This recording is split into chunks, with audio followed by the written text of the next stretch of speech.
taifa na zile za kaunti katika kutimiza sharti la ulinzi wa watumiaji jinsi ilivyoratibishwa kwenye katiba. Mswada huu utahakikisha chakula kinazalishwa, kusambazwa na kutayarishwa kwa njia salama.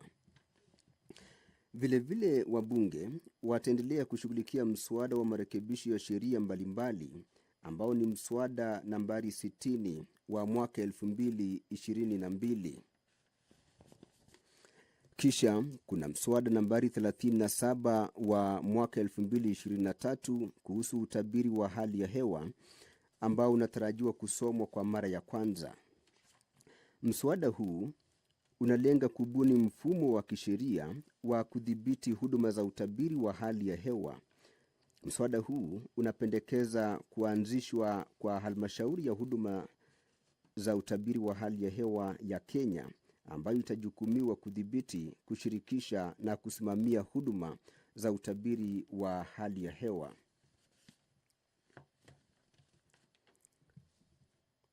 Na mtazamaji, unatazama runinga ya KBC Channel 1. Tunakuletea matangazo ya moja kwa moja kutoka bunge la taifa.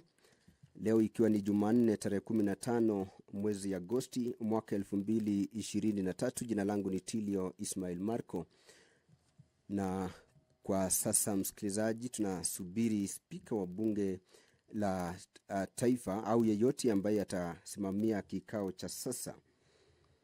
Na kukudokezea tu ni kwamba ratiba ya bunge la taifa leo alasiri ina shughuli chungu nzima ambazo wabunge wanatarajiwa kushughulikia, ikiwa ni pamoja na hoja ya kuidhinisha ripoti ya kamati ya kilimo na ufugaji ambayo ilichunguza mpango wa kufadhili unga wa mahindi ili kupunguza bei yake kwa mwaka wa kifedha wa 2022-2023. Vilevile kuna hoja ya kuidhinisha ripoti ya kamati ya kilimo na ufugaji iliyochunguza mpango wa kufadhili unga wa mahindi ili kupunguza bei yake kwa mwaka wa kifedha wa 2022-2023.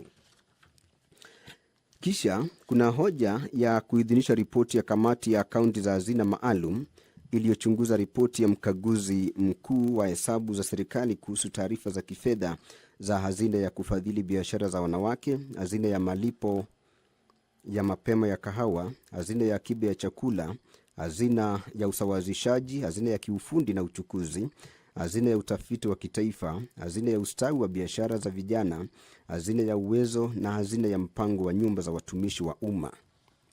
Hizo ni baadhi ya shughuli tu ambazo zinatarajiwa kushughulikiwa leo alasiri katika ukumbi wa bunge la taifa. Na kumbuka mtazamaji, majukumu ya bunge la kitaifa yanajumuisha utunzi wa sheria, utathmini wa utendakazi wa serikali na uwakilishi wa maeneo bunge mbalimbali. Vilevile kuna hoja kwenye ratiba ya bunge leo alasiri ya kuidhinisha ripoti ya kamati ya utekelezaji wa maazimio ya bunge iliyochunguza kanuni za marekebisho ya sheria ya ushuru wa bidhaa. Pia kuna hoja ya kuzingatia ripoti ya ujumbe wa Kenya katika mkutano wa 146 wa mabunge mbalimbali na mikutano mingine husika iliyoandaliwa huko Manama, Bahrain kuanzia tarehe 11 hadi 15 mwezi Machi mwaka huu. Vilevile kuna hoja ya kuzingatia ripoti ya ujumbe wa Kenya katika mkutano wa 4 wa pamoja wa muungano wa mabunge ya Afrika Mashariki kuhusu akiba ya chakula na lishe ulioandaliwa mjini Kigali, Rwanda kuanzia tarehe 7 hadi 9 mwezi Disemba mwaka 2022. Kisha kuna hoja ya kuidhinisha ripoti ya kamati ya utangamano wa kimaeneo iliyokagua vituo mbalimbali vya pamoja vya mpakani vya eneo la kaskazini katika jumuiya ya Afrika Mashariki. Unatazama runinga ya KBC Channel 1. Tunakuletea matangazo ya moja kwa moja kutoka bunge la taifa, na kwa sasa namuona spika wa bunge la taifa Moses Wetangula anaingia ukumbini kuashiria kwamba ndiye atakayeongoza kikao cha sasa kuambatana na kanuni za bunge la taifa na vilevile katiba ya taifa letu la Kenya. Anaelekea kuchukua nafasi yake katika ukumbi la kwanza ataongoza wabunge kwa maombi. Shukran sana kwa kutazama KBC Radio Taifa na kitengo cha matangazo ya bunge, yani PBU. Na sasa mtazamaji, ni wakati wa maombi. Waheshimiwa, tuombe. Ewe Mwenyezi Mungu ambaye kwa hekima na wema wako umeteua nyadhifa za viongozi na mabunge kwa ustawi wa jamii na utawala wa haki wa wanadamu, tutakusihi utazame kwa neema nyingi sisi watumishi wako ambao wameridhika kutuita ili tutekeleze shughuli muhimu za jamhuri yetu. Tutakuomba uteremshie baraka zako sisi tuliokutanika hapa, na utujalie tuyatende na kufikiria mambo yote yatakayofikishwa mbele yetu kwa njia ya haki na uaminifu, ili utukufu na sifa zako ziendelezwe, na ili kustawisha amani, ufanisi na heri ya nchi yetu na wale ambao haja zao umezikabidhi mikononi mwetu. Amen.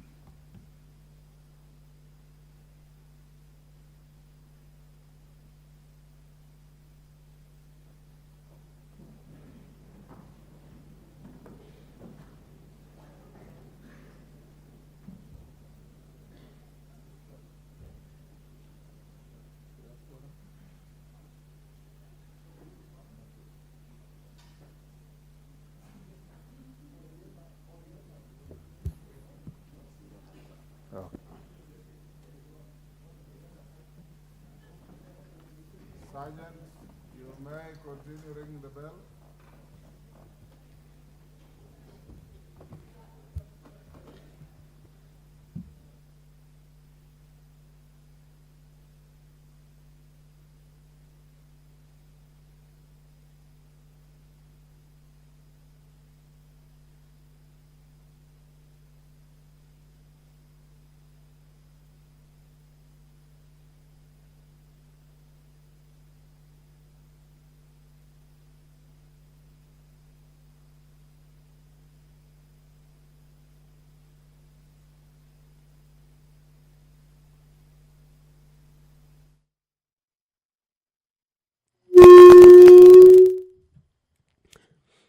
Na mtazamaji, hakuna shughuli inayoendelea kwa sasa katika ukumbi wa bunge la taifa, licha ya kwamba spika na baadhi ya wabunge wameingia ukumbini tayari, kwa sababu idadi ya kutosha ya wabunge haijatimizwa. Kumbuka bunge la taifa linahitaji wabunge 50 kati ya wabunge wote 349 ili kujaza idadi inayoweza kutekeleza shughuli katika ukumbi wa bunge la taifa. Lakini wabunge wanaendelea kuingia ukumbini mmoja baada ya mwingine, na punde si punde idadi hiyo itatimizwa. Kumbuka spika Moses Wetangula tayari yumo ndani ya ukumbi. Naona kuna ishara kwamba idadi hiyo imetimizwa kwa sasa, na shughuli au kikao cha sasa kitaanza rasmi katika muda usiokuwa mrefu. Idadi hiyo, mtazamaji, imetimizwa ya wabunge 50 kati ya wabunge wote 349 wa bunge la 13. Endelea kutazama KBC Radio Taifa kwa ushirikiano na kitengo cha matangazo ya bunge, yani PBU. To transact business, clerk.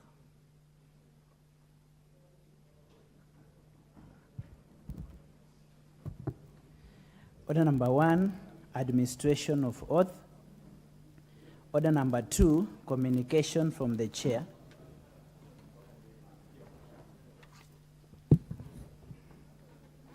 Order, honorable members. Honorable Bashir, take your seat, or the nearest available seat.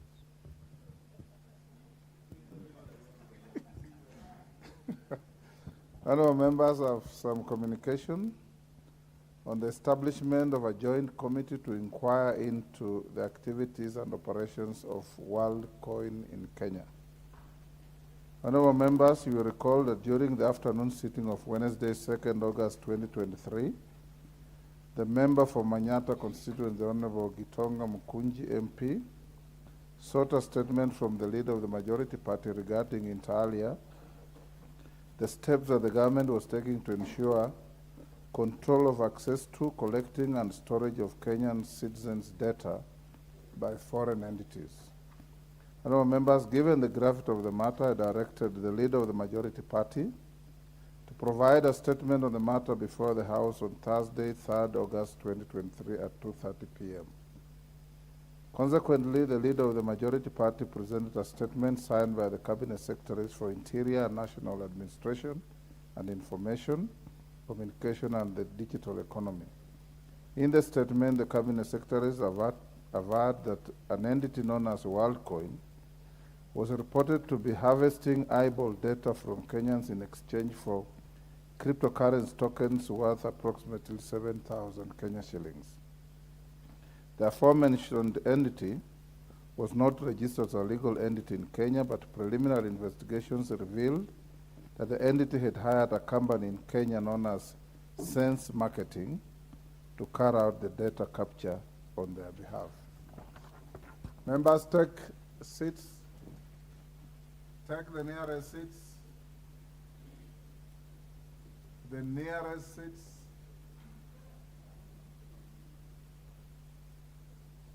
Thank you. Honorable members, having taken into consideration the comments expressed by members of this House on the statement that was read by the leader of the majority party, I directed that the Cabinet Secretaries responsible for the two ministries appear before the House on Wednesday, 9th August 2023. The Cabinet Secretaries were to jointly appraise members of the pertinent issues that arose from their statement. As you are aware, honorable members, on the afternoon of Wednesday, 9th August 2023, the Cabinet Secretary for Interior and National Administration and the Cabinet Secretary for Information, Communications and the Digital Economy appeared before the House and responded to concerns by the members. However, the Cabinet Secretaries could not satisfactorily respond to all issues raised forthwith, as it became apparent that the explanations raised more supplementary questions than provided answers.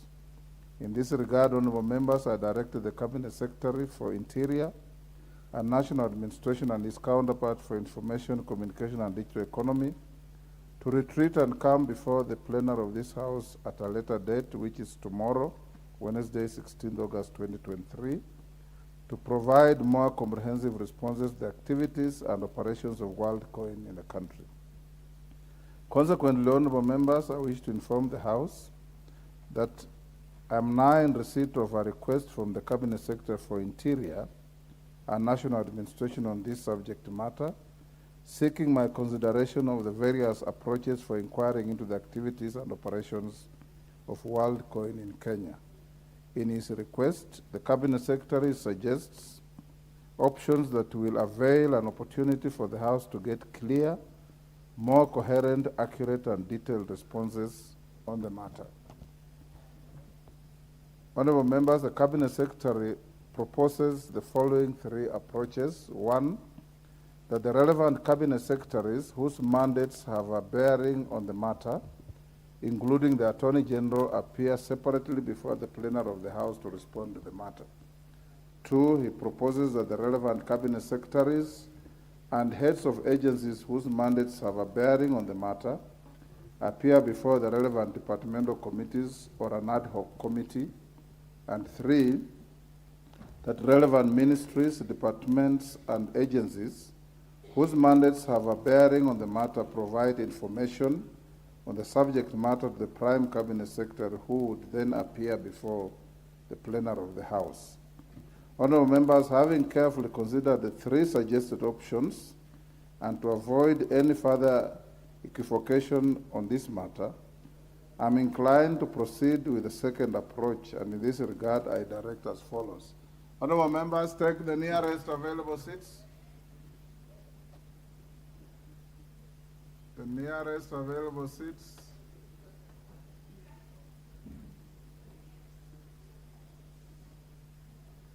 Thank you. I repeat, honorable members, having carefully considered the three suggested options by the Interior Cabinet Secretary and to avoid any further equivocation on this matter, I'm inclined to proceed with the second approach. In this regard, I direct as follows. That the matter of the activities and operations of Worldcoin hereby stands referred to a joint committee of this House comprising 15 members, 5 members each drawn from the following three committees. 1, Departmental Committee on Administration and Internal Security, 2, Departmental Committee on Communication, Information and Innovation, and 3, Departmental Committee on Tourism and Wildlife. That the nomination of members to the Joint Committee shall be in writing to the Speaker, done by the respective chairpersons of the 3 committees, taking into consideration the majority party and minority party memberships of the House. In this case, the majority party will be allocated 3 slots, while the minority party should be allocated 2 slots by each committee. That I will appoint the chairperson of the Joint Committee from among its members drawn from the Departmental Committee on Administration and Internal Security. That the mandate of the Joint Committee is to inquire into the activities and operations of Worldcoin in Kenya, and that the relevant ministries, departments, and agencies whose mandates have a bearing on the matter, and that the Joint Committee consider and inquires into the matter and submit its report by Thursday, 28 September 2023. In view of the foregoing, honorable members, the 2 cabinet secretaries that were scheduled to appear tomorrow before this House will instead appear before the Joint Committee to provide information on the matter.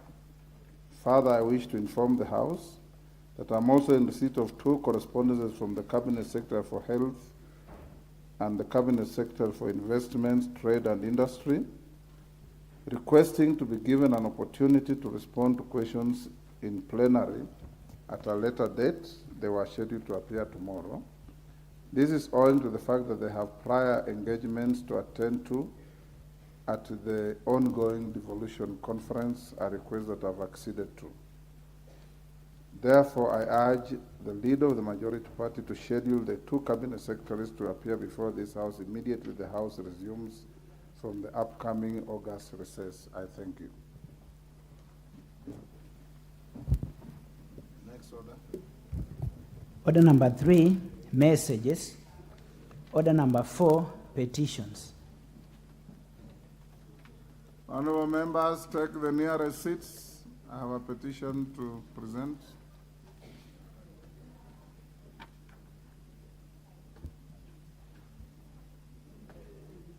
You don't have to sprint to the nearest seat. The nearest seat must be close to where you are.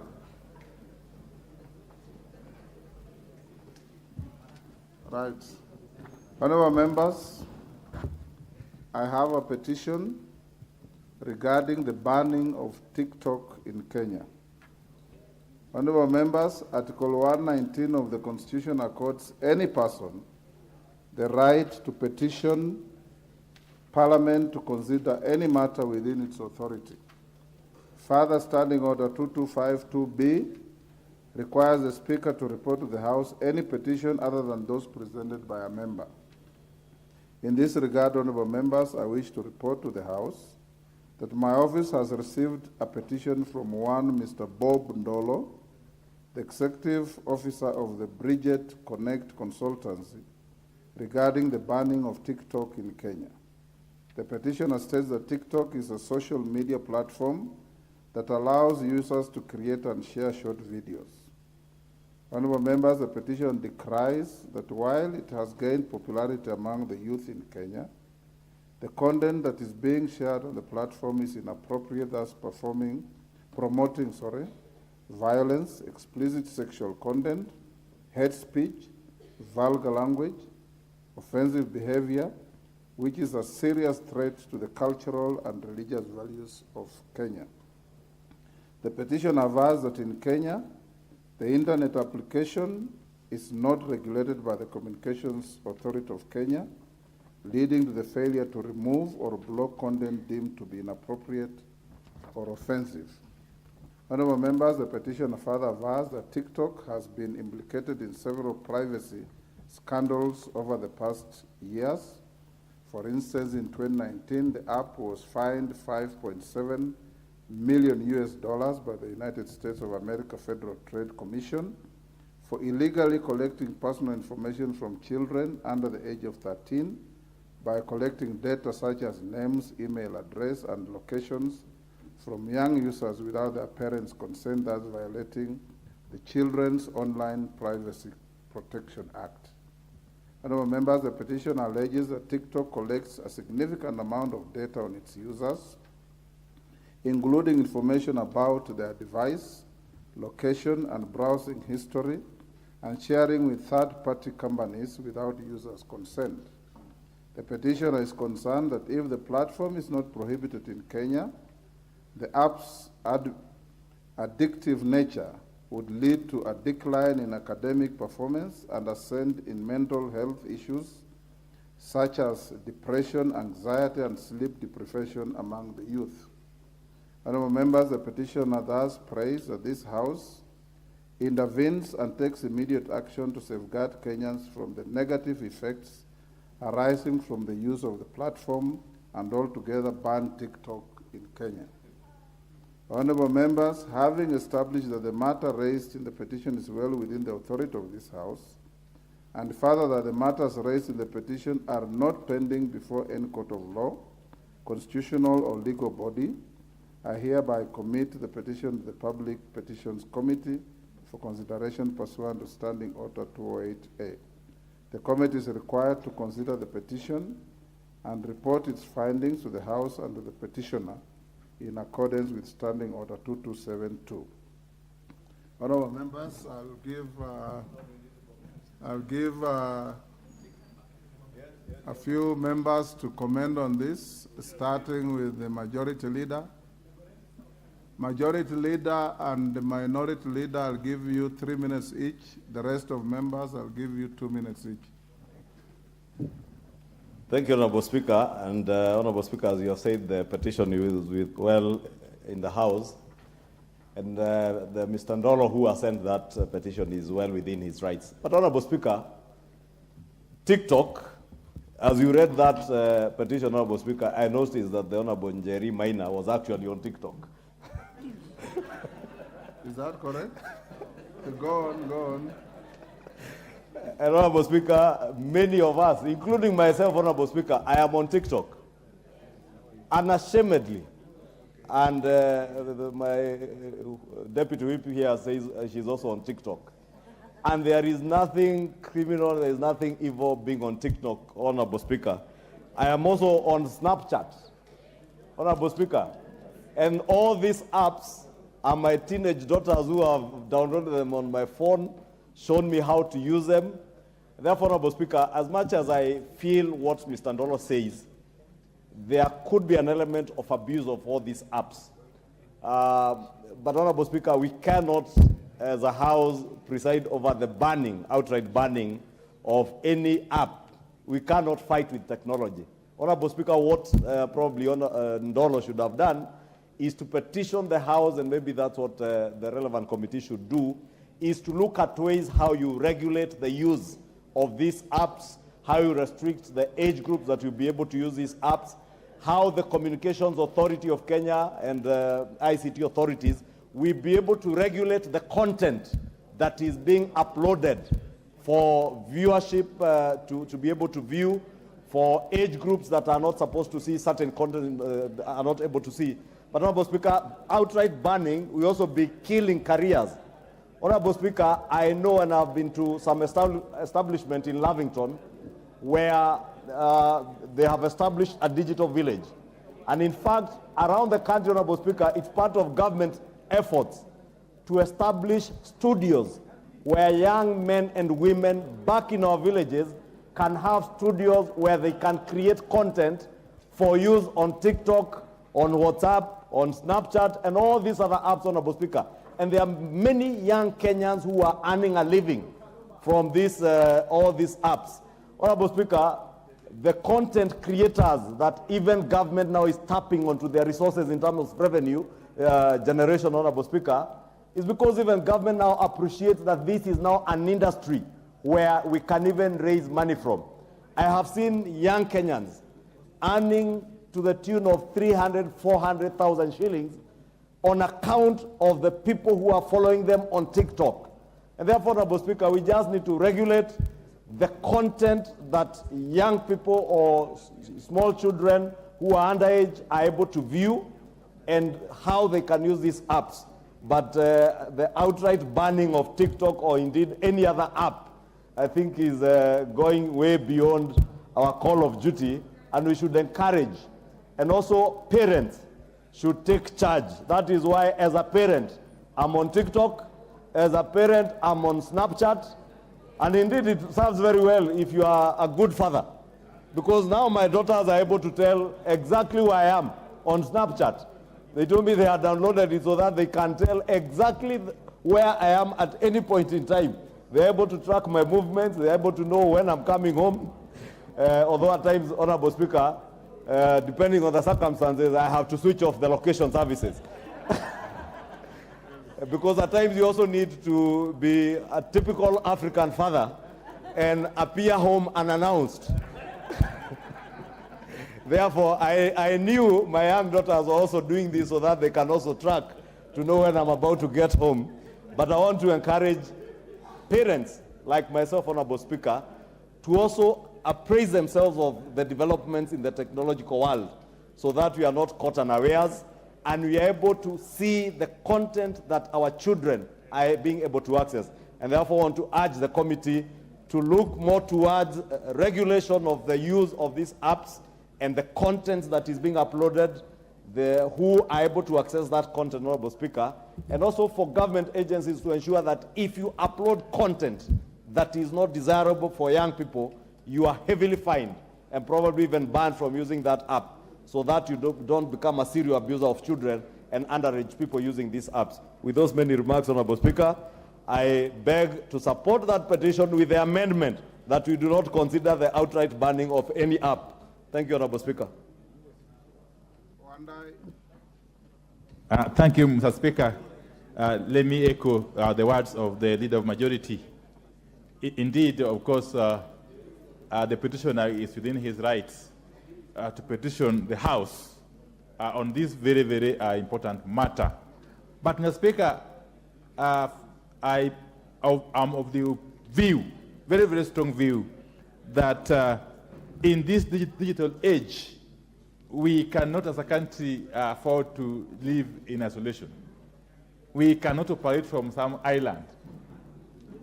This age knows no boundaries, it knows no borders, and therefore, to be foolhardy even to contemplate banning not only TikTok, but any other app for that matter. And secondly, Mr. Speaker, we are living in difficult times when unemployment levels have basically reached very high, very high. And our youth are looking forward to getting opportunities for employment. And these platforms have actually provided avenues and opportunities for our youth to get employment, especially for those who are able to create content.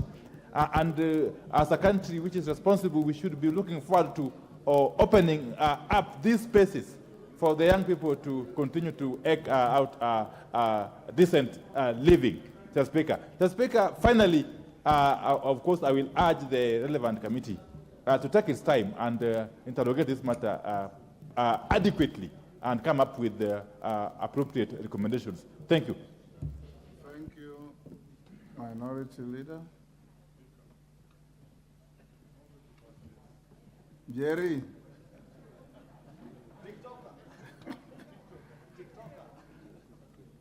Honorable Speaker, you know the Majority Leader adversely mentioned me that I was on TikTok where you were giving or reading the very meaningful petition. Honorable Speaker, I can confirm that I am indeed a subscriber of TikTok.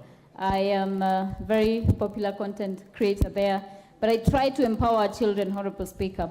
What I want to say is social media is not only an avenue that is open to people who want to abuse the platform, Honorable Speaker. It is also an avenue for many young Kenyans who are trying to eke a living, Honorable Speaker. It's also an avenue for marketing. So we cannot, as this House, say that we want to do away with TikTok, Honorable Speaker. Young people are at the center of so many challenges, Honorable Speaker. The high rising unemployment levels. And TikTok is an avenue where some young people are earning up to Kenya shillings 300,000 per month, Honorable Speaker. Money that they would not make on the regular market, Honorable Speaker. We need to ensure that even if we are alive to the dangers of social media, Honorable Speaker, perhaps what we can be discussing or what we confront is to see how we can regulate abuse of content creation in social media, Honorable Speaker. A lot of these digital content creators, Honorable Speaker, are just people who are trying to put something on their table, Honorable Speaker. I therefore propose that we amend this petition to ensure that we only regulate, Honorable Speaker, the TikTok platform, but not do away with it entirely. Thank you, Honorable Speaker. Irene Mayaka. Thank you, Honorable Speaker. And Honorable Speaker, I also want to join my colleagues in supporting that the ideal thing to do would not be to ban but to regulate. Honorable Speaker, I just want to, from an IT and audit perspective, I just want to first of all inform the House that number one, even if you ban any application in Kenya, if someone has access to VPN from any other country, they can still access that application. So Honorable Speaker, Assist Honorable Kajwang is of the old school, so you better. Honorable Kajwang, VPN is an application that allows you to access application or material accessible in another country, within your country, if you have it on your phone. So what I'm saying is an ultimate ban would not assist anyone. Number two, Honorable Speaker, protect me from the leader of minority. Honorable Speaker, number two, what I'd like to say, and especially to parents, and I'm very encouraged that the leader of majority is on TikTok, and I will follow him so that I can oversight him on TikTok. What I want to encourage parents is that you can actually be able on Google to follow up and restrict and monitor what your children are doing on any application. Just ensure that they are registered under your number, and that anytime they access any of these sites that are not consumable to them and that you feel are of not good content, then you can be able to always get in there and actually stop them from accessing. Having said that, Honorable Speaker, I do support my colleagues in saying that we amend this petition to allow us to regulate and not ban, because banning will not be helping us. I thank you. Rueda.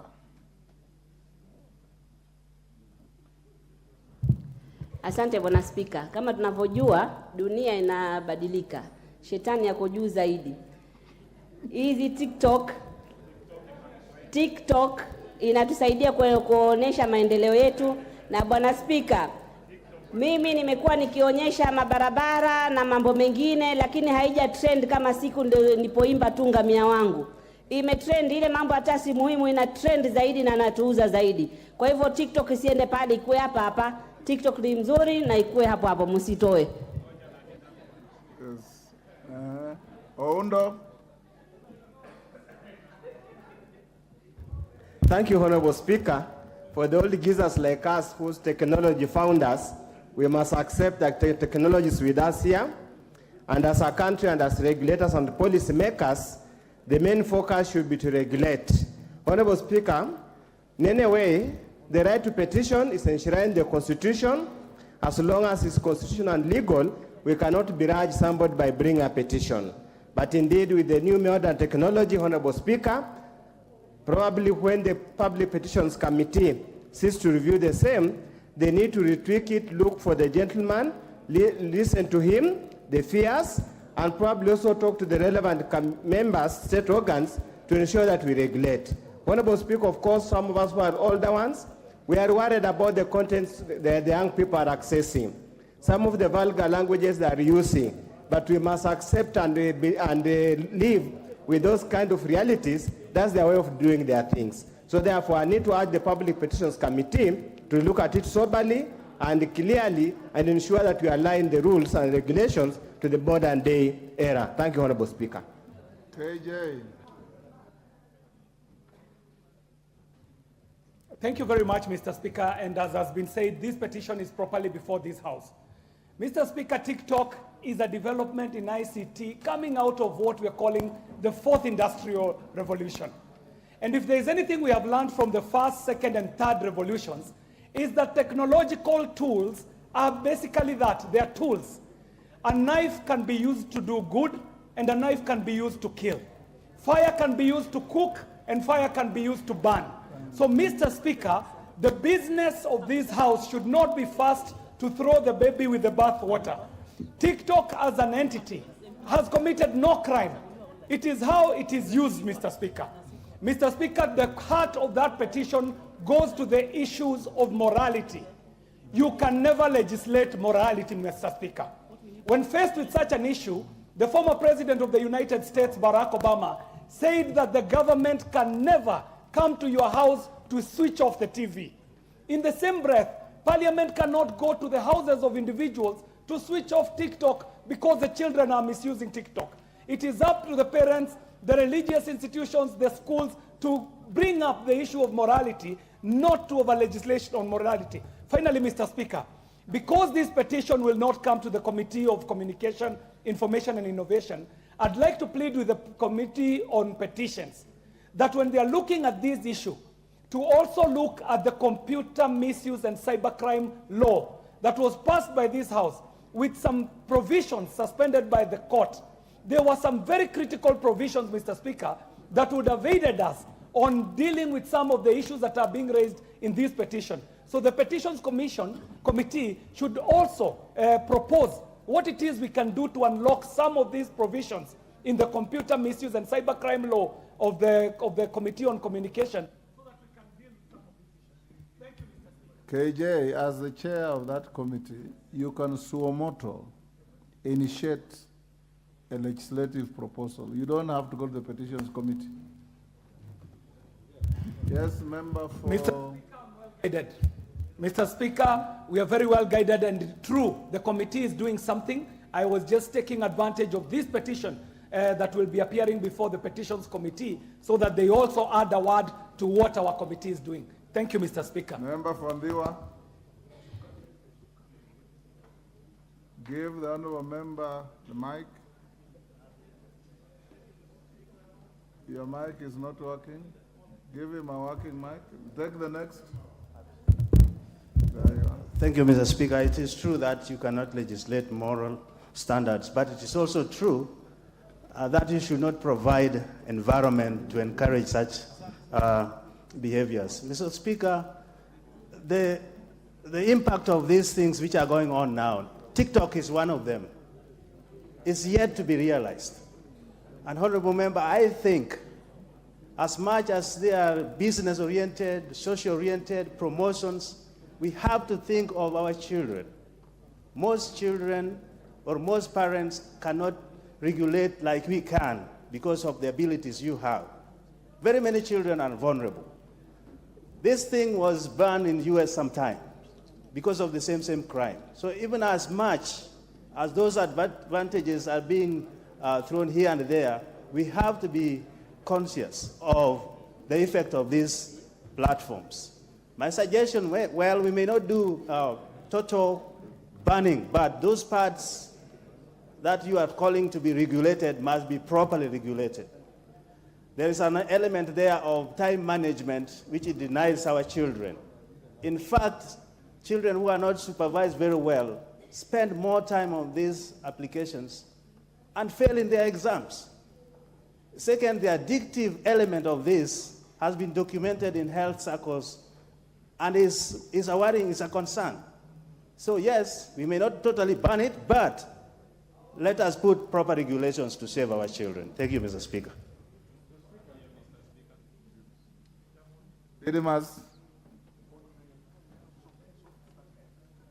Thank you, Mr. Speaker, for giving me this opportunity, and I want to be very clear. One is that this is a very good idea that the Committee on Petitions can leverage on and improve.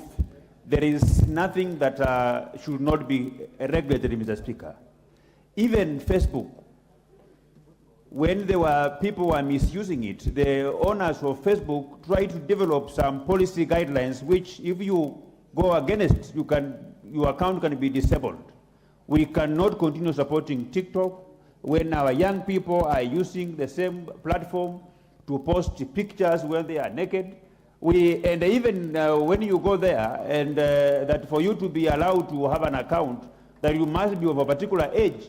There is no control. When a child is 7 years, they pick to mean they are 35 years old. So what we are saying that we must regulate on what should be posted on that TikTok. And I think the Communication Authority and the Ministry of ICT should go beyond not just TikTok, but every other social media platform. Other countries are doing the same. You can't just be posting anything you want on the social media. It must be regulated, Honorable Speaker. This is an idea that the committee should leverage on and improve. I thank you, Honorable Speaker. Women Rep Kilifi.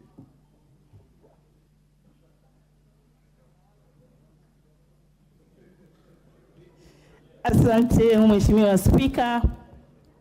Nataka kushukuru aliyeleta petition hii, Mheshimiwa Spika. Nataka kuunga mkono aliyozungumza na marekebisho, kwa sababu ukiangalia TikTok ni muhimu katika kizazi cha sahihi. Kimeleta ufahamu wa watu wengi ambao hawaweza kujulikana kimataifa. Kitu ambacho kinasikitisha ni wachache, Mheshimiwa Spika, wanaoweka mambo yao ya kibinafsi katika mtandao huu. Mheshimiwa Spika, mimi siko TikTok, lakini niko katika zile platform nyingine zote, YouTube, Instagram, Twitter, WhatsApp zote. Na nataka kufahamisha Mr. Speaker, mimi ndo mbunge wa pekee Kenya hii, ndani ya bunge hili na bunge la Seneti, kuchaguliwa kuleta impact online in Kenya. Na Ijumaa hii nitakuwa napewa award. Yes. Na nafikiri wale wengine wote wanajua impact yangu imeenda viral dunia nzima na nimekuwa voted in. Kwa hivyo hizi platform zote ni muhimu, na ile content ndo muhimu zaidi ya kukufanya wewe uweze kujulikana. Kwa hivyo mimi najivunia kuwa katika hizi, japo siko TikTok. Na haya ya TikTok, nilikuwa nazungumza na mheshimiwa hapa, wachache tu wasichana ambao wanataka kujulikana kibinafsi wanaweka picha za ngono, ambao kwa hizo mimi nitakuwa tayari turekebishe. Nimuunge mkono chairman wangu wa TJ Kajwang. Mr. Speaker, I rise not to ask about VPN, but let me speak on the other side, which I don't think speakers have looked at. Mr. Speaker, the essence of public petitions. I served as the inaugural members that created this committee. I think that the members of public have not understood very well the essence of public petition. We cannot begrudge them, but we need to let them understand exactly what public petitions is all about. If you look at the Constitution and the Standing Order, we are not taking away the duties and the mandates of normal governmental agencies. We only come into play where somebody has tried all he can in his best endeavor and failed to get response from those that are charged with mandates to do these things. For example, the issue that we are speaking about right now properly belongs to the communication agency of the Republic of Kenya. They must go there. They must try to see how that commission will work. They must try to see if there is an opportunity to limit some of these things. We should not be the first port of call. If we did that, we are not able to do all that wananchi want us to do. So that is the point I wanted to pass across. But secondly, there is right to information. There is right of speech. There is right of privacy. All these things are there. So we as members of parliament must know that we work in... Your time is up. Honorable members, I want us to stop here on this. Kagombe, I can see you menacing the chair with your hand. I'll give you 2 minutes. Thank you, Mr. Speaker. Yes. I want to say that this TikTok cannot be dismissed just like that. I've been seeing Opondo Kaluma trending on TikTok at some point, running away from the studio, and therefore this app can be used properly, and when used properly, it is good to disseminate information. Mr. Speaker, we have a State Department for Economy and for Digital Economy that is supposed to expand the space in which people communicate. We cannot be seen to be fighting technology. And Mr. Speaker, this government has gone and put on Wi-Fi so that young people can find places to communicate with each other. So I would say that agencies that are supposed to regulate communication, like Communication Authority, they take up their mandate, regulate so that the apps are used properly, like Facebook is used, and Facebook has intelligence, artificial intelligence that is able to sieve the content that is communicated in there. So therefore, Mr. Speaker, I support the motion and I support the petition, but with changes other than banning. Thank you, Mr. Speaker. Chiforo Mondo, present your constituent's petition. Give him the mic. Thank you, Mr. Speaker. I rise to lay a petition regarding delayed adjudication and settlement of residents of Kidomaya Miongoni Village in Vangawad, Kiwegu sublocation, Lungalunga constituency, residing in plot number 12,224. I, the undersigned, on behalf of residents of Lungalunga constituency, draw the attention of the House to the following: that the people of Kidomaya, Miongoni Village in Vanga Ward, Kiwegu sublocation, Lungalunga constituency, have occupied a parcel of land registered as plot number 1,224 under the dispute for more than 35 years. They are aware that the 1,506.5 acres of land of conservation restriction number CR 1,583 was granted to one Mr. Velji Parbat, now deceased, under a lease for 33 years. That upon application for extension of lease on 1st June 1980 through the Kwale County Council, Mr. Velji Parbat was granted 27 years and 6 months. That was to elapse on 1st June 2007. That currently, the lease has control management of around 600 acres of the total land on the said plot, while the locals are settled in the remaining land and are worried of impending eviction. That a budget of 3 million was set aside by the county government of Kwale during the 2017-2018 financial year for the purpose of demarcation and survey of the area, considering that the lease was not renewed.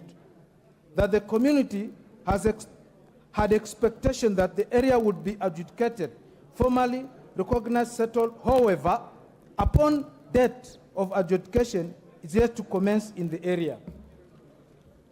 Mr. Speaker, that the following several attempts by the community to resolve the dispute by involving Mr. Varj Parbat's son, the county government of Kwale, and Dr. Suazuri, the former chair of National Land Commission, were futile. That efforts to have issues resolved by the relevant government agencies, including the leadership of the county government of Kwale, have proved futile. And that the issues in respect of which this particular petition is made are not pending before any court of law or in any constitutional legal body. Therefore, your humble petitioners pray that the National Assembly, through the Public Petition Committee, to inquire the ownership of the land occupied by residents of Kidomaya, Miongoni Village in Vangawad, Kiwegu sublocation, Lungalunga sub-county, plot number 12,224, to investigate the cause of continued delay in carrying out adjudication and settlement of the residents of Kidomaya, Miongoni Village in Vangawad, Kiwegu sublocation, Lungalunga constituency. 3, to recommend that the government, under the 1 million acre compulsory land acquisition program, acquire the land for the local residents and that the land be adjudicated so as to ensure that residents acquire title deeds and make any other recommendation or action it deems fit in addressing the plight of the petitioners. And your petitioners will ever pray. Thank you, Mr. Speaker. Thank you, Honorable Chivoromondo. The petition is committed to the Public Petitions Committee. Chairman, at least you are in the House today. Those two petitions should be processed in the next 60 days.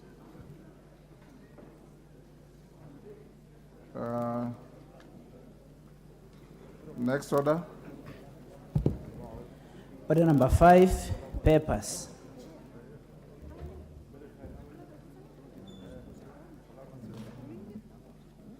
Majority? Okay. Thank you, Honorable Speaker. Honorable Speaker, I beg to lay the following papers on the table of the House today, Tuesday, 15th August 2023. Quarterly Economic and Budgetary Review Report for the fourth quarter for the financial year 2022-2023, the period ending 30th June 2023 from National Treasury and Planning. 2, the budget speech of the East African Community at the 4th meeting of the first session of the 5th Assembly in Arusha, Tanzania for the year 2023-2024. 3, report of the national government guarantees for the fiscal year 2022-2023, 1st July 2022 to 30th June 2023 from National Treasury and Economic Planning. 4, second quarterly report of the Ethics and Anti-Corruption Commission for the year covering the period 1st April 2023 to 30th June 2023 from the Office of Attorney General. 5, reports of the Auditor General and financial statements in respect of the following institutions for the year ended 30th June 2022 and the certificates therein. Bamadonye Vocational Training Center, Kandaria Vocational Training Center,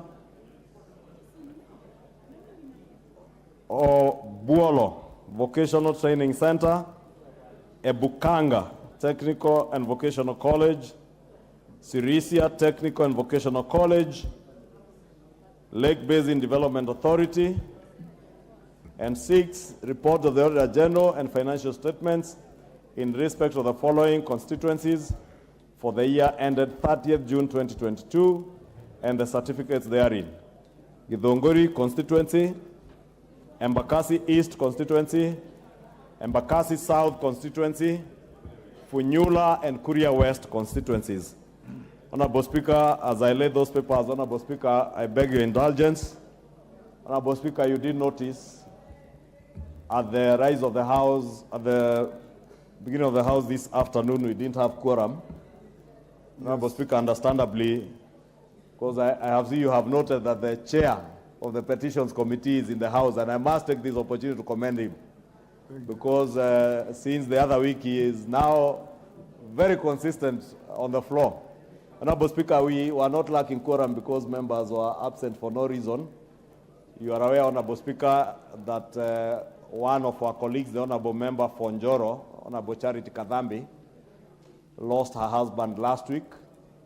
And allow me, Honorable Speaker, to take this opportunity to convey, on behalf of the National Assembly, our heartfelt condolences to Honorable Charity Kadhambi Chepkonyi on the loss of her beloved husband, who is being laid to rest today, Honorable Speaker. And Honorable Speaker, we are aware you're also supposed to be there. I was supposed to be at that funeral, but Honorable Speaker, we are ably represented by a member of the Speaker's panel, the Honorable Martha Wangare, member for Gilgil, who is representing both yourself and myself, and many of our members from across the aisle, Honorable Speaker, are in Njoro, condoling with our colleague, Honorable Charity. And therefore, on behalf of the House, on behalf of yourself, Honorable Speaker, and all the members from both the Kenya Kwanza and the Azimio Coalition, we take this opportunity to convey our heartfelt condolences to Charity and her family and the greater people of Njoro constituency that are represented by Honorable Charity Kadhambi. As we do that, Honorable Speaker, we pray that the Almighty God will rest the soul of Mr. Chepkonyi in eternal peace as we continue to pray for the family and the people of Njoro who have also lost a father figure in the spouse to their member of parliament. Thank you, Honorable Speaker. Thank you, Majority Leader. I had actually allowed the women rep for Kericho to make a statement, but Mrs. Honorable Kemei, I think we let it rest there. We all mourn with your colleagues, Charity Kadambi, and may the good Lord rest her spouse's soul in eternal peace. As the Majority Leader says, Mother Wangari is there representing me, Majority Leader and all of us, and we leave it there. Yes, yes, Rosa. Mr. Speaker, thank you. And I just want to add something, if you'll oblige me, Mr. Speaker, just to applaud the late Mr. Chepkwony for having given Honorable Katambi an opportunity to actually get into the field of contesting in politics against men and giving her the support, given that our politics is still by and large quite patriarchal. So I just want to applaud him, and I join the Leader of Majority in wishing Charity and her family strength and comfort that can only come from the Almighty God. May his soul rest in eternal peace, Mr. Speaker. Thank you. Thank you. Next order. Yeah.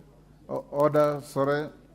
Before we go to the next order, honorable members, allow me to acknowledge the following schools. In the Speaker's Gallery, we have Ogande Girls from Homa Bay Town, Homa Bay. Nyambunwa, I don't know if it's a boys' school or girls' school, from Bonchari, Kisii. In the public gallery, we have Nyondia Secondary School from Naivasha, Nakuru. Sikri Junior Academy from Kaspul, Migori. Eldoret Achievers School from Kapsabet, Uasin Gishu. From Kapsaret, Uasin Gishu, I believe. St. Catherine's Girls from Funyula, Busia. Alpha Junior from Ainamoi, Uasin Gishu. Marimu Secondary from Kipipiri, Nyandarua. AIC Saniak Academy from Chesumei, Nandi. Sunrise Academy from Moiben, Uasin Gishu. Bambino Academy from Kilifi South, Kilifi. Thome Academy from Kiambu. Rogena Primary from Suba, Homa Bay. St. Joseph's Primary from Kwanza, Trans Nzoia. Honorable members, I've been requested by the Honorable Kaluma to welcome the schools, and you can speak on behalf of all of us. Thank you, Honorable Speaker, for the honor to welcome all students from all learning institutions to the National Assembly, which is the House of Parliament. And more particularly, Honorable Speaker, let me welcome Uganda Girls. At home, we call the school the Brown Belt Movement. But Honorable Speaker and members, there is something very special about Uganda Girls. Not just being the best girls' school in my constituency and the other side, but this is the school which produced Dr. Ida Betty Odinga, the wife of the only Prime Minister surviving in Kenya who we have around. So I welcome all students to Parliament, Honorable Speaker, and I wish them well as they learn to serve Kenya in future in the various fields they will go into. I thank you, Honorable Speaker.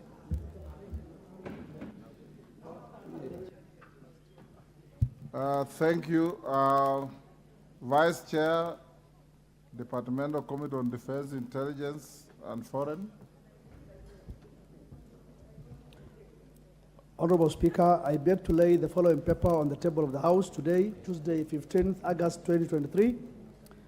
Report of the Departmental Committee on Defense, Intelligence and Foreign Relations on its inspection visit to Kenyan embassies in the Kingdom of Saudi Arabia and the state of Kuwait held from 5th to 12th May 2023. Thank you, Honorable Speaker. Thank you. Yes, Owen Bayer. Honorable Speaker, I rise to ask you that we have two members of Parliament, Honorable Pareño and Tonkei, who are dressed in a manner that suggests that they are not in Parliament. I think there's a code in Parliament, and I don't think this House has allowed that kind of dressing.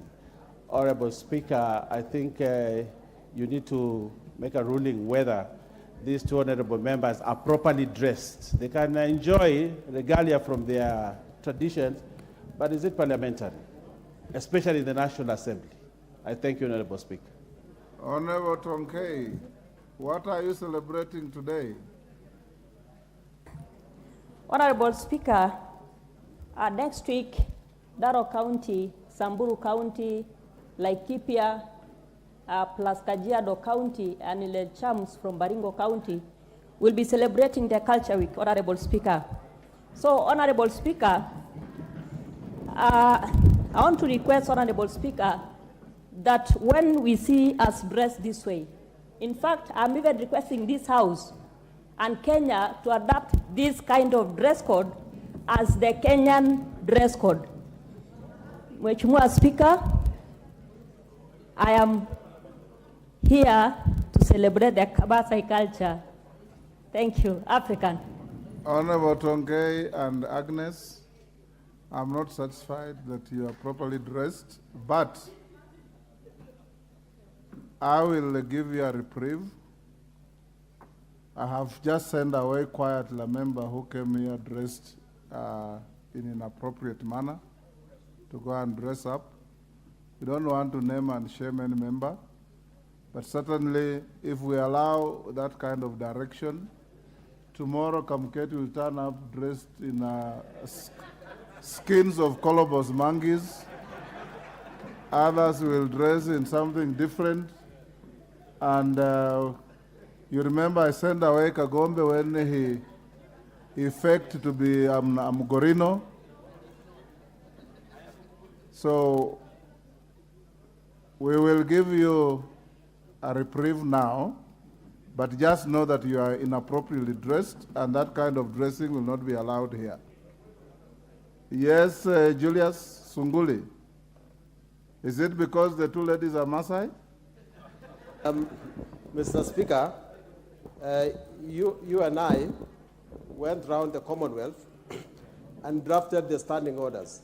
Yes. But I know that you are more knowledgeable because you have been practicing them more. And I would plead, just for clarity, Mr. Speaker, that you make it very clear what the dressing code for women is. Because to the best of my understanding, and just look at it, look at the way Honorable Rebecca Tonge is dressed. It makes her more beautiful. And the texture of her dress is very good. You know, it's made of cotton, and it's just that she has wore more beads than before. Mr. Speaker, can you just elaborate to me Honorable Sunguli, what exactly is wrong with it? Dressing is not supposed to elicit amorous considerations.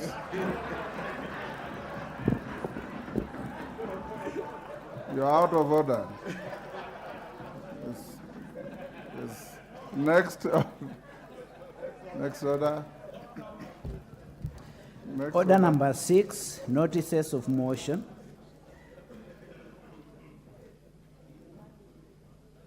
Yes, Majority Leader. Thank you, Honorable Speaker. Honorable Speaker, before I give notice, you quickly dismissed that point of order by the Honorable Sunkuli. And I was going to object, Honorable Speaker, to that point of order on the basis that he has used the word more. He said that the Honorable Tongei looks more beautiful in that dress. And I was going to protest because ordinarily the Honorable Tonge is a very beautiful lady with a dress and even in another dress.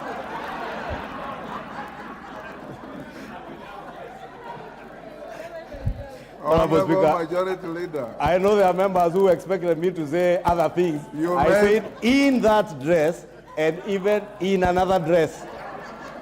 I know what Honorable Kagombe expected me to say. You may be required to give further and better particulars, but go on. Thank you, Honorable Speaker. I therefore beg to give notice to the following motion, Honorable Speaker, that aware that Article 1.1 of the Constitution provides that all sovereign power belongs to the people of Kenya and shall be exercised only in accordance with the Constitution. Further aware that Article 1.2 of the Constitution provides that the people of Kenya may exercise their sovereign power either directly or through their democratically elected representatives. Conscious that Article 10 of the Constitution espouses the national values and principles of governance, which include the rule of law, democracy, and participation of the people. Further conscious that Article 94 of the Constitution provides that Parliament manifests the diversity of the nation, represents the will of the people, and exercises its sovereignty, recognizing that there is need to embrace consultation, dialogue, and consensus building as a way of resolving issues of concern to the people of Kenya. Cognizant that despite the constitutional and legal reforms on the electoral processes and the electoral laws, after every election cycle, there has been mistrust of electoral outcomes, leaving the country divided. Further cognizant that efforts to enhance constitutionalism, the rule of law, and respect for human rights need to be promoted, aware that there have been previous calls and attempts at building consensus on issues of concern to the people of Kenya through bipartisan engagement in Parliament, appreciating the need to establish an inclusive forum for dialogue, consultation, and consensus building in seeking to promote the peace, stability, and prosperity of the country, and acknowledging that the majority party in Parliament and the minority party in Parliament have agreed to embrace dialogue through the establishment of a National Dialogue Committee to recommend a way forward on issues of concern to the people of Kenya. Now, therefore, the Houses of Parliament resolve as follows. One, that the two Houses of Parliament establish a National Dialogue Committee consisting of 10 members to represent the Kenya Kwanza Alliance Party, Kenya Kwanza, a coalition constituting the majority party of the Parliament of the Republic of Kenya, and Azimio la Umoja, one Kenya Coalition Party, Azimio, a coalition forming the minority party of the Parliament of the Republic of Kenya. Two, that each coalition shall appoint 5 members to the National Dialogue Committee. 3, that the membership of the National Dialogue Committee shall be drawn from Parliament and outside Parliament. 4, that the National Dialogue Committee shall comprise the following members to represent Kenya Kwanza. 1, the Honorable Kimani Ichung'wah, Delegation Leader. 2, Governor Cecily Mbarire, Deputy Delegation Leader. 3, the Honorable Senator Aaron Cheruyot. 4, the Honorable Omar Hassan Omar. And 5, the Honorable Catherine Wambilianga. 5, that the National Dialogue Committee shall comprise the following members to represent Azimio. 1, His Excellency Stephen Kalonzo Musyoka, Delegation Leader. 2, the Honorable Opiyo Wandayi, Deputy Delegation Leader. 3, the Honorable Amina Mnyazi. 4, the Honorable Eugene Wamalwa. And 5, the Honorable Senator Okongo Omogeni. 6, that the mandate of the National Dialogue Committee shall be to facilitate dialogue and consensus building and recommend appropriate constitutional, legal, and policy reforms on issues of concern to the people of Kenya to be framed by the National Dialogue Committee in line with the Constitution and the laws of the Republic of Kenya and respecting the functional and institutional integrity of state organs.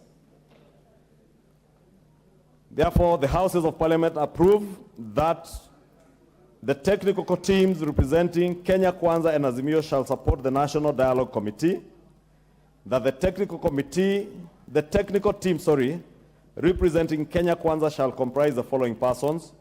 1, Dr. Mudhomi Dhiankolu. 2, Dr. Linda Musumba. 3, Dr. Duncan Ojwang and Nick Biketi. 9, that the technical team representing Azimio shall comprise the following persons. Honorable Jeremiah Kioni, Professor Adams Olo, Abubakar Zain Abubakar, and Lynn Nguge. 10, that further the National Dialogue Committee shall be assisted by 2 officers designated as communication secretaries, one of whom shall be appointed by the leader of the majority party and the other appointed by the leader of the minority party. The Houses of Parliament further resolve 11, that the National Dialogue Committee shall formulate and adopt a framework agreement to guide the bipartisan talks. 12, that the National Dialogue Committee shall report to the leadership of Kenya Kwanza and Azimio coalitions within 60 days, and after that submit its report to Parliament. 13, that in the execution of its mandate, the National Dialogue Committee may invite, engage with, and consider submissions from stakeholders, collect views from the public, and engage experts, professionals, and other technical resource persons as necessary. 14, that the National Dialogue Committee shall determine its own rules of procedure. 15, that the speakers and clerks of both Houses of Parliament shall provide secretariat and other necessary support to facilitate the work of the National Dialogue Committee. Honorable Speaker, this motion is co-sponsored by myself and the Honorable Pio Wandai, MGH MP, and the Leader of Minority. Honorable Speaker, I beg to give notice for that motion and beg the Honorable Kamket to note point number 13. Yes. Minority Leader is a co-sponsored motion. I just want your concurrence in 1 minute. Actually, Honorable Speaker, I do concur with the motion whose notice has just been given by the leader of majority party. And let me just hasten to add that this is such an important moment for this country, because it reminds us that every other time this country has basically gone to the precipice, has reached the cliff, it has always pulled back. And we can't take it for granted. We must be thankful to the Almighty for always coming in to rescue us.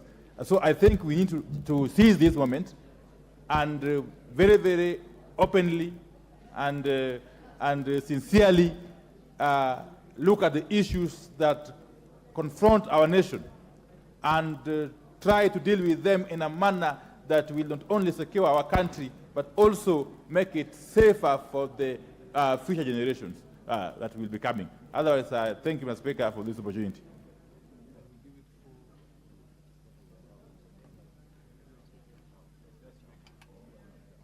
Honorable members, that motion will be allocated time tomorrow, immediately after your engagement with the Minister for Tourism. It will be the next item on agenda. So majority and minority leadership be in the House to prosecute the motion tomorrow. Next order.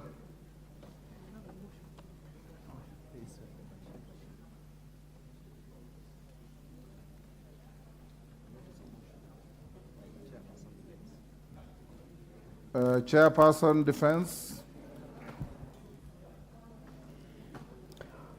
Honorable Speaker, I beg to give notice of the following motion, that this House adopts the report of the Adjournment Committee on Defense, Intelligence and Foreign Relations on its inspection visit to Kenyan embassies in the Kingdom of Saudi Arabia and the state of Kuwait held from the 5th to 12th of May 2023, laid on the table of the House on Tuesday, 15th August 2022. I thank you.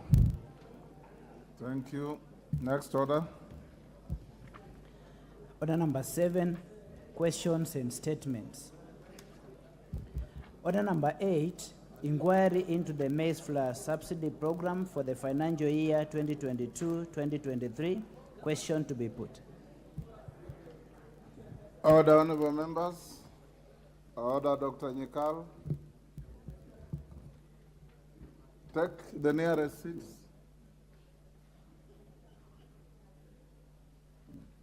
Honorable members, I now put the question at order number 8, that this House adopts the report of the Departmental Committee on Agriculture and Livestock on its inquiry into the maize flour subsidy program for the financial year 2022-23, laid on the table of the House on Wednesday, 7th June 2023. As members of that opinion say aye. Will those of the contrary opinion say nay? The ayes have it. Next order. Order number 9, motion, consideration of the excise duty amendment regulations 2023. Question to be put. Honorable members, I now put the question at order number 9, which is that this House adopts the report of the Committee on Delegated Legislation on its consideration of the excise duty amendment regulations 2023, laid on the table of the House on Tuesday, 1st August 2023, and pursuant to Section 15.4 of the Statutory Instruments Act 2023, approves the excise duty amendment regulations 2023 published as legal notice number 40 of 2023. As members of that opinion say aye. Will those of the contrary opinion say nay? The ayes have it. Next order. Order number 10, motion, consideration of reports of the Auditor General on the financial statements for various funds. Question to be put. Order, honorable members. Order. Member for Fafi.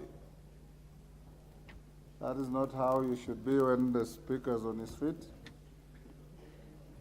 I now put the question at order number 10, which is that this House adopts the report of the Special Funds Accounts Committee on its consideration of the report of the Auditor General on the financial statements for the Women Enterprise Fund, Coffee Cherry Advance Revolving Fund, Strategic Food Reserve Trust Fund, Equalization Fund, Mechanical and Transport Fund, National Research Fund, Youth Enterprise Development Fund, Uwezo Fund, and Civil Servants Housing Scheme Fund, laid on the table of the House on Thursday, 15th June 2023.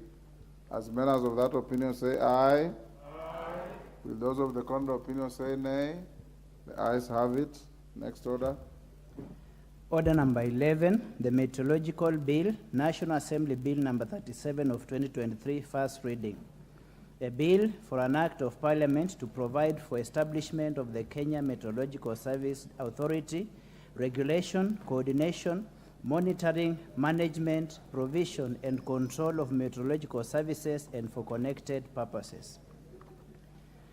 Order number 12, the Food and Feed Safety Control Coordination Bill, National Assembly Bill number 21 of 2023, second reading. Majority Leader.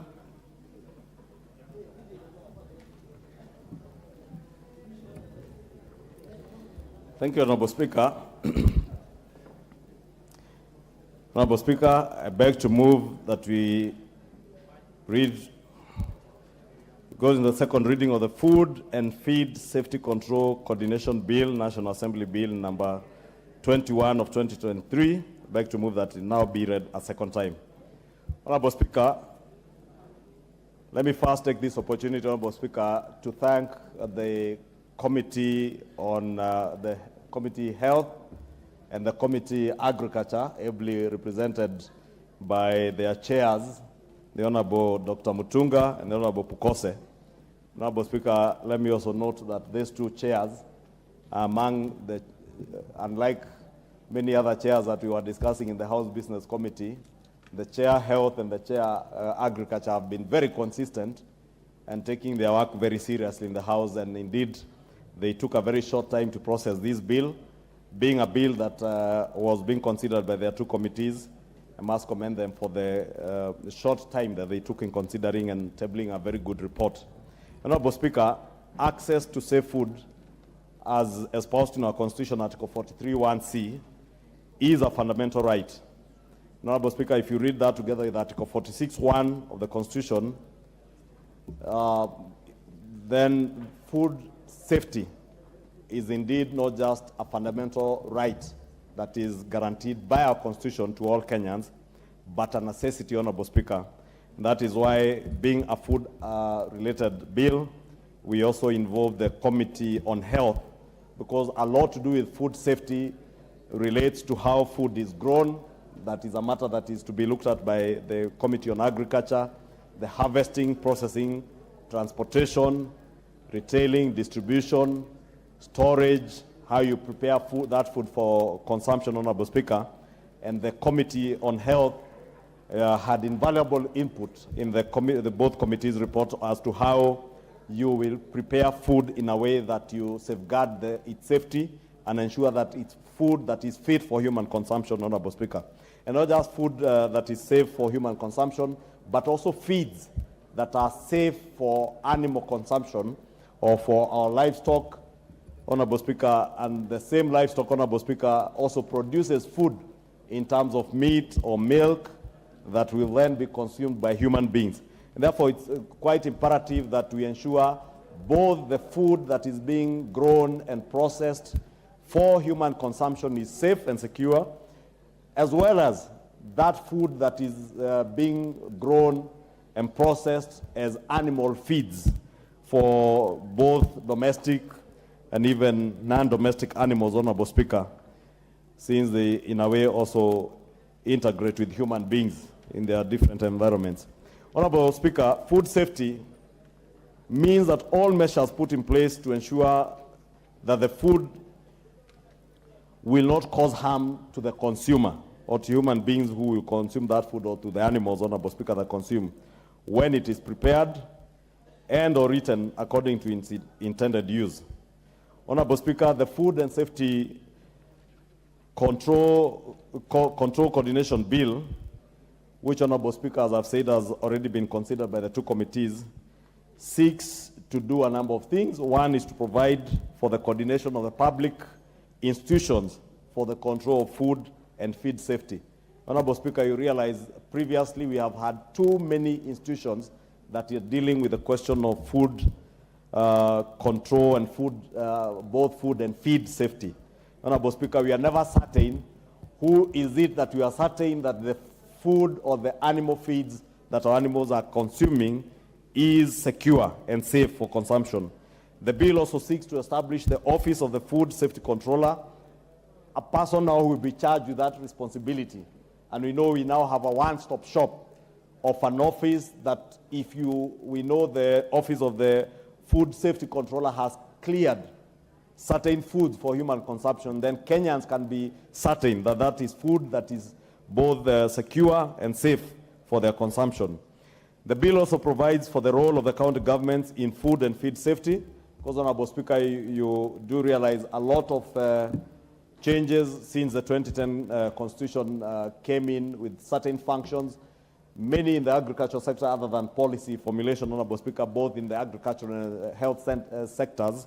A lot of the other work is designated under Schedule 4 of the Constitution to our county governments.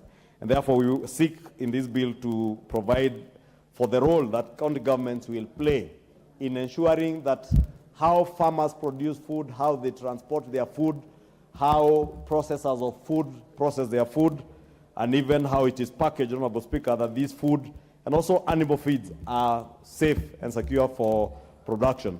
Honorable Speaker, the bill further seeks to ensure that there is supply of safe food and safe feed to consumers. And this being a critical function of both the national and county governments in fulfillment of consumer protection rights, Honorable Speaker, we have therefore ensured that within this bill there are modalities in which both the county governments and the national governments will coordinate through the Office of the Food and Feed Safety Controller and the roles that have been designated under this bill or act, whenever it's passed, Honorable Speaker, to ensure that both levels of government play their role in ensuring that consumers in this country, and indeed even outside the country, for food and feed items that will be exported out of Kenya, are fit for consumption, and therefore consumer interests and consumer rights are protected. Honorable Speaker, the bill also seeks to ensure that food is safely produced, as I said, also distributed, marketed, and prepared for human consumption from the farm to consumption. Clause 3 of this bill, Honorable Speaker, outlines the objectives, I've said, which are as follows. 1, to effectively coordinate the performance of the functions of the competent authorities and enhance accountability in the implementation of official control. Honorable Speaker, as members may be aware, this bill shall apply to every competent authority and every person conducting food business or feeds business. The guiding principles provided for in Clause 5 for the implementation of this bill shall be as follows. 1, Honorable Speaker, is the protection of human life and health. As I said, Honorable Speaker, right from food production all the way to consumption, through processing, through its marketing, we must ensure that we protect both human life and health. 2 is the protection of consumer interests in the conduct of food business and feed business. Honorable Speaker, in this country, in the past we have seen, especially feed manufacturers, Honorable Speaker, who produce animal feeds for consumption by animals that will then either be consumed as livestock, as meat, or milk, Honorable Speaker. Others, like our poultry farmers, are consuming animal feeds that have been produced, 1, under very unhygienic conditions, 2, in environments where even the feed is exposed to elements that are harmful to the human body. And Honorable Speaker, the Honorable Dr. Nyikal, who has served as the Director of Public Health, will tell you there is a huge bearing in relation to the prevalence of certain non-communicable diseases and the feed that our animals feed on, and consequently human beings consume those animals, be it in poultry, be it milk, or be it beef or pork, Honorable Speaker. And there are indeed, there is scientific evidence that there are certain diseases that have been transmitted to human beings as a result of consumption of food that came from animals that have consumed feeds that were not safely produced or that were not fit for consumption by human beings, and therefore should never have been consumed by animals that will then become food to human beings. 3, Honorable Speaker, it seeks to the promotion of the use of scientific-based risk analysis. Honorable Speaker, this is very important because, as I was saying in my earlier statement there, without any scientific-based risk analysis, all manufacturers of animal feeds, for instance, Honorable Speaker, or even human food, have no basis of determining what ingredients they put in the feeds that they are producing. Honorable Speaker, you find people who are buying feed nutrients and importing them from other countries. In some instances, Honorable Speaker, we have seen instances where people import nutrients that are banned in their home countries, and they are then utilized to produce animal feeds here, and they consequently become harmful to our health. No wonder, Honorable Speaker, the prevalence of certain cancers. And again, Dr. Nyikal will bear me witness that there are indeed certain cancers. And I think the Committee on Health did also note that during their deliberations, that there are certain cancers whose prevalence in a way can be connected to the kind of feeds that are fed to animals, and then human beings consume products from those animals. Therefore, with the promotion and use of scientific-based risk analysis, we shall therefore be in a position where our country will be able to use scientific-based risk analysis to determine whether certain nutrients are useful to our human bodies and our animals, and whether they are safe for both animal and human consumption. 4, Honorable Speaker, is the promotion of food safety and feed safety, which I don't need to overemphasize. The fifth, Honorable Speaker, is the promotion of fair trade practices in the conduct of food business and feed business. Honorable Speaker, as I mentioned, the largest culprits, Honorable Speaker, are the producers of animal feeds, our livestock feed producers. And the Honorable Agnes Pareyo will tell you, because she comes from a livestock rearing community in Narok North and the entire of Narok County, that very innocent pastoralist farmers are made to buy feeds that are produced by business people who are engaging in very unfair trade practices, Honorable Speaker. Therefore, there are no standards as to the level of nutrients, whether it's vitamins, whether it's calcium, whether it's proteins or carbohydrates that you need to input in animal feeds. And because nobody is regulating these people, they produce feeds that are filled with carbohydrates and proteins and no vitamin or mineral contents. And gullible farmers, because of these unfair trade practices, are allowed to market, the traders are allowed to market these feeds to very gullible farmers in our villages and in our rural areas. And the farmers innocently buy the feeds, believing that the feeds will allow their animals to gain weight and produce more milk or beef products. But woe unto them, Honorable Speaker, they end up spending a lot of money without any meaningful input onto the animal health of their animals or even increasing productivity. Honorable Speaker, because this government has purposed to ensure that we increase productivity, not just of the food that we are producing, Honorable Speaker, and that is why you have seen the President overemphasize on the need to use fertilizer. And I'm glad that the government, as from last week, Honorable Speaker, has now reduced the cost of our subsidized fertilizer going to our farmers, right from the 7,000 shillings that was there before elections, Honorable Speaker, to 3,500. And last week, the President did announce that the subsidized fertilizer now will go at a price of 2,500 shillings, all in an effort to increase productivity of our food productivity in the country. The same, Honorable Speaker, goes to increasing productivity of our livestock farmers to ensure, Honorable Speaker, that our farmers can be able to feed their animals and they're able to gain weight and they can be able to sell them for meat products.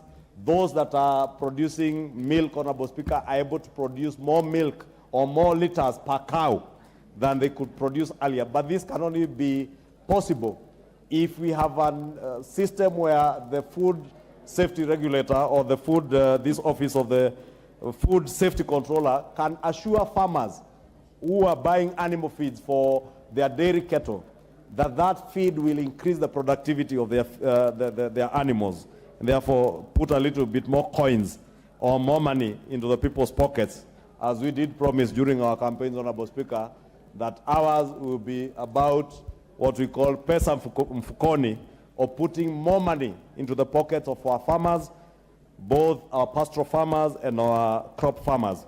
Honorable Speaker, the last is to increase efficiency in the performance of official control. As I said, Honorable Speaker, the myriad of agencies and authorities that have been regulating our feed and food safety, there hasn't been any efficiency in how our food and feed, either production to processing to consumption, Honorable Speaker, is being controlled. But now there will be greater efficiency with the enactment of this bill. And as I said, with the creation of the Office of Food Safety Controller, that is in Clause 6 of this bill, this will be established as a body corporate and a state office as defined under Article 260Q of the Constitution. Honorable Speaker, the bill further provides that the county governments shall perform the following functions with respect to food safety and feed safety. Honorable Speaker, as I mentioned, it's important to distinguish the two roles of the two levels of government.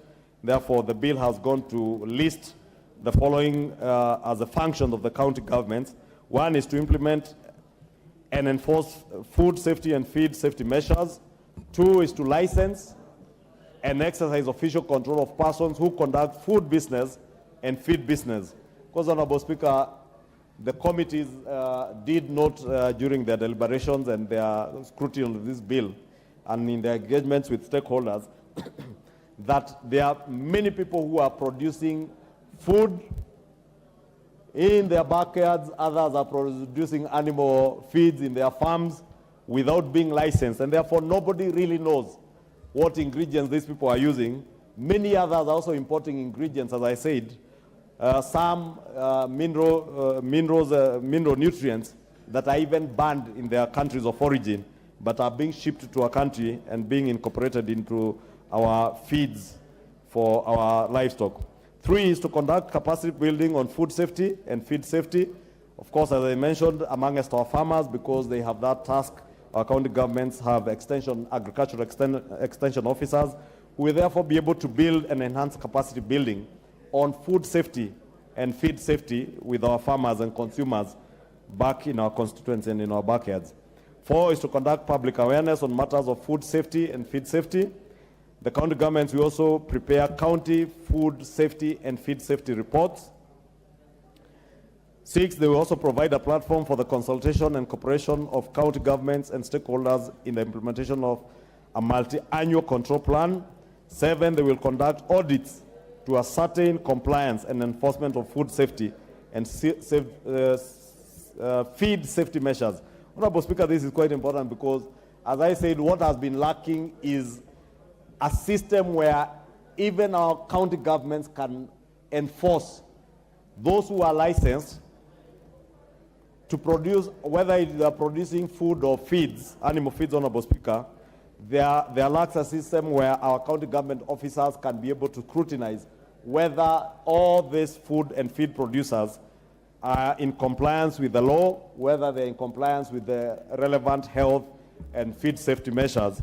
Therefore, the county governments now will be able to institute such control measures and conduct regular audits in all enterprises and institutions, Honorable Speaker, that are producing food and feeds, either for animals or for human beings. Honorable Speaker, they also coordinate food safety and feed safety activities. They will also regulate and enforce official control, and finally monitor and evaluate implementation of the multi-annual control plan. Honorable Speaker, I don't need to belabor all the other functions of the national government because these are provided for in the bill, and members will be able to scrutinize the bill. And I believe those who have been able to look at the committee report will see the issues that were raised by stakeholders during engagement with the 2 committees, both on the health concerns of the animal feeds, especially that our animals are consuming, and also concerns on the handling of food right from post-harvest, Honorable Speaker. And I must commend again the Kenya Kwanza administration, because last week again His Excellency the President did announce that in anticipation of the bumper harvest, especially of the maize, following the maize subsidy program, the government is now investing in acquiring or in the procurement of food and maize dryers to ensure that all the food that will be harvested this year is handled safely. Honorable Speaker, you know from the area you come from in Uasin Gishu County, crossing all over to Trans Nzoia County. And indeed, last week, Honorable Speaker, even as I traversed Nyeri County, I noticed in Narumoro, in Kieni constituency, and I'm happy Honorable Shieni Wairaina is here. I saw farmers who had spread their maize by roadsides to dry their maize, Honorable Speaker. And these are some of the issues that this bill will be speaking to ensure that farmers are not drying their maize out in the sun by the roadsides. Because, Honorable Speaker, when you do that, you expose the maize and other crops that we dry using those traditional drying methods to other elements like lead that is coming from the vehicle exhaust systems. That lead gets embedded onto the maize, and in a way, Honorable Speaker, it ends up in being harmful to our bodies. Therefore, Honorable Speaker, we must commend the government that now government is taking measures to ensure that when farmers produce maize, they will be able to dry their maize in an environment that is safe, in an environment that will be healthy, and an environment where Kenyans will be assured that the end product of that maize packet, maize flour packet that they get from their local supermarket is maize flour that has been grown or produced, transported, dried, processed in a very safe environment, Honorable Speaker, and therefore very safe for human consumption.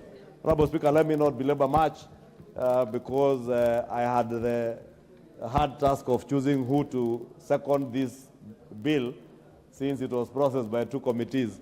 But the Honorable Pukose prevailed on me that this is more to do with health, that we are talking about health safety. Therefore, he did request that he seconds, and I want to beg that he seconds, but also beg your indulgence, Honorable Speaker, that you allow the Chair, Agriculture, to also contribute to this bill because he is one of the very major stakeholders. With that, I beg to move. And to second. Hold on a moment. Honorable members, I wish to recognize the following schools who are in the Speaker's Gallery. Eronge Adventist School from Bochari constituency, Kisii County. Tasai School from Embakasi West constituency, Nairobi County. Garissa Academy from Garissa Township constituency, Garissa County. You're all welcome.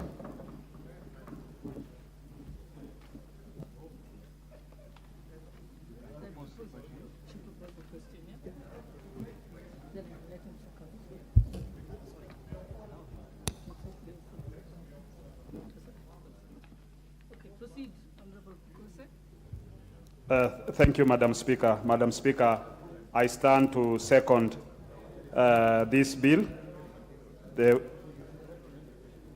I stand to second this bill, the Food and Feed Safety Control Coordination Bill 2023. Madam Speaker, on the onset, I want to thank my colleague, the Chair Agriculture, the Honorable Mutunga, member for Tigania West, for having graciously co-chaired this bill together with me.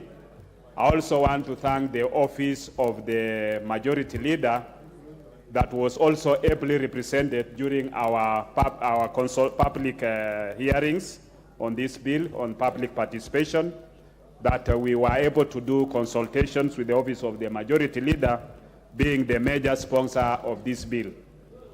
Honorable Speaker, we had many interested parties in this bill, both from the Ministry from Agricultural sector and also the health. We had the PS Health representing the team. We had also members of the Public Health Union coming and making their presentations. And we had also CAPES and other AFA and other institutions who came in with their amendments and proposals. Honorable Speaker, I want to thank both the Committee of Agriculture and the Committee of Health for having actually attended all these meetings, and we had enough quorum and a lot of interest in this bill in far as creating this coordination body that will coordinate the public institutions in food and feed safety. Honorable Speaker, this office is a state office. And at one stage, we were debating whether it should be domiciled in agriculture or domiciled in the Ministry of Health. But we feel that this is one of those offices that will be under the presidency, and through the executive order, the president will be able to place it properly within the presidency so that it can be able to coordinate all these other competent public institutions that are involved in food and feed safety. Honorable Speaker, one of the biggest challenges in this country is how to bring all these bodies together, how to bring the public health side together, how to bring those in the agriculture sector together, to make sure that the food that we feed and the food that we take to sell in other markets in the national community meets the standards.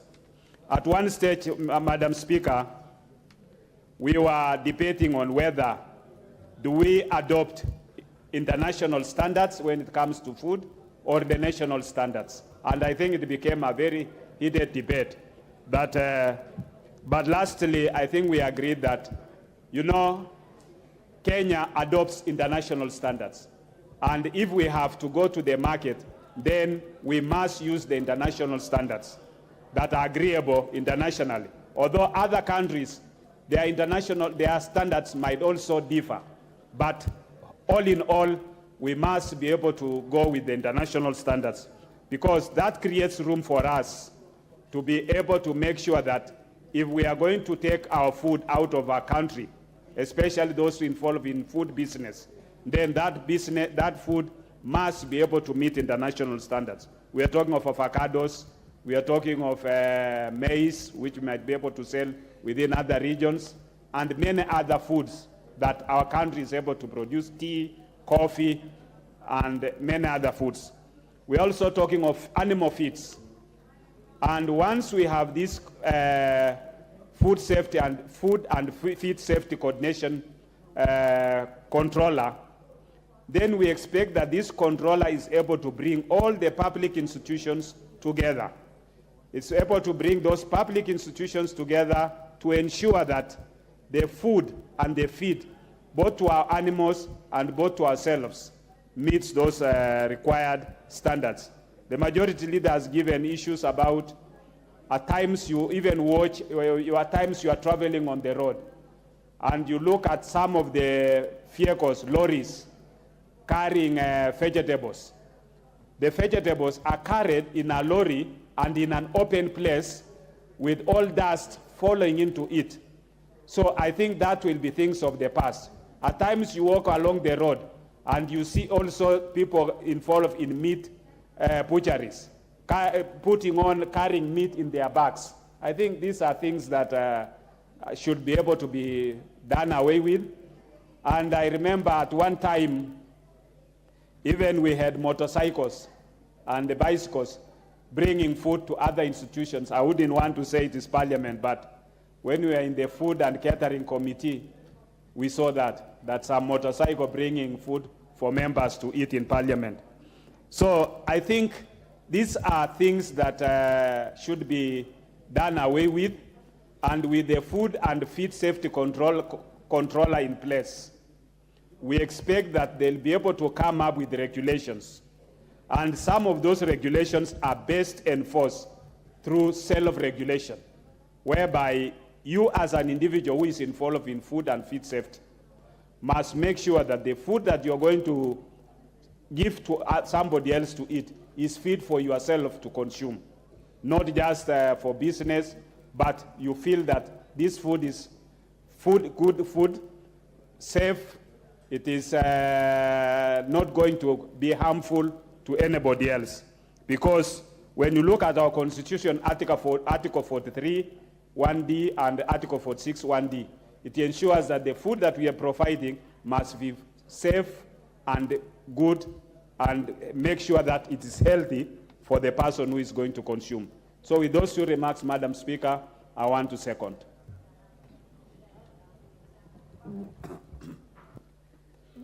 Honorable members, I now propose the question that the Food and Feed Safety Control Coordination Bill, National Assembly Bill number 21 of 2023, be read a second time.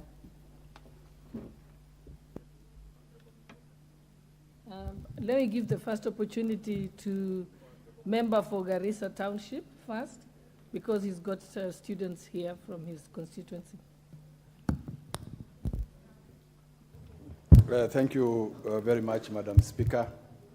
On behalf of the House, I would like to take this opportunity to welcome all the students from all the mentioned schools, and in particular, Garissa Academy. Garissa Academy is one of the first private schools which was established in the whole of Garissa County. Interestingly, it's one of the schools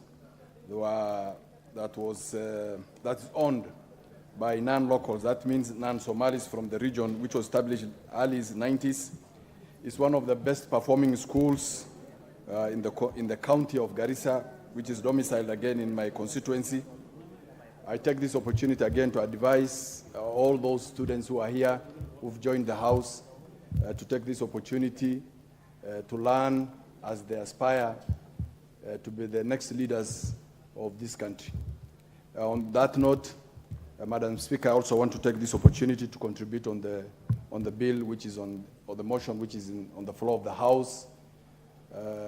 As has been said, we are talking about the food and safety of our foods that we eat and the feeds for our animals. Madam Speaker, as you might have noticed, this country, we are facing very serious challenges on the issue of food handling, production and handling, as has been mentioned by both committees of health and agriculture. Madam Speaker, there is a high prevalence of cancer in our country, and we might attribute, some of us have thought about it, though not scientifically proven, that it might be the processed foods that we are importing into this country, which is not well regulated. We have a situation where any type of food comes to this country without proper regulations. Food handling in this country is very wanting, and I believe with the introduction of this Office of Control of Food Safety and Feed Safety, they will be taking care of these things. We have seen situations where food is grown on sewage lines. It has been reported in the past about that issue, food feeds and which has grown. We have markets, we are expecting international markets for our animals, and that means we should be able to take care of the kind of feeds we give to our animals so that they meet the international standards. If you are to export any food item out of this country to Western countries, or Middle East, we face a lot of regulations, tests, procedures of how that food is handled from the growth period, from the production period to the packaging to the export.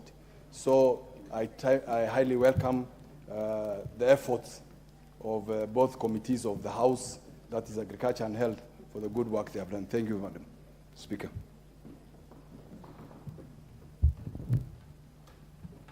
I also wish to recognize Kapsabet Highlands, Chesumei constituency, Nandi County, Sikri Junior Academy, Kasipul constituency, Homa Bay, Antasia School, Embakasi West constituency, Nairobi County. You're all welcome. I'll give the chairperson for agriculture. Thank you, Honourable Speaker, for the opportunity to also contribute to this particular bill. Honourable Speaker, the Food and Feed Safety Coordination Bill comes in basically to coordinate the control of safety in feed and food. Safety is important, Honourable Speaker, because lack of it would lead to infection and infestation. Lack of proper coordination, Honourable Speaker, on which institution plays which role basically leads to duplication of functions. And duplication of functions waste not only the time and resources. Honourable Speaker, lack of clarity also is important. I mean, it's critical so that we do not waste time when we are dealing with the issues of food. This particular bill does come in to amend a number of acts. It will amend, Honourable Speaker, the Food and Drugs and Chemical Substances Acts. It will amend the Kenyan Dairy Act, the Fertilizer and Food and Animal Foodstuffs Act, the Pest Control Act, the Meat Control Act, the Biosafety Act, and the Standards Act as well. The Kenya Plant Health Inspectorate Service Act, the Agriculture and Food Authorities Act, the Fisheries Management and Development Act, the Water Act, the Health Act. So all those acts are going to be amended in order to bring harmony to the functioning of the competent authorities that are supposed to be handling the food issues in this country. Honourable Speaker, by competent authorities, I'm referring to the institutions that have the mandate to clear our food, either to come in or leave this country. When we import food from other countries, we rely on information be given by their competent authorities, which are recognized internationally. Our competent authorities in this particular respect, Honourable Speaker, the Council of Governors is hereby recognized, the Kenyan Bureau of Standards, the State Department for Public Health and Professional Standards, the State Department for Crop Development, the Pest Control and Produce Board, the National Biosafety Authority, the State Department for Livestock Development, the Plant Health Inspectorate Service, the Nature of Kenya, and also the Kenya Association. These are the participants who basically brought their presentations, some of them being competent authorities. The importance of having the competent authorities coordinate is because in the past, some of them have been claiming to play certain roles, and therefore these roles at some point have some duplication. Madam Speaker, the other issue that is important is that we need to control feed safety, because lack of safety on the feed may lead to people eating food that is dangerous. So we need to be sure that the feed that is fed to our animals is safe. A classical example, Madam Speaker, is a feed called, it's a fungal infestation that is called aflatoxin. Aflatoxin, toxicant, can affect a human being. If we feed our animals on mold and grain, those animals are most likely to transmit or pass that particular fungi to the human beings. On the other hand, Honorable Speaker, some diseases, called zoonotic diseases, affect both human and animals. And diseases related to feeding, which could be of zoonotic nature, need to be contained in view of making sure that we have feed safety. So food safety, feed safety, in the other ones, is actually food safety, because the feed fed to our animals may at the end of the day affect ourselves. So there are institutions globally that are charged with the responsibility of ensuring that the safety of food is well done. And in this particular respect, we have Codex Alimentarius, to which Kenya is subscribed. Kenya, having subscribed to this Codex Alimentarius, basically ensures that Kenya's competent authorities in food matters are recognized. Honorable Speaker, the reason why counties cannot possibly do business directly without passing through the national government is because competent authorities are single in a nation. We do not have more than one competent authority in a country handling a specific issue. So we cannot have 48 competent authorities, every county having their own competent authorities, and then the national competent authority. Kenya will be expected to have only one competent authority, and that is why coordination, when it comes to intergovernmental relations, is very important when it comes to selling our products out there or importing our products from other countries. Honorable Speaker, consultations were rife on many issues concerning the food and feed safety issues, and discussions abound, Honorable Speaker, clearly brought to the fore that there has been confusion, and this bill comes in to clear the confusion that lies in the handling, the issues of food safety control. That is why the establishment of the Office of the Controller is important, and the Office of the Controller will have regulations upon which the office will play to ensure that every competent authority will do their work the way it's supposed to be done. The Office of the Controller is not going to be a competent authority in itself. It will be an institution that will oversight the functions of the competent authorities, and therefore we shall ensure that the issues of food and feed are taken care of. Honorable Speaker, I support this bill. Thank you. Honorable Member for Emuhaya.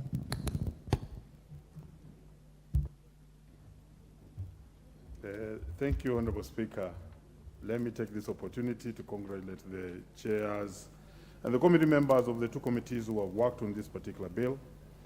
That is the Committee for Agriculture and Committee for Health, to actually put in place a particular institution office that will be in charge of food safety and also control basically everything about food that we are consuming. Not only food, but also feeds for our animals, because we feed these animals in order that we feed on them, and if there's contaminated food arising from how we deal with animal feeds, then they are likely to also affect us. I want to look at this bill from the agricultural point of view first, before I just say something very small about the safety bit of it, which is also very, very necessary. That for me, the office so being created must be an office that will enhance the capacities of the farmers. The capacities of farmers in this country, both the crop-producing farmers and even animal breeding farmers, to have quality accessories that they will have as inputs to their crops. Honorable Speaker, what has made us be where we are in terms of hunger in this country was the fact that we lacked such an office which could specifically control the type of inputs that were being given to our farmers. And for quite some time, both in the food bed producing areas like Kitale, North Rift, and other places, people gave up on food production because they were not sure of the kind of inputs that were being given to them. Just to mention a few, like fertilizer.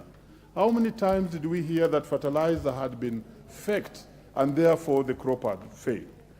From fertilizer, we had even the seeds themselves, that the seeds had been faked and therefore the crop had failed. And all those inputs were being dealt with in a way that the farmers could not get value for their money. And I want to believe that this bill and this office being created, this network should actually arraign the quality of feeds, the quality of inputs that we are giving to our farmers. Worse was it also for those who are beef producers and milk producers, because how many times do we see those farmers get feeds? And so long as the feeds of a particular color, then it's a feed. But yet it could just be nothing with any nutrients being given to the animals, and therefore the yields are small. So this has affected both the dairy farmers, the beef farmers, and has further affected the crop-producing farmers. We must invest, and seriously invest, like the Kenya Kwanza government has done, in food production. And if that must happen, then we must also have good quality feeds for animals and also good quality inputs for crop farmers, which we are sure that the farmers will get their crop after they have invested in farming. And this is very good. How many times, and even during the last parliament, you yourself, Honorable Speaker, you had a bill on very many fake, what were they called? Were they called pesticides and all those things? This is where it's boiling up to, Honorable Speaker, that the farmers are not having the right quality of inputs that will actually safeguard food production. Therefore, from the agricultural point of view, this is a bill that I'm fully supporting so that we may enhance our food production. Now I'm happy fertilizer is reaching the last mile. Like in my constituency, Muhaya, for the first time, the fertilizer has reached the very last end of Bunyore land in Mulhoro in Luanda. Ordinarily, we would have to go and buy that fertilizer from far away in Chavakali. Now, this bill should actually enforce that the quality of that fertilizer is real, and the seed that shall be coming must be real, and everything about inputs must be real so that we increase the food production. I cannot belabor to speak about the safety of the foods that we are doing in terms of from the time we are planting, the processing of the food, the transportation, and therefore this may also be important in enhancing certain sectors within the agriculture, so that those farmers who are doing vegetables, who are doing floriculture and small-scale production of vegetables must have means of transportation, either them being helped to form associations, cooperatives, and other such like organizations that will enable them to actually make sure that the safety of the foods they are transporting and even processing is accurate. So for me, I want to look at it as an office that will enhance and not simply a policing office that will arrest farmers that, yes, you are processing this wrongly, but let them be capacitated to have the correct inputs and then later on monitored on how they are doing the transportation for safety of our foods. With those few remarks, I want to support. Thank you, Honorable Speaker.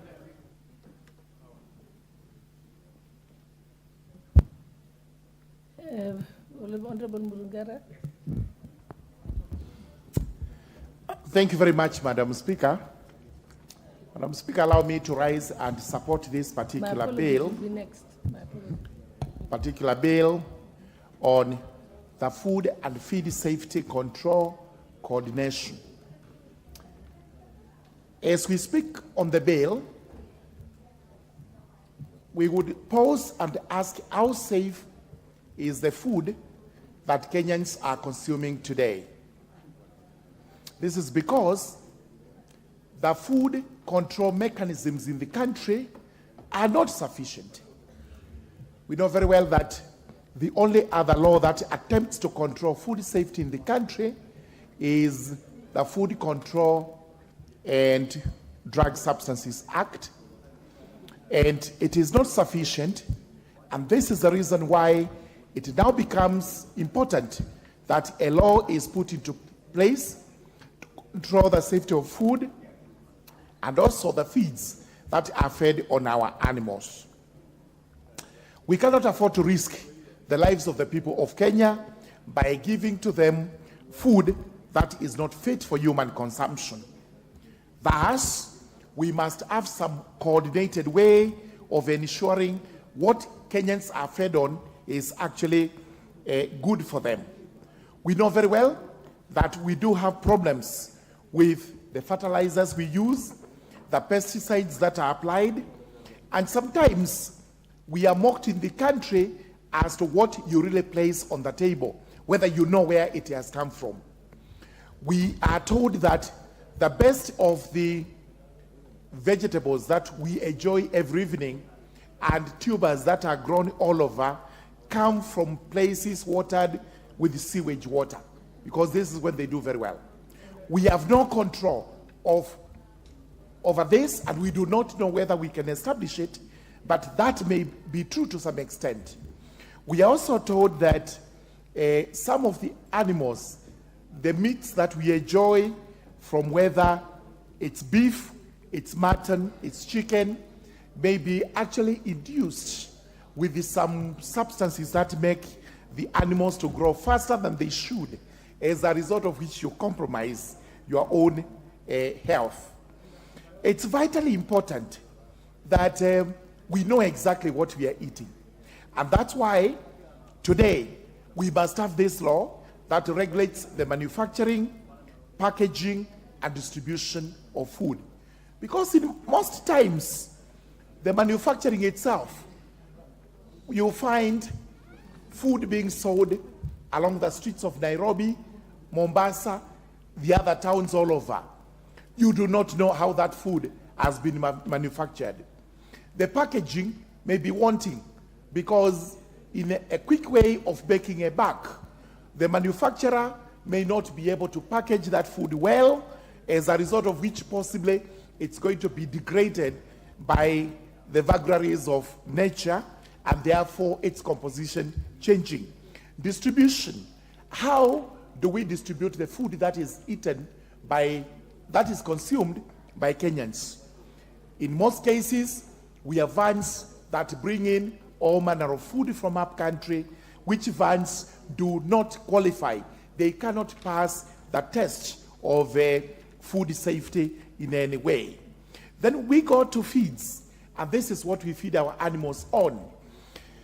You go, you buy whatever nature of food you find in the market, you give it to your animals, and as a result of which, the beef, the mutton, whatever you get, the products you get from it are contaminated. This is because those feeds are actually not certified. They are not particularly produced in hygienic conditions, and therefore the food consumed by Kenyans becomes unfit. We also know very well that Kenyans are ingenious when it comes to adulteration of foods. In fact, we are always cautioned that whatever you buy, you must be cautious, whether it has the label of the Kenya Bureau of Standards, whether it has the other high quality assurance marks. You must be extremely cautious, because Kenyans are very good in adulteration. Kenyans are very good in counterfeits and other ways of ensuring that they produce lookalike foods, which cost much less than the real food, because they have to dupe Kenyans to buy that in haste and also in an attempt to make more money. I would give an example of some product in my local market. It's known as guzo. Nguzo is said to be a form of fermented flour, which is supposed to, which comes from sorghum, which is widely grown in Tharaka. Sorghum, Gadam sorghum especially, is known for beer production. But nguzo, which they actually use to make some local brew, which, thank God now it's illegal, it may not be sold anywhere. The truth is, we are told that is not for human consumption. It is meant for animal. It's a form of animal feed. But we are able to adulterate it by adding a little bit of this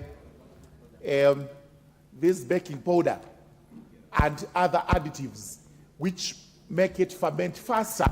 And it is therefore transformed into some beer brewing process, which Kenyans find themselves in. Again, this is how ingenious we are, and therefore, when we say we are going to establish a control coordination office, this is welcome. Like the Kenya Bureau of Standards, like the liquor control boards and everything else. We want our food also to be controlled, so that when you go to consumption, you consume a food that has a label showing it is fit for human consumption. This is a very welcome bill, and I do support, Mr. Speaker, sir. The Honorable Faith Gitau.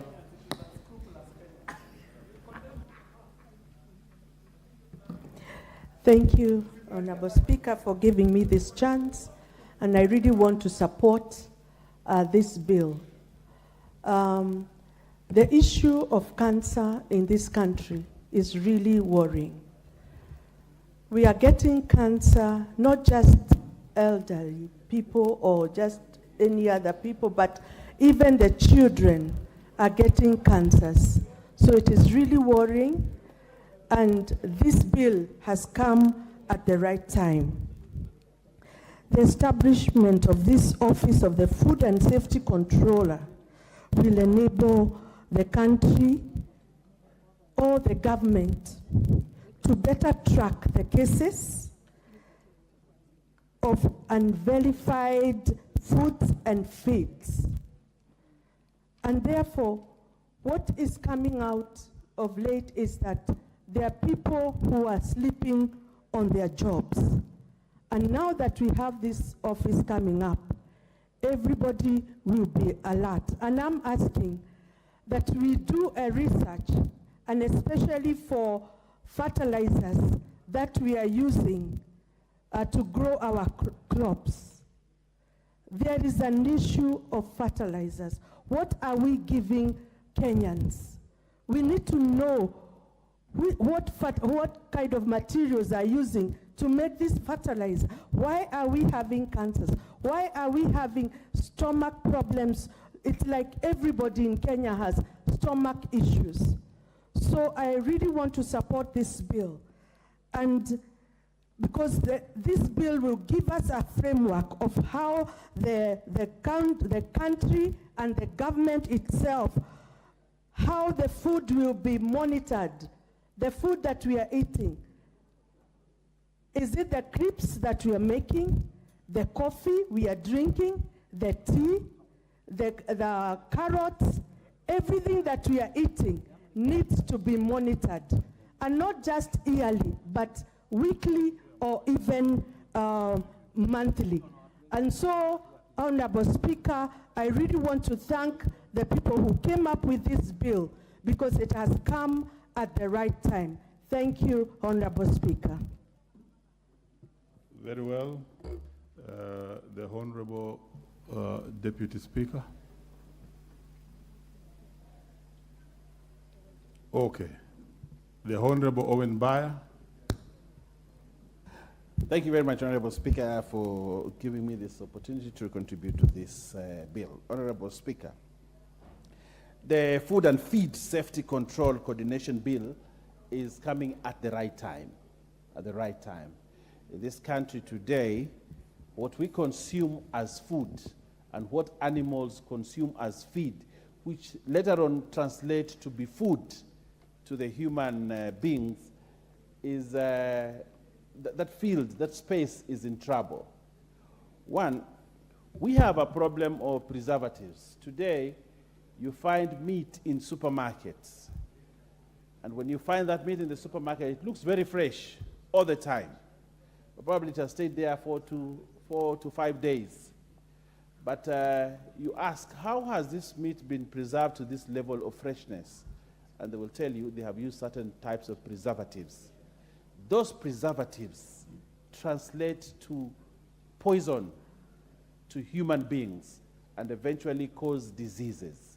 So when we have an office that controls food and feed, then we are bringing to this country the safety of human beings. So, Mr. Speaker, food safety and food safety means a safe country. The safety of this country is not about the armies, it's not about the police, it's not about all those other things. The safety of this country can also be determined by the kind of food and feed that is supplied. So, Honorable Speaker, it's very important that we have this office, this officer that will come into office. But my caution, Honorable Speaker, we have had KEBS in this country, Kenya Bureau of Standards, that has been regulating standards of goods in this country, including food, including water. But how come we always have issues of food that has not been properly standardized in the country? The question of integrity, Honorable Speaker. The question of integrity. When we set up this office, we can set an office, a good office with good objectives and with very nice proposals on it. But if the persons occupying that office are people without integrity, then we are doing zero work. So as we put people into office to oversee food safety and feed safety in this country, Honorable Speaker, integrity should be the overriding principle in ensuring that we are safe with the food that we have in this country. Honorable Speaker, another important factor that must be considered, as a tourism destination, this country requires, within the shortest time, the establishment of this office. A lot of tourists and high-end tourists look at what is the food safety in Kenya before they come here. You know, once I went to a hotel in this country, in Malindi, and I realized that the billionaire who had come to that hotel had come with a whole plane load of food because he does not trust the food in this country. So I asked them, how come that all the food that is being prepared in this hotel is imported food? They said, even the tomatoes, even the onions, even everything had been imported. And this billionaire had come with a jet, landed the jet in Malindi Airport, and all food and everything, he had come with everything that needed to be cooked. And he told me, you know, I do not trust the food in this country. And we asked why. He said, you see, there's a lot of integrity issues in this country, so the food that is sneaked or that comes, that we buy from the market may not be very safe. I will name the billionaire later to my friend KKJ, who seems surprised. Because they are worried about food in this country. And the tourism sector in this country is actually losing high-end tourists because they are not very sure about the food safety and food in this country. For example, they will not buy milk from this country. Why? Because they think that animals in this country are fed with feed that is not of good quality, that has been compromised, and therefore they will import milk. They will not buy cooking fat from this country. And if you are a hotelier who deals with international tourists, you will import even cooking fat. You will import milk because the clientele demand that we have safe food, and therefore they will. So for us to boost the tourism sector in this country, we have to have food and feed control that can help this country in terms of tourism. Honorable Speaker, I would like to talk about Kenya being dumping site of food and feed that is of low quality. You see, the processes of importing food and feed in this country has compromised. You know, my children like certain food, noodles, you know, and you go to the market and buy a packet of noodles.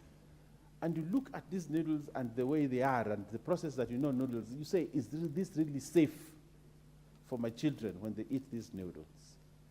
And you look at it and say, suddenly I wouldn't allow my children to eat these noodles. How does it affect children in future? We have young children now suffering from cancer. You go to the cancer ward here in KNH and you realize there are very many young children that have cancer. And then we are also told that food can be a cause for cancer. Then you ask yourself the question, how did these children get cancer? It's because of the food that we have. How then do we control it? I think this office, Honorable Speaker, will help us to ensure that the food that our children eat, especially fast food, the fast food that is prepared in these fast food restaurants, sometimes does not meet the threshold of fit for human consumption. Honorable Speaker, as I wind my presentation, I would like to say this. Although a lot of the diseases that we have, the cancers that we have, can easily be traced to food, but not just food, feed, Honorable Speaker. I remember the Honorable Gladys Boschole brought a motion on pesticides and I don't know whether she talked about fertilizers, but the pesticides that are used in our farms, where we grow our food, what goes into produce that plant, what goes into produce that tomato, what goes on to produce that potato, what goes on to produce that maize, might not be fit for human consumption. And therefore, we end up with food that has elements within it that can cause diseases. Honorable Speaker, it is time that we establish this office, and this office, as the leader of majority has said, is supposed to provide coordination of the public institutions for the control of food and feed safety. And that is very important because it needs to coordinate KEBS, it needs to coordinate this standards organization, it needs to coordinate public health, it needs to coordinate a lot. It is very important. Public health officers today, depending on how much money they are given, can satisfy an animal that died of anthrax to find its way into the butchery. Public health officials today, I have seen pictures on social media where donkey meat is finding its way into Kiambu. I saw that story today. And I asked myself, what happened? What happened that donkey meat can find its way into a butchery? Because there's a public health officer who will turn, by virtue of his signature and his stamp, will turn donkey meat into beef. Just that. Why? Because there's no proper coordination. This office, when established, Honorable Speaker, will provide for the coordination of the public institutions for the control of food and feed safety. Secondly, Honorable Speaker, the office will provide for the role of county governments in food and feed safety. Now, Honorable Speaker, I believe in devolution. But sometimes what goes on in county government, you see, they hire a public health officer, not based on qualifications, high standards of qualification, but they will hire that public health officer based on who knows who. On that basis, that public officer can kill a whole community. We had very recently schools, 2 schools where children died because of food poisoning. I can bet a public health officer must have certified that food in that school as fit for human consumption. And yet we lost lives. We lost lives, Honorable Speaker. So, Honorable Speaker, what I would like to say that this bill is very important. I urge members of Parliament to have a bipartisan approach. We pass this bill to ensure that our children, our people, Kenyans, are not harmed, not because of hunger, but because of the food that they eat. That people die, not because of disease, but because of the food that they have eaten. Honorable Speaker, I support this bill, and I hope that when it comes to third reading, we will panel beat it and ensure that we give a gift. Very well. The Honorable Caleb Luyai Saboti is in the House. Proceed.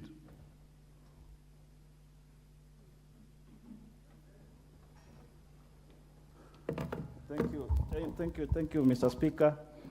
I was trying to acquaint myself with the bill, and that's why I was running across to pick a copy. Mr. Speaker, I want to appreciate I think this bill originates from the executive, having been brought by the leader of majority, Kimani Ichung'wah. Mr. Speaker, this bill just ran short of collapsing all these authorities that were established to look at the safety of food and feeds.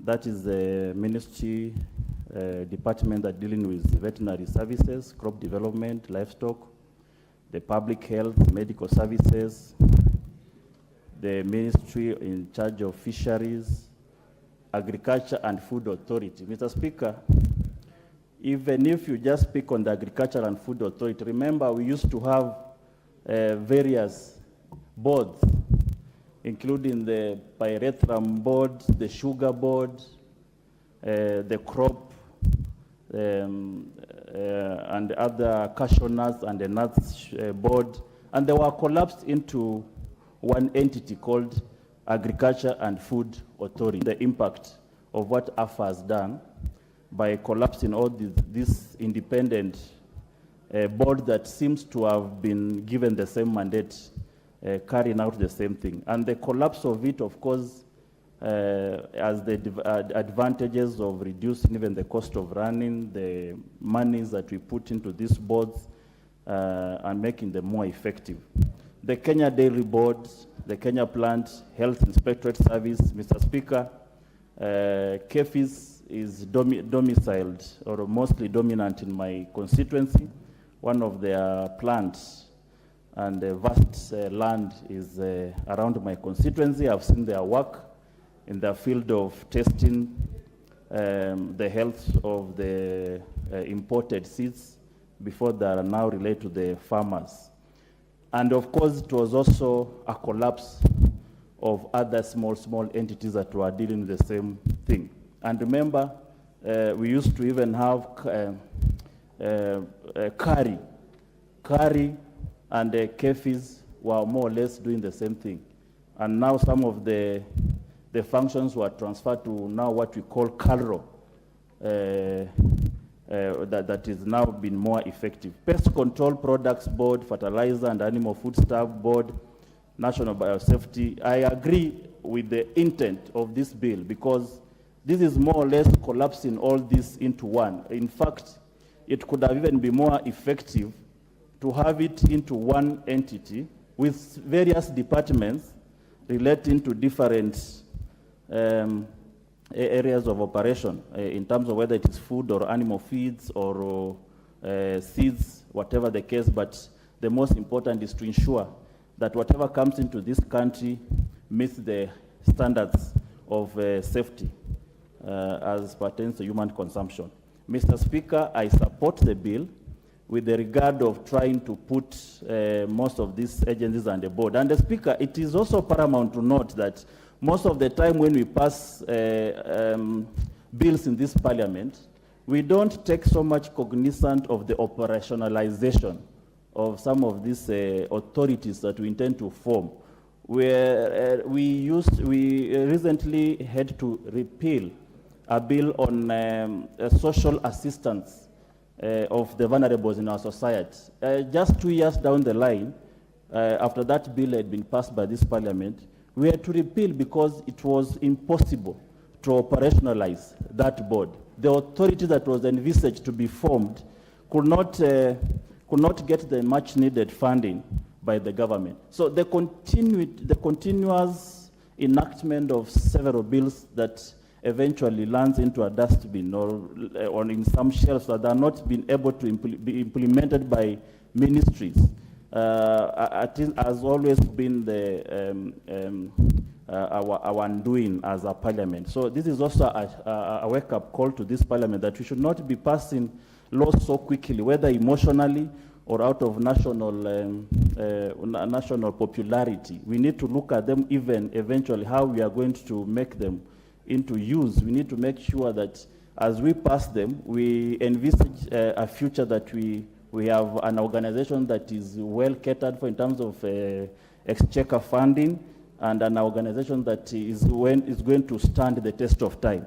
So, Speaker, this is the onus is on this Parliament to make sure that the bills that we pass here meets the quality standard of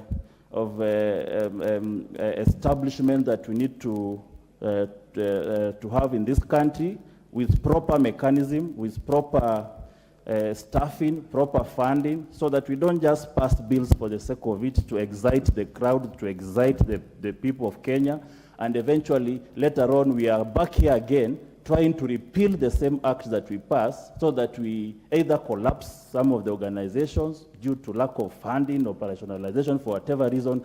And the more so, Mr. Speaker, I have to say this. Some of these moribund organizations, they look like they exist, but they don't actually exist. They exist on paper.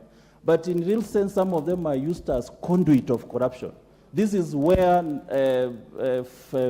donor funds are directed or misdirected for consumption by a few people. So we also need to know the operationalization of some of these entities that were formed either by an act of Parliament, by a legal notice, by executive orders.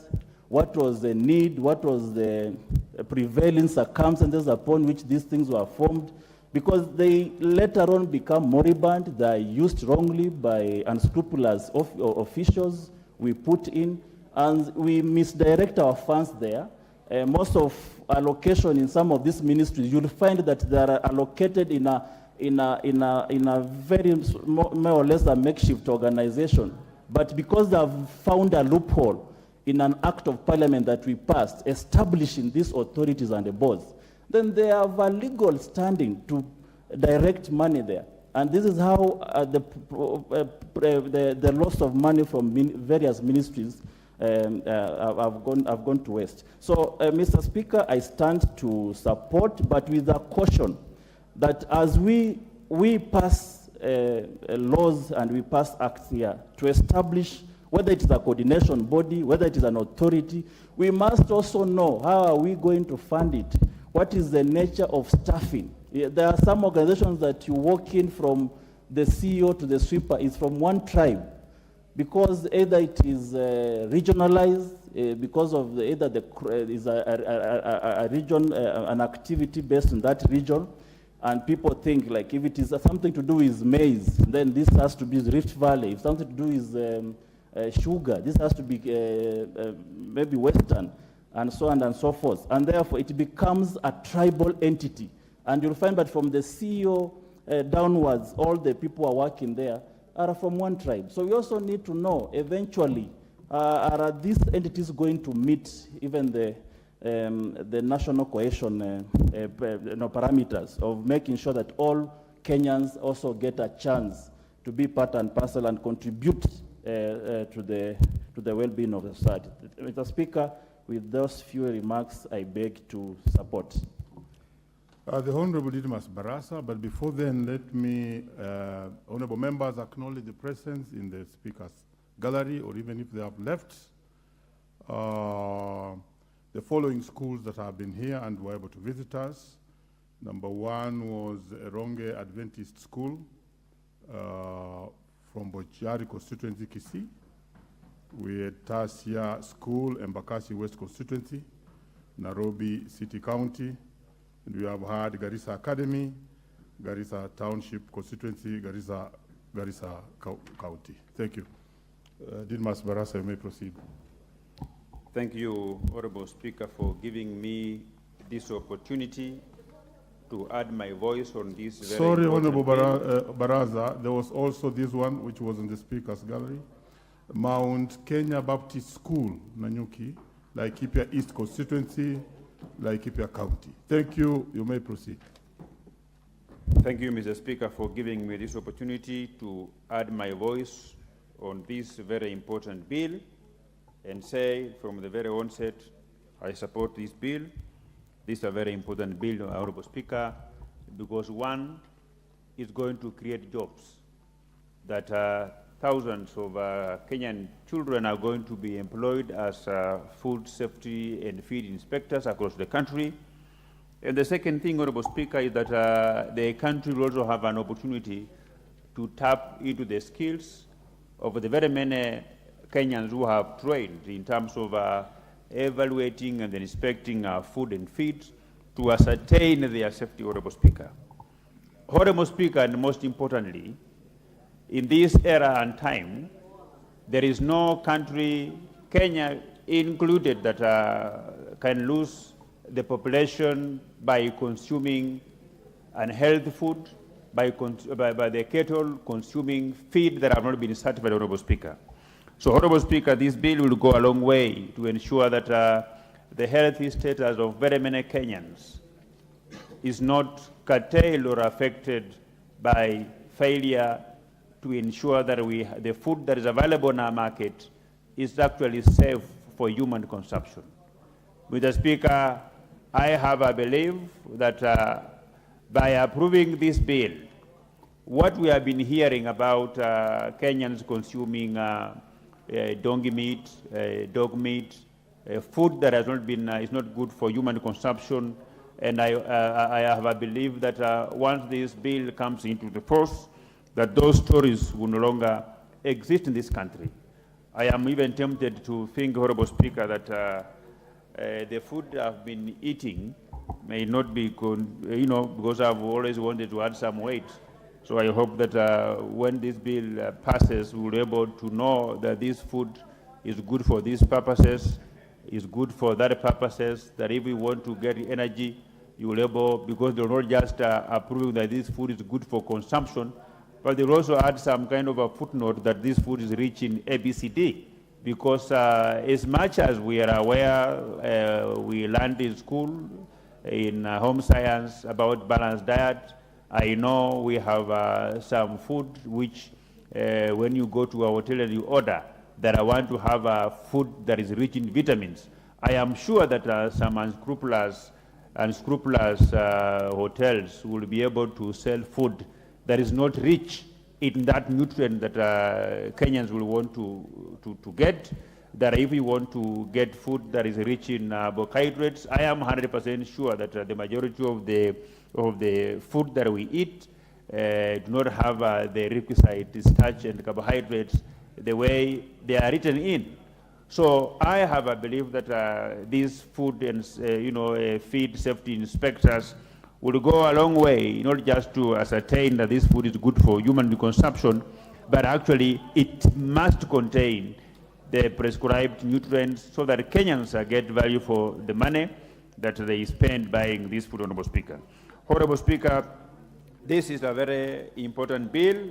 Like the Leader of Majority has aptly put it and explained in detail, is that we may be having the majority of Kenyans who are battling various mysterious diseases. Those diseases, 90% of those diseases may have come as a result of feeding on food that has not been certified to be secure for human health, Honorable Speaker. I am also a believer that we may have lost thousands of Kenyan people on some mysterious diseases by failure to ensure that the food that's available in our market is actually fit for human consumption. Mr. Speaker, we have also been told that the majority of the fruits that are available in our Kenyan market, they are never allowed to ripe through the natural processes, Honorable Speaker, that there are some additives that you spread on those fruits and they should be able to ripen very, very fast.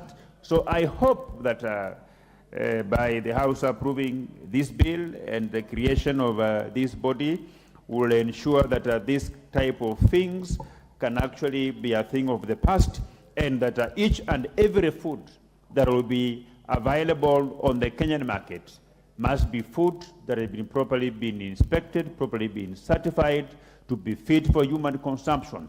And I think the only thing that I did not see in this proposed bill, which I know, Honorable Speaker, that the House will have an opportunity through third reading to enrich it, is that we must have also some kind of penalties, some powers that this authority should have, so that in the event that they found an individual who is circulating or distributing food that has not been certified to be fit for human consumptions, an action must be taken, Honorable Speaker. We cannot be legislating in vain. We cannot be approving bills in vain, Honorable Speaker, that to act as a deterrent and actually prevent unscrupulous business people from distributing food that doesn't meet the threshold for human consumption. They should actually be dealt with. The law must take its course, and we will be proposing further amendments to this bill so that this authority must have some powers and also try to mention or rather try to put in some penalties on those who will be found selling food that is not fit for human consumption, or rather food that have been outlawed. Honorable Speaker, to say the least, we are also aware of very many institutions that will even sell food that has expired, or rather even falsifying expiry dates of particular foodstuffs, Honorable Speaker. And this must also be within the mandate of this body that will be created once Parliament approves this bill, which I'm 100% sure we will, that those people also, they should be dealt with, Honorable Speaker. Honorable Speaker, it is not only ungodly, it's not just bad manners, it's not just against the law, but it's absolutely inhuman for an individual or a distributor to distribute food that is expired, to distribute food that has not been properly packaged, Honorable Speaker. We are told that we have a certain plastic materials that are not good for packaging food, and that if you package food in those materials, chances of those materials transmitting cancer are very high, Honorable Speaker. So this body will go a long way in ensuring that how we package our food, how we cook our food, is done in a manner that doesn't put the health status of both the human beings and animals to exposing them to very many diseases that are very rampant in this country, Honorable Speaker. Honorable Speaker, I am fully aware that some of the deaths that are registered in this country are as a result of food that is not good for human consumption. Like my friend just mentioned to it, that it is indeed a fact that every year we lose students for eating contaminated food. Every year the government of Kenya spends colossal sums of money carrying out investigations and testing on the cause of death for certain students because of the way the food is stored. And I will also be proposing further amendments to ensure that the mandate of this authority goes beyond testing food to ensure that the food is stored in a proper manner. Because if you test food today and you give a report that this food is good for human consumption, you are given a certificate. But when you don't store this food in a proper manner, then chances are that the same food will kind of deteriorate, will change the status that they are in because they are not being properly stored.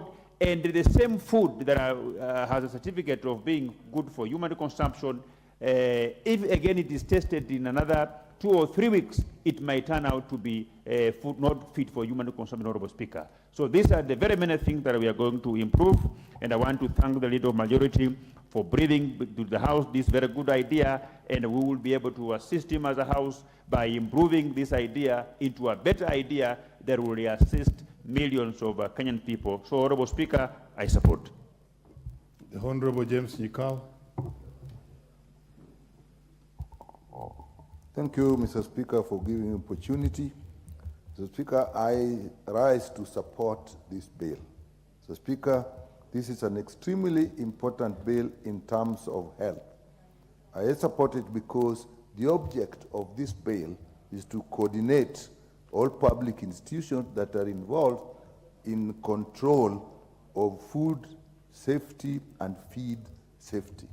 Mr. Speaker, it is important that we actually control food and feed safety, because food is the most important social determinant of health. We are what we eat in terms of health. Mr. Speaker, food can result in direct illness from infectious diseases communicable diseases such as typhoid, bacillary dysentery, cholera, and all sorts of the illnesses that we can have. Mr. Speaker, we can also have non-communicable diseases, which is arising from the food we eat, starting from problems of lack of vitamins, which are common things, particularly in children, to serious diseases such as diabetes, hypertension arising from obesity, strokes which are arising from having a lot of cholesterol in our system. So these are all important. Or we can have chronic illnesses, chronic poisoning in food. You can have like fishes that is actually contaminated. There have been parts of the world where you have been serious contamination of fish leading to heavy metal poisoning like mercury. And those can occur even here, seeing how our environment is being managed. So the people who then get the fish needs to do something about it. You can have acute poisoning, Mr. Speaker, from the food that you eat. We often talk about food poisoning and we think that somebody put poisoning in food. In fact, if food have some forms of bacteria, it will cause acute illnesses that actually is called food poisoning. Some, if you take milk, you can actually collapse immediately because the milk is contaminated. Some, depending on how the milk is actually prepared, people put some things, even as things as bad as melamine to make the milk look more thick and more rich. And so this, we need to look at all those things. Mr. Speaker, you can have long-term effects depending on the type of food you eat. There are foods that are actually associated with cancers. You can have that. Things like cancer of the esophagus have been associated. Cancer of the liver have been associated with the kind of foods and the contamination in foods. And what about the feeds? Mr. Speaker, feeds that are given to animals are an important part of the food chain. It gets into the animals and we eat the animals, the animal products. Again, that is extremely important. As I said, if you have things like aflatoxin and they're in the food, you will actually get cancer of the liver. So it is important that we get this. Mr. Speaker, sometimes when food is being produced, it can be contaminated. So, Mr. Speaker, if you look at the possible ways the food can be contaminated at the time of production, when we use fertilizers, what is the effect of that? When we use pest controls, chemicals, what is the impact they have on the food that we eat? What we put in the feeds. Sometimes, Mr. Speaker, we have known that some feeds are actually, let me say, energized with steroids so that the chicken can grow faster. They pass this on to us. Mr. Speaker, during processing of foods, the storage of food, all these are actually associated with chemicals or other things that will actually make food dangerous to our health. The transportation of food, Mr. Speaker, that is also extremely important. So, Mr. Speaker, I support this bill because if you look at all those areas, from the production of food in the farms to the fork in our mouths, the chances of contamination are numerous. And, Mr. Speaker, we then have very many institutions which are in various ministries which are actually involved in this.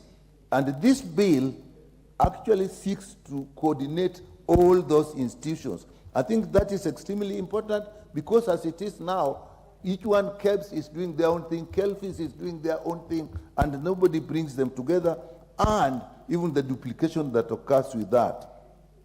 So this bill seeks to bring that coordination, and it actually establishes the structure. Office of the Food Safety Controller, extremely important, Mr. Speaker. It also puts in place processes for traceability. If there is food contamination from a factory, Can we trace where this food actually come from? Can we trace where the food has been distributed to? Can we go to the supermarkets that have, so that you can have a recall system? If there's an outbreak, where was the food produced? Where has it been distributed to? Can we recall that food? Can we follow up the process to that factory and find out what happened wrong? Or to that farm and find out what went wrong? And Mr. Speaker, this is done through very many competent authorities.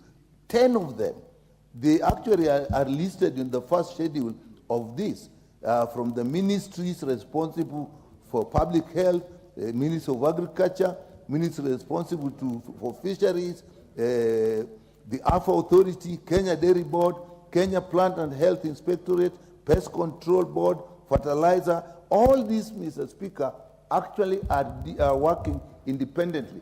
And during the discussion that we had with them, they are working in silos. But we live in a comprehensive manner so that the food in your house, it doesn't matter which authority is responsible for controlling which type of food. You just know that you want to know that your food is safe. So it is good to have somebody that is controlling them. So, Speaker, I support this bill again because it has put into the schedule what also needs to be, what laws need to be amended. Because if you look at this, they're actually under 13 acts of parliament. So it would be futile if we were to do this without going in and actually looking at all those 13 acts of parliament and amending them. Public Health Acts, Food, Drugs and Chemical Substances Act, Dairy Industries Act, Fertilizers and Animal Feed Safety Act, Pest Control Act, Meats Act, the Standards Act, Biosafety Act, Water Act. All these things, Mr. Speaker, they all need to be coordinated.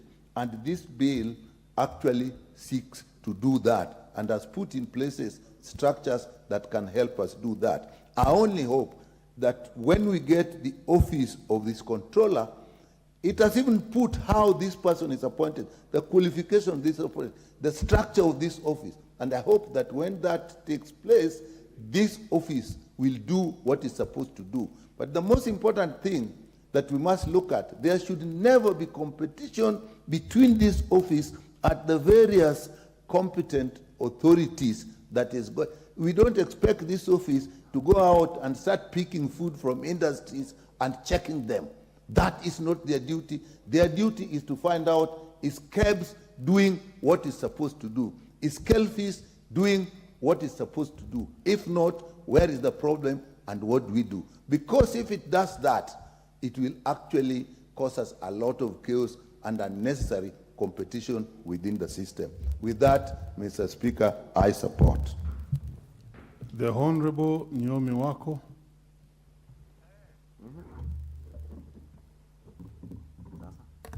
Thank you, Mr. Speaker, sir, for allowing me to add my voice to this very important bill that Majority Leader has brought. And from the onset, Mr. Speaker, I support this because it concerns the life of our people and it deals with food that in a day, in every home, those who can afford can have at least 3 meals. And that then means that it goes into our system and has a lot of effect on our bodies. I support this because when this will be put, food safety will be put in place, then we will be sure of having a good and healthy society. Mr. Speaker, in the past, many of our people or many people have suffered because they have been affected in a way by eating contaminated food or food that has been poisoned, and they have been, others have even lost their lives. I remember one time people attended a certain wedding and almost 45 people were hospitalized. And if good measures were in place, then things would have been different. And that is why food and feed safety control coordination bill today is something that our country needs like yesterday. Mr. Speaker, I support this because when we put this in place, we ensure that food will not cause any harm to the consumer. And normally, a lot of food is produced in the farms, but a lot of food, again, is bought by the consumers from the shops, from the market, and all these places. And when we are sure of the product, then we are sure that our people will always be safe. Mr. Speaker, this bill will provide for the coordination of the public institution for the control of food and feed safety, and will also establish the Office of the Food Safety Controller, which today is not there. By establishing that office, we will be able at least to serve our nation in a better way. I would want to suggest that as the offices are established, let us make sure that we devolve this, that in every county we establish the Office of the Food Safety Controller, so that in every county we make sure that we have taken good control of that. Again, Mr. Speaker, this bill will provide for the role of the county governments in food and feed safety. Mr. Speaker, today, when you look at what is happening in the counties, there is a lot of negligence in many areas. And today, if this bill will be put in place, then the county government will also be responsible in a way, so that we don't only blame or look at the national government, but we also have a responsibility that the county government is responsible for. Mr. Speaker, we have people who feed on animals. We have people who have, the animals, the domestic animals like cows and goats as the only income or as the only thing they have, and that is the farming they do. And if we take care of even the animal feeds and everything, then we will have healthy animals, such that, because sometimes when you want to go and, when you have bought an animal and you slaughter that animal, then after the health check is done, sometimes they realize that that animal is not safe to be consumed. And that then means that the buyer has gone into loss. But if we have good measures in place, then we will be able to take care of the businessmen, we'll take care of the consumers, we will take care of the entire country, and we will be a healthy country. Mr. Speaker, in clause 3 of this bill, it outlines its objective, and the objective number 1 is effectively coordinate the performance of the functions of the competent authorities. In some of our institutions today, we do not have competent people. And the Bible also says, my people perish due to lack of knowledge.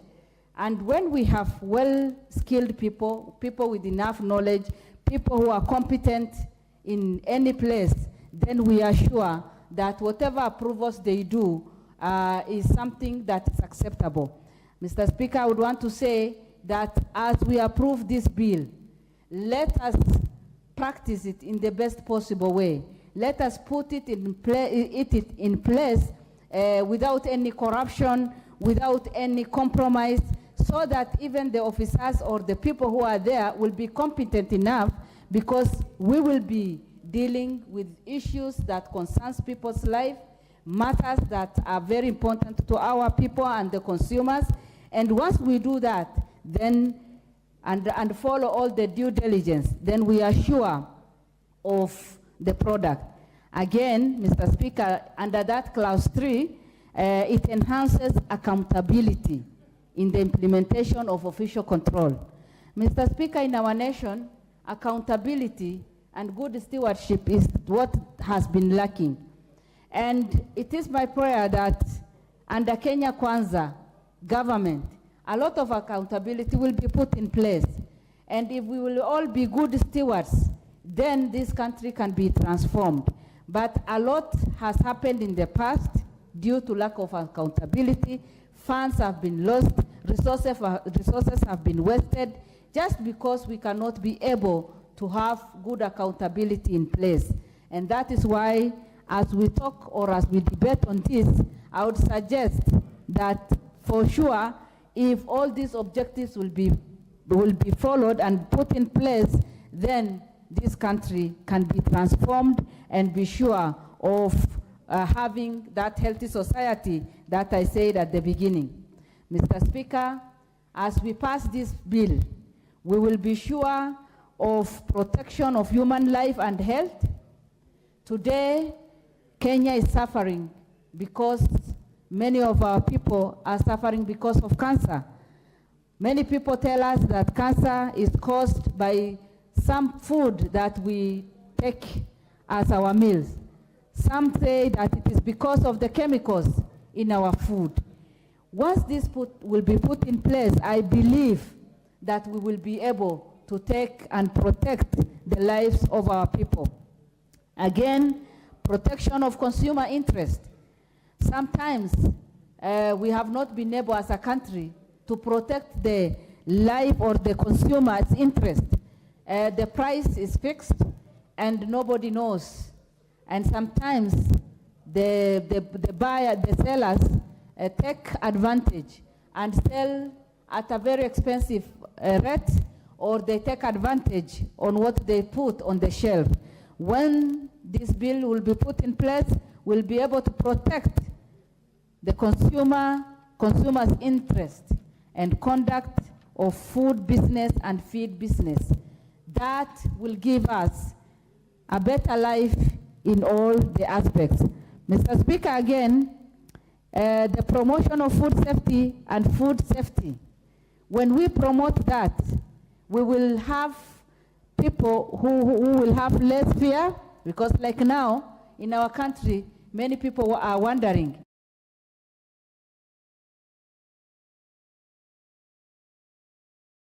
enough or healthy enough, or whether it is good for us to consume those things.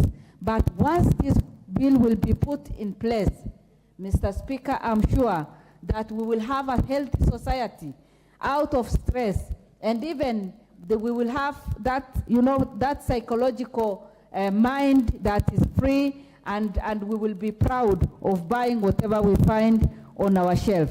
Mr. Speaker, efficiency in the performance of official control is what this bill stands for. And that is why I support it, because efficiency is what we need in our country. Today you go to many offices or many institutions, and maybe it is only now that you find people in the offices working hard, because they know that the president is also a hard-working president. And when efficiency will be put in place, then we are sure of the product and everything.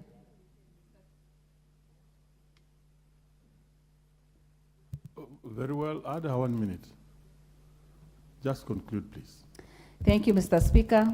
I appreciate that.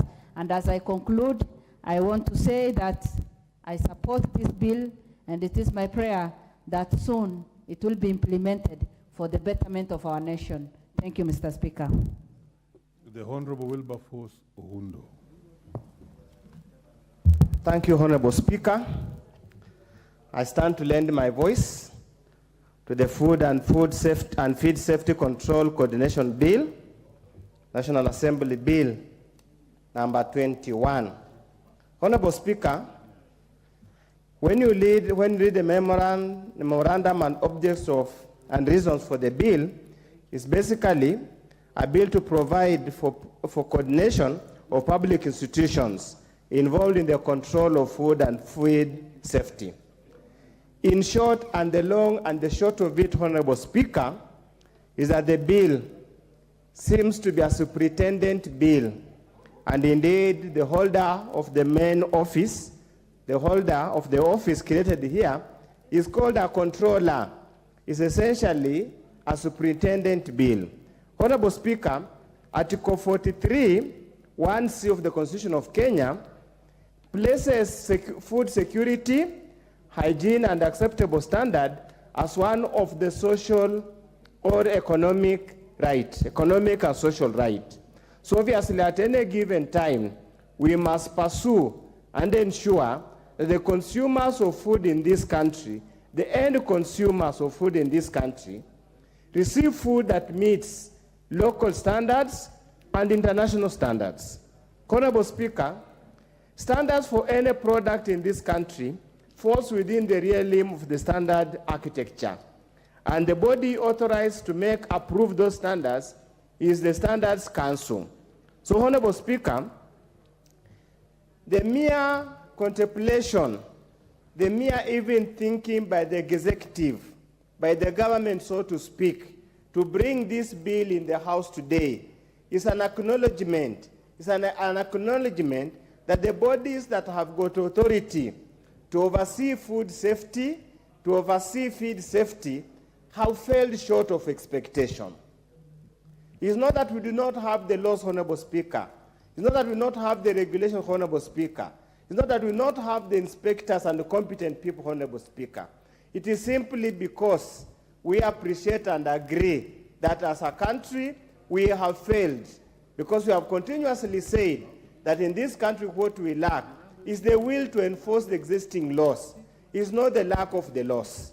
So, Honorable Speaker, in essence, we are creating another bureaucracy.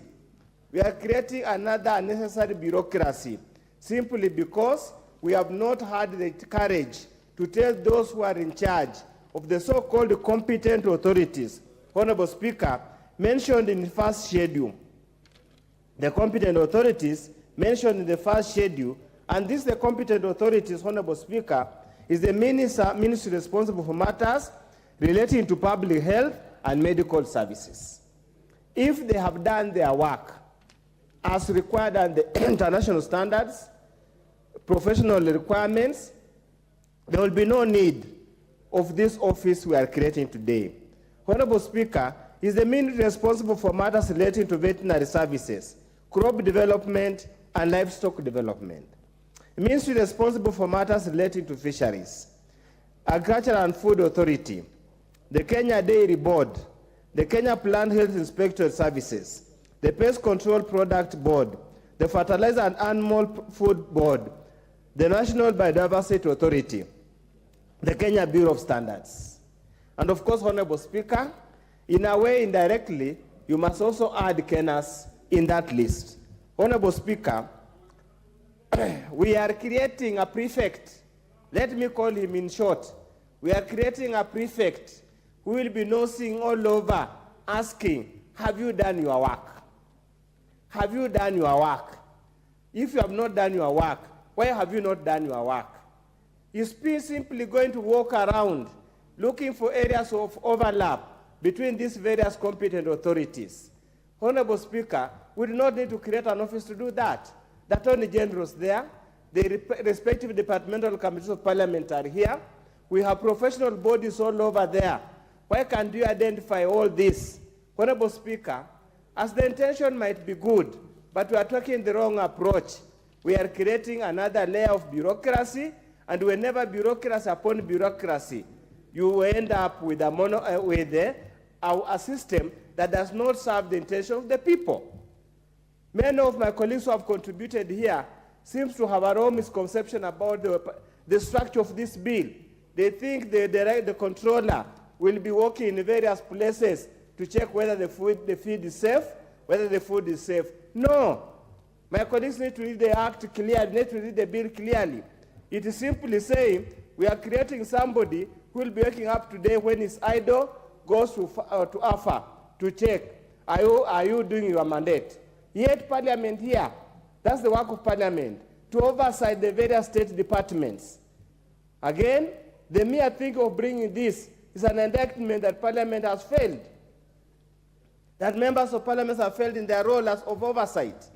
We are not able to question because we are driven by this thing called the tyrant of numbers, sijui loyalty, sijui what and what, things that add no value to us as a country.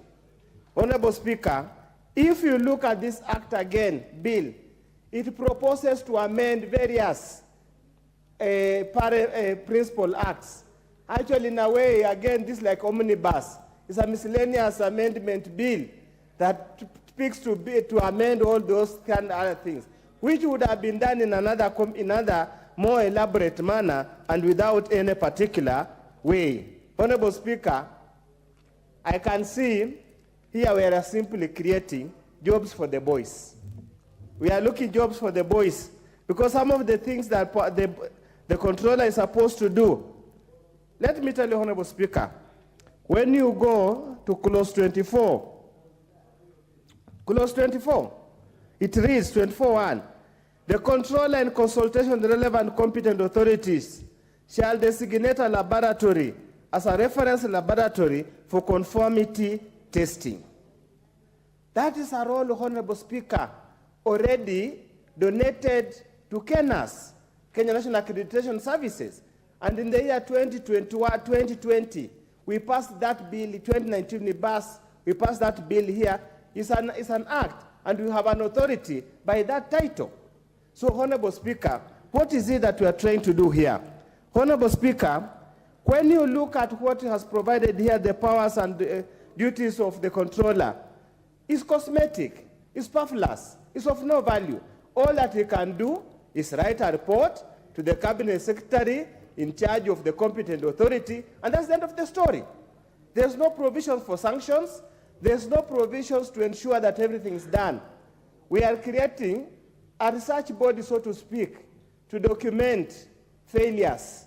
We are preparing a body to document which hunting, who is not working every day, or a snitch who will be walking around and say, yesterday, I found rotten meat in butcher XYZ in Karumaindo. Where is the public health officer of the county government of Nairobi who did not go to check that particular meat? Whoever drafted this bill, Honorable Speaker, should have done much better than this. If they truly feel that the competent authorities mentioned in Schedule 1 are not working, what was the best way would have been, Honorable Speaker, to basically review and look where the lacuna is, where the shortfalls are, and simply ensure that that's done. When you look at, for example, at clause 18, when they're doing verification, they are saying conduct of inspections, taking of samples and conducting analysis. There is the government chemist, that is work. Why would you again ask the controller to do that kind of thing? Staff health and hygiene. There means there's a public health department in the county governments that does that. Honorable Speaker, this is just a duplicitous process. We are creating tough wars, and unless the two committees, which are headed very competent members of parliament who have gone to school and understand things, they need to look at this bill critically and really give it a thorough shot, because that's what we are here. As Honorable Miss has indicated, we are creating a bill that is not capable of being enforced, being implemented, and is just going to be on paper, like when we have so many of them. And I can assure Honorable Speaker, in a matter of few months, the whole same lead of majority will stand there and bring amendments to this.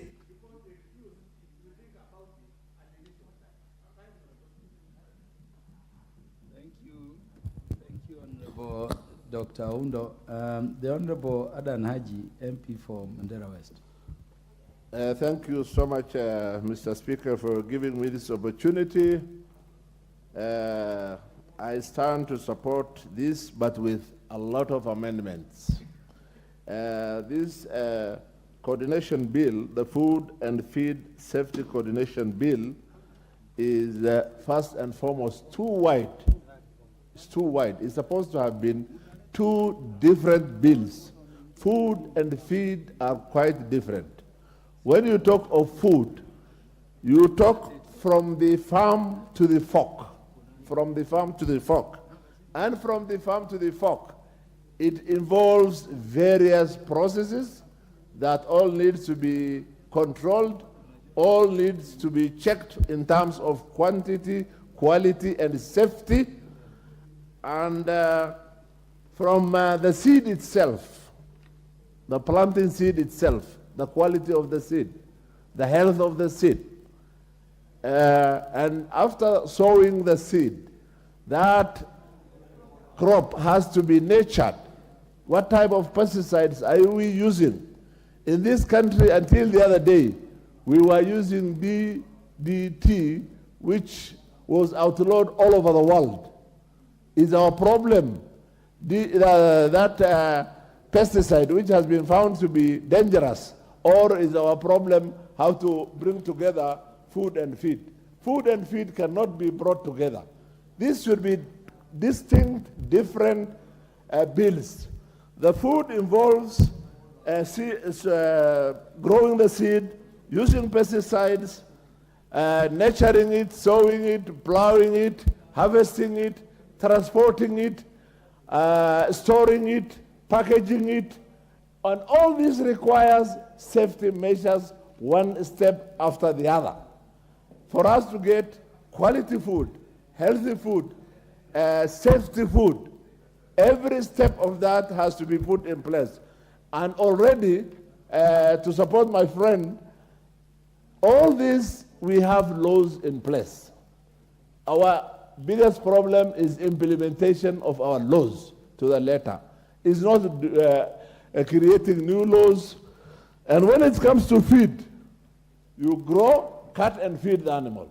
All those processes are not there.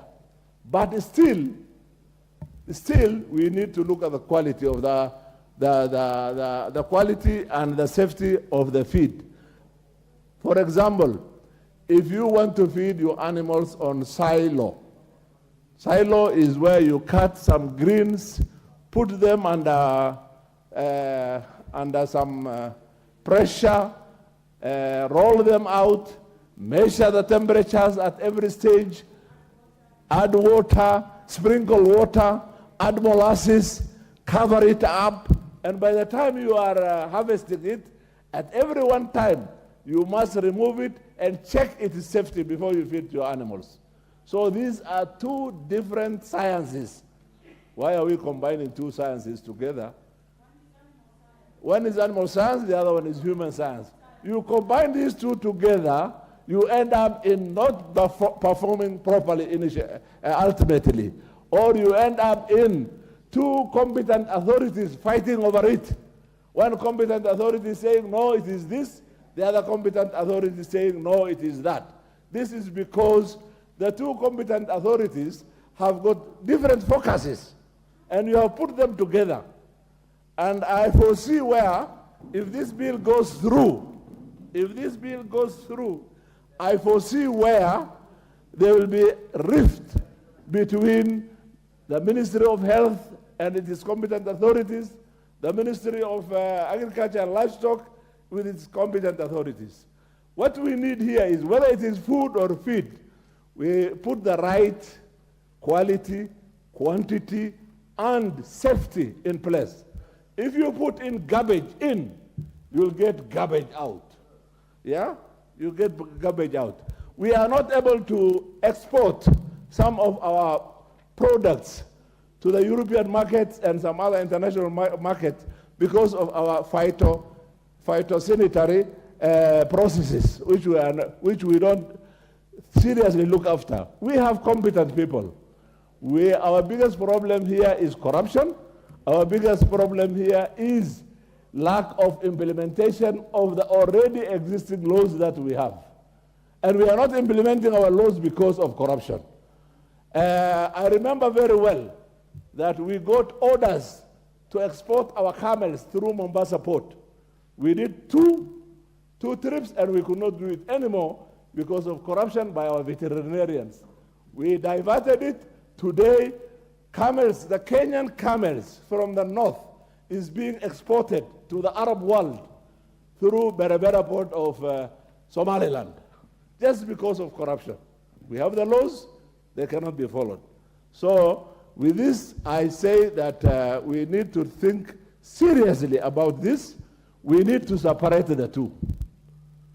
One of the the amendment I will suggest when it comes to maybe the the committee of the whole house, is to separate this as two distinct bills.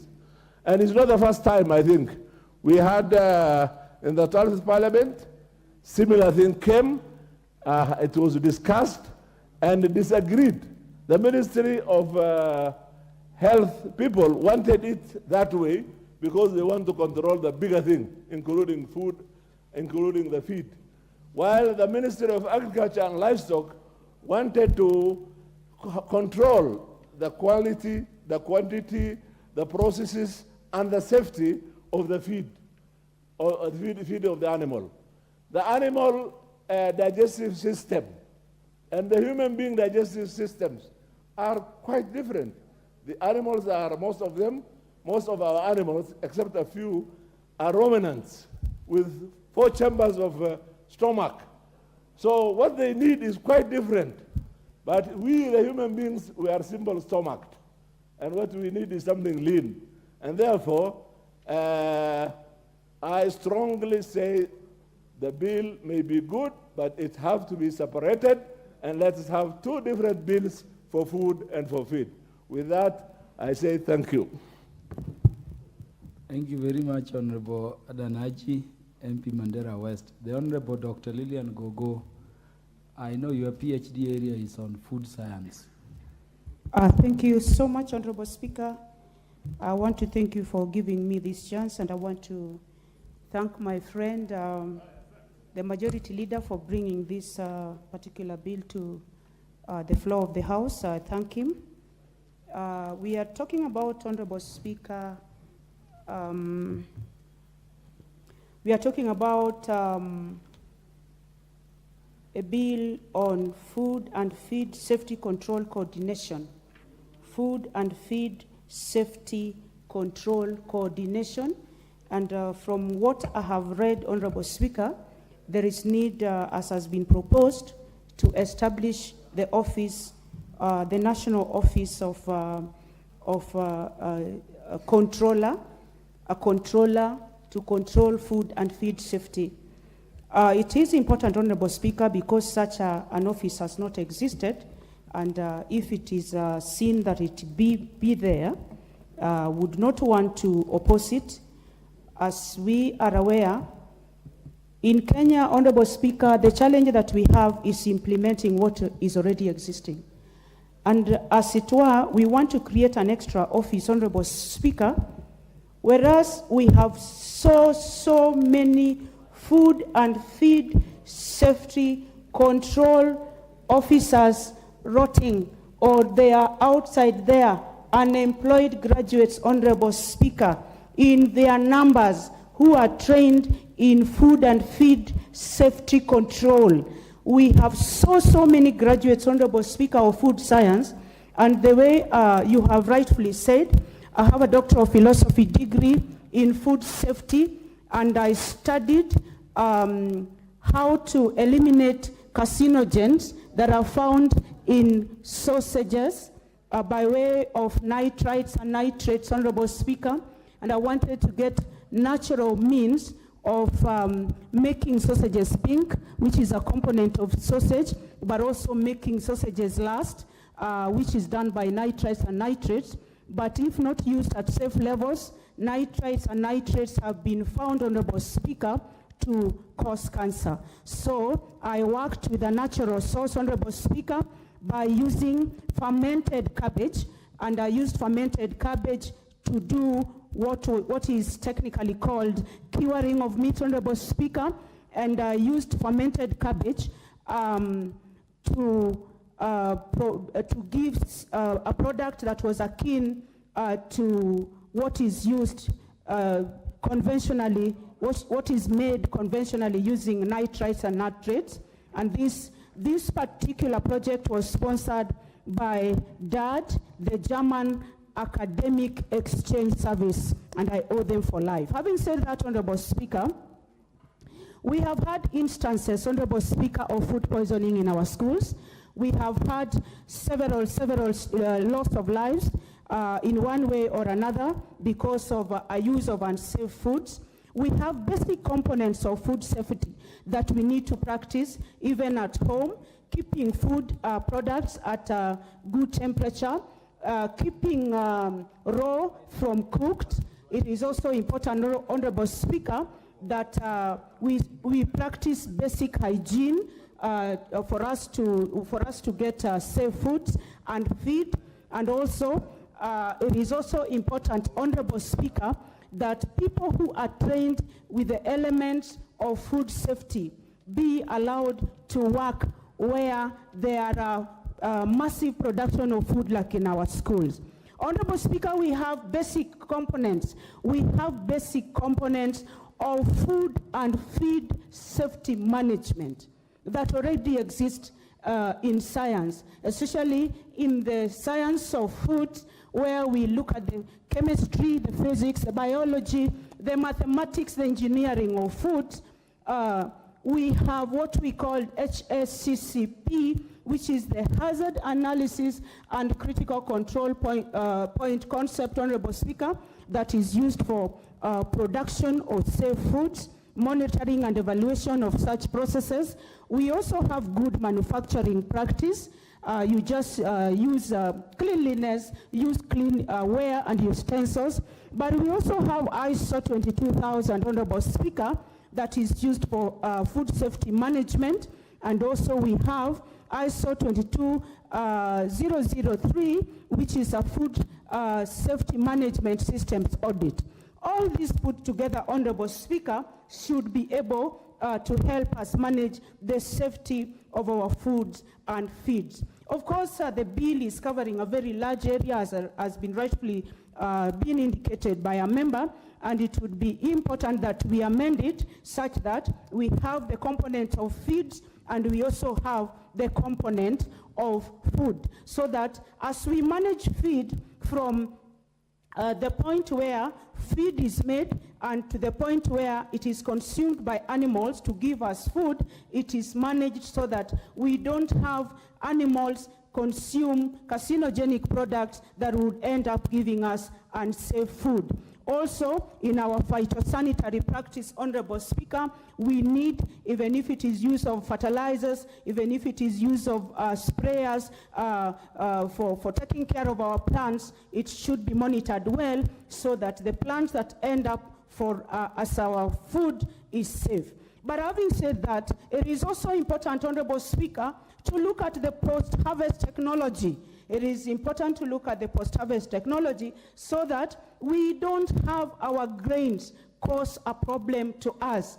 That is in post-harvest technology. And also, Honorable Speaker, what bedevils us as a nation that I'm fearing, Honorable Speaker, that there could be a chance probability that somebody has sat down, because when I look at this bill, it is well intended, but I'm curious to know, are we forming an office for somebody? That is what I'm worried about. Are we because we already have the Kenya Bureau of Standards doing food and feed safety control.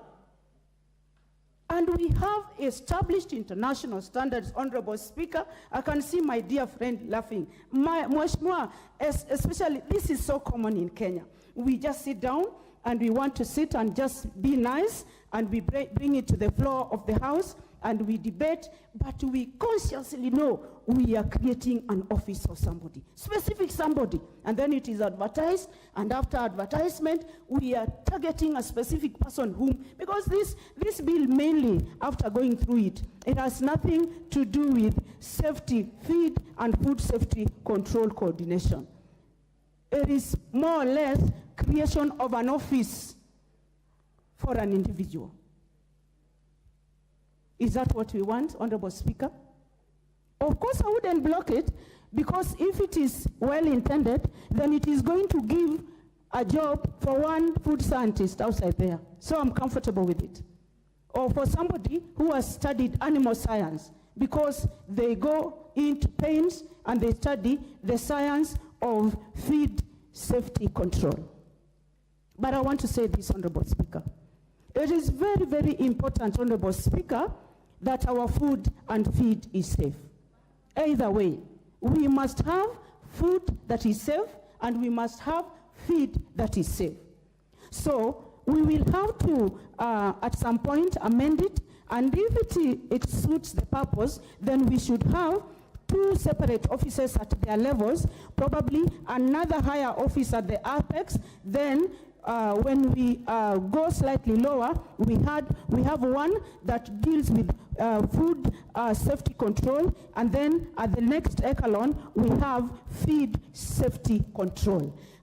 At the end of the day, we want to meet international standards. At the end of the day, we want to be seen to be giving to the consumers food and feed that is safe, Honorable Speaker, so that we even control the springing up of life diseases, like we have problems with diabetes, we have the cancers, and Honorable Speaker, we even have high blood pressure. But if we have control of our food, the safety of our foods, if we have control, Honorable Speaker, of the safety of our feed, then I should think we are going even to control the many, many diseases that have emerged recently that are a problem to this nation. With those many remarks, Honorable Speaker, I thank you for giving me this opportunity. Thank you, grandson of Asumbi. Thank you very much, Honorable Dr. Lillian Gogo. The MP for Tetu, the Honorable Geoffrey Monti. Thank you, Mr. Speaker, for the opportunity to lend my voice to the Food and Feed Safety Bill. And from the onset, Mr. Speaker, I would like to say that something is fundamentally broken as far as the food systems in this country is concerned. And the evidence of that is the disease burden that we deal with in this country, and especially from where I come from, parts of Mount Kenya, non-communicable diseases, cancer is a major disease burden. And the experts are telling us that this is all because of what we eat. So, Mr. Speaker, it is very, very important that as a growing country, or as a developing nation, we find ourselves eating more and more of what we have not produced, what we do not know how it has been produced, and what we do not know where it has come from. And so we rely, as consumers, on all the upstream players in the food chain to ensure that they do, or rather that they meet their end of the bargain. And Mr. Speaker, it is then very important that every mother, every person presenting or preparing food has some level of assurance that the food they put in front of their families, the food they put in front of their customers, has passed the highest test of safety, for their consumers. Mr. Speaker, food pathogens, bacteria, harmful hormones, things like microbial resistance or antibiotic resistance are becoming very, very common things that we find in food. Also adulteration from raw milk. In this country, if you buy raw milk, you do not know what percentage of water has been added. You do not know if formalin has been added to extend its life. And this not only applies to milk, but also to other products like meat and poultry, etc. And Mr. Speaker, if you look at other products like honey, you cannot tell whether you are consuming honey or you are consuming molasses or a combination of both. So this bill could not have come at a more a suitable time, so that we can be able to protect our people from the burden of eating food that has been contaminated. Mr. Speaker, if you think as a country, we are also a country that is heavy on agricultural exports as our main source of, or as a big source of foreign exchange. And right now, we are encouraging increasing of exports so that we can also tame this runaway dollar. And those who are acquainted with the people who do exports will tell you of numerous times when their cargo gets rejected either at the airport, at the port of Mombasa, or at the port of destination. It is either rejected or totally destroyed because of not meeting a certain standard. And these include the issues that one of my colleagues raised earlier, the phytosanitary certificates and issues. It also includes the use of banned chemicals and pesticides. And in this country, there are very many pesticides that are coming from a few of our neighboring countries that have been banned in Kenya, that have been banned in our destination markets, but they still, because of corruption, find their way through the Panya route into the market. Either pesticides for spraying tomatoes or cabbages or any other horticultural produce, most of which are banned and sold to unsuspecting buyers because of these issues. So it is very, very important that to protect our export market, that we are able to control the pesticides that are being used and ensure that there are also sufficient penalties. Because it is one thing to pass a bill. It's another thing to ensure that the offenders or those who break the law have sufficient penalties to deter them from basically trading in these issues. And coming back home again, Mr. Speaker, while we are talking about food and feed, which is basically the food we eat and the feeds that we give our animals, I think there is also another dimension that we need to think about, which is very, very important as part of the food system, and this is water. And this also needs to somehow find its way into this controller of the food and feed safety, that we also have to control the quality of water. In this country, we have occasional outbreaks. Some of them are fatal, of cholera, of typhoid, of dysentery, and other waterborne diseases because of the quality of water. And we devolved water and created all these numerous water agencies, but who is checking whether all these water bodies that are domiciled within the counties are serving or are giving their customers water that has been properly treated and is fit for consumption? So again, we would ask that the controller of the food and the feed also adds water as part of the brief. But as I conclude, Mr. Speaker, we have a tendency in this country to cure all our problems with more laws. And more laws do not always mean that we get better outcomes. Because the law is as good as those who use it, the law is as good as those who enforce it. So it is very important that this new controller does not become a new hindering block or hindrance to trade by way of harassing traders, by way of harassing hoteliers, harassing farmers, exporters, which is what we tend to see in this country. That when a new layer of regulation is added, this just becomes an extra burden to traders, either by way of new levies, by way of new taxes, or just becomes another avenue for collection and rent seeking for those who have been put in charge of controlling these items. So it is important that this coordinator or controller does not become in competition with KEBS, who is already charged with this activity, is not in competition with KEFIS, is not in competition with AFA, is not in competition with Dairy Board, with the meat inspectorates at the counties.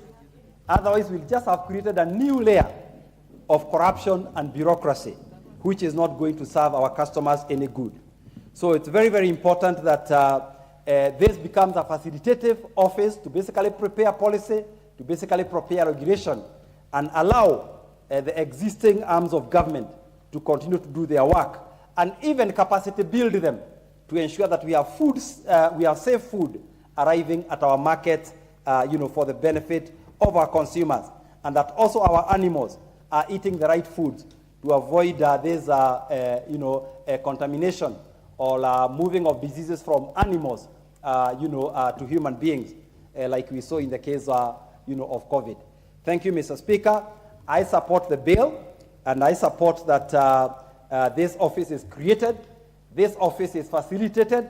Again, Mr. Speaker, I sit in the committee of a PIC, and in the agriculture sector, we have about 30 organizations that have been created by this parliament, but have not been operationalized because either of delay or refusal by the parent ministries to operationalize them.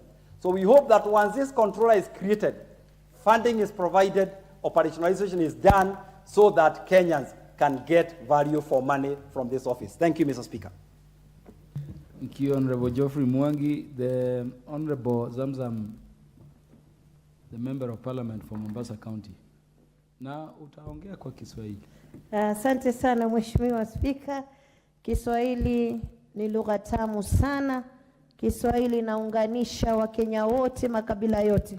Kwa hiyo napenda sana kuzungumza kwa lugha ya Kiswahili ili wana Mombasa wa Pwani wanielewe vizuri. Mheshimiwa Spika, nimeangalia mswada huu wa leo Mheshimiwa Spika, na mswada ni mswada mzuri sana. Hasa tukiangalia masala ya chakula Mheshimiwa Spika. Hakuna mwanadamu ama mnyama ambaye ataishi katika dunia bila kula chakula. Lakini cha kusikitisha Mheshimiwa Spika, mashamba yetu yanawekwa madawa ambayo yanaleta madhara katika afya yetu kupitia katika vyakula ambavyo sisi tunakula Mheshimiwa Spika. Na mimi nashangaa, tuna waziri wa afya, tuna waziri wa ukulima, tuna waziri wa mazingara, tuna hawa mawaziri wote, tuko na KEBS. Kwa nini sasa leo sisi tunatafuta idara ambayo itakuwa ina control mambo ya chakula na ile chakula pia ya wanyama? Ni kwa sababu Kenya tumeingia katika mambo ya uvivu. Hizi idara ambazo zimepeanwa na mawaziri wamekuwa wavivu kufanya kazi yao. Ndio maana leo sisi kama wabunge tuna waziri wa afya, tuna waziri wa ukulima, tuna waziri wa wanyama, lakini hawa wote haijawafunukia kuwa Wakenya wanakufa kwa masala ya kansa, Wakenya wanakufa kwa sababu ya food poisoning, na vyakula vimetoka kule mashambani ambapo kuwa wao ilikuwa inafaa wawe wanaangalia. Mheshimiwa Spika, itakuwa sisi tualeta mijadala ndani ya bunge, tualeta misaada ndani ya bunge, wakati kuna mtu amekaa mahali anapokea mshahara, anajiangalia vizuri, anaendesha gari zuri, yule Mkenya ambaye ni maskini kule chini anapewa chakula kibovu, chakula kinamuua, na wakati waziri wa afya, waziri wa ukulima, waziri wa mazingara wote wako na wanapata mshahara katika taifa hili. Mheshimiwa Spika, Mheshimiwa Spika, inatamausha sana nikiangalia mahindi ambayo yanawekwa kwenye magala yetu, mahindi, mchele, maragwe, ngano, utapata zinaekiwa zile dawa aflatoxins. Na hizi ziko wazi, hata mtu akienda kusaga mahindi unapata ile harufu iko wazi. Na hawa wanaokula hasa si ndugu zetu sisi ambao tuko ndani ya bunge. Mheshimiwa Spika, manake sisi tutanunua maize, tutanunua hostess, lakini yule mama kule mashambani, yule mpiga kura kule mashambani, yule ambaye anakatwa ushuru kule mashambani, ndio anakula chakula ambacho kina sumu. Mheshimiwa Spika, Mheshimiwa Spika, mimi nimekaa katika taifa la Saudi Arabia na nimeona wakiweza kuleta chakula ama nyama kama vile ng'ombe, wanaleta kuku, wanaleta mayai, wanatoa South Africa.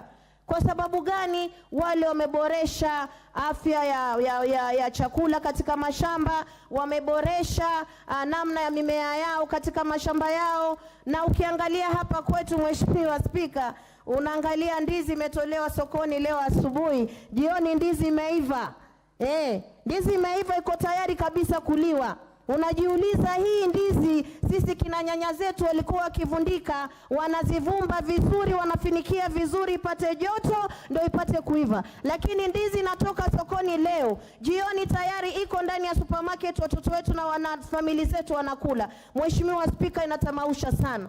Wewe waweza kuchinja ng'ombe leo, ukachukua ile nyama, ukiweka mahali Mheshimiwa Spika, ikifika jioni anza kutoa harufu. Lakini nenda katika supermarket zetu, nyama iko nyekundu, iko fresh kama ambayo imetoka kuchinjwa sasa hivi. Lakini waziri wa afya amenyamaza, waziri wa mifugo amenyamaza, yule wa KEBS. Manake hii yote mimi nitasema ni corruption.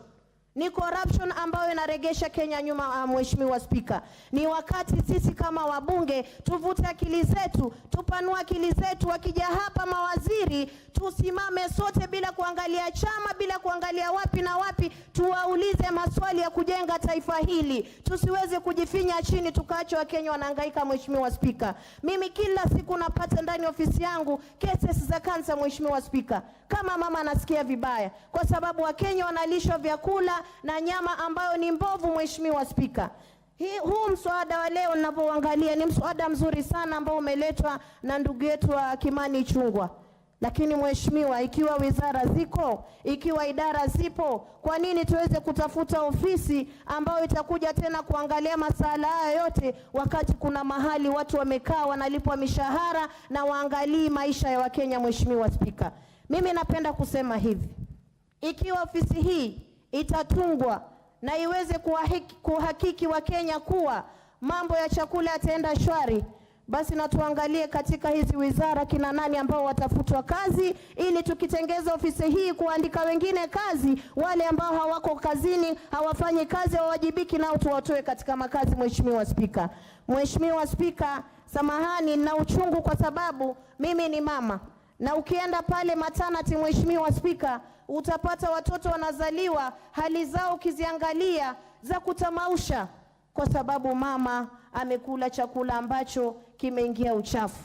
Ukiingia hapa Nairobi, kwanza hapa Nairobi, samahani Mheshimiwa Spika, kuna sukuma ukiziangalia pale zimeng'ara kweli.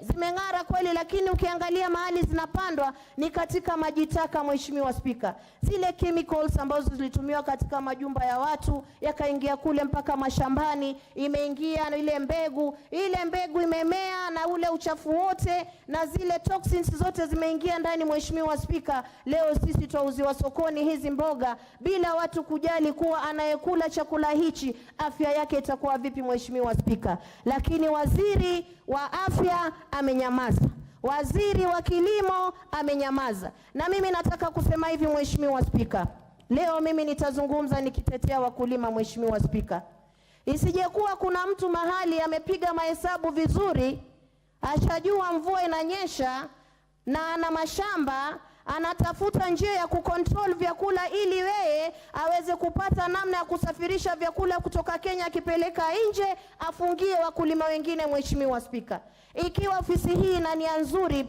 basi kama mama Mombasa mimi nitaipigia pondo, nitaweza kuisupport. Lakini ikiwa ina nia ya kuweza kudunisha wakulima wetu, wakulima hata ukiangalia sehemu ambazo wanatoka, Mheshimiwa Spika, inawapatia uvivu wa kuingia shambani. Mheshimiwa Spika, wamekuwa wakilima vyakula, magala yamejaa mahindi, magala yamejaa mchele, lakini sisi tutoa mchele kutoka nje, tutoa mahindi kutoka nje. Yale tunayaleta humu kama sukari tulipata pia yana sumu. Mheshimiwa Spika, mimi najiuliza hili bunge litakuwa likitunga sheria kila siku, na kila siku sisi ambao tuko katika serikali tunaona mambo yanatendeka na sisi tumenyamaza. Mgala muweni, haki yake mpeni.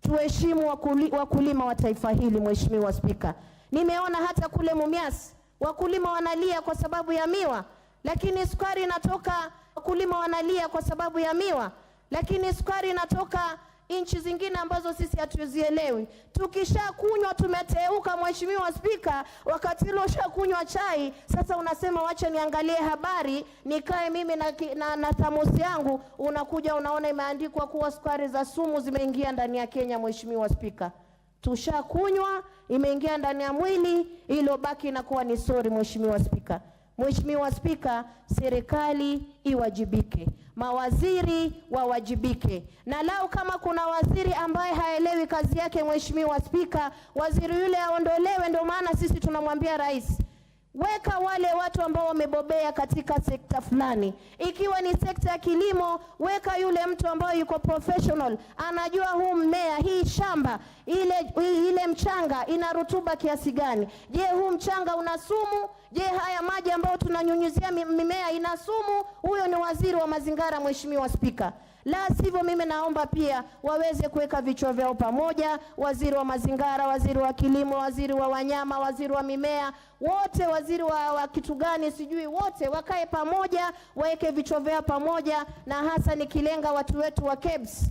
Munapitisha vitu vinaingia vikiwa vinasumu katika taifa hili. Mheshimiwa Spika, mimi natamaushwa sana, lakini mjadala huu ni mzuri sana na upigia pondo, naweza kuusupport, isipokuwa ikiingia tujue ile ofisi inaingia watu gani, isije kuwa ni ofisi ya kuweza kunyima Wakenya haki zao, isije kuwa ni ofisi ambayo itakuja kumwangalia mtu mmoja ama mkulima mmoja, iangalie wakulima wote. Mheshimiwa Spika, nikifikia hapa nashukuru sana alioleta mjadala huu na ile docket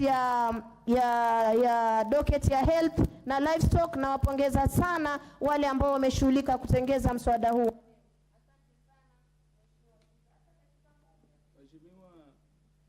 Mheshimiwa mjumbe wa jimbo la Bomet, Mheshimiwa Beatrice Kemei. Wa Kericho, pole. Unajua Mheshimiwa Zamzam wa Mombasa jimbo akianza kuongea Kiswahili zapotea kutoka kwa speaker. Thank you, Honorable Speaker. I wish I can speak like her. But even for you, Honorable Speaker, you have been defeated by her Kiswahili. I saw you are really enjoying. And I think we need some classes for the same. And Honorable Speaker, thank you for giving me this opportunity. I stand to support this bill, knowing that, Honorable Speaker, the Food and Feed Safety Control Coordination Bill is very, very important. With this knowledge that, Honorable Speaker, there is no current legislation, legal and policy framework that gathers for the same. So this bill has come at the right time. When the bill was being moved by the leader of the majority, Honorable Ichungwa, and then seconded by the chairman of health. And we also have the chairman of agriculture, or this part of agriculture coming in to support.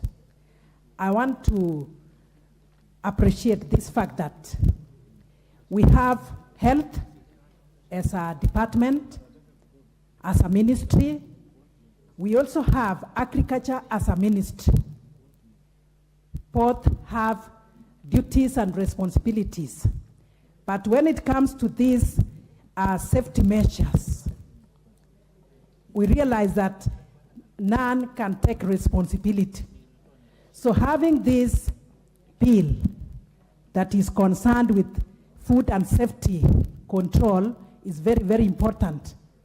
So that in this case, the institutions, including schools, even hospitals, colleges, and the like, will be guided. County governments on the same will be guided. So I want to support this particular bill. Honorable Speaker, food is key, and as it has been said, if you want to enter into somebody's heart, that is to say, for somebody to appreciate you, it is through the stomach, and that is food. But food can actually be a problem, it can be a blessing. Contamination of food is where we have an issue.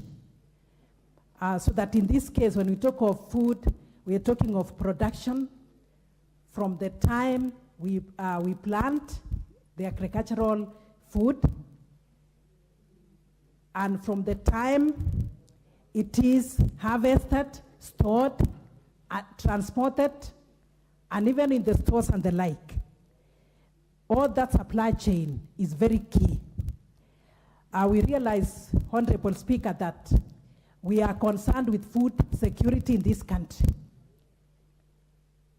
Many times we have food surplus, but how to preserve is an issue.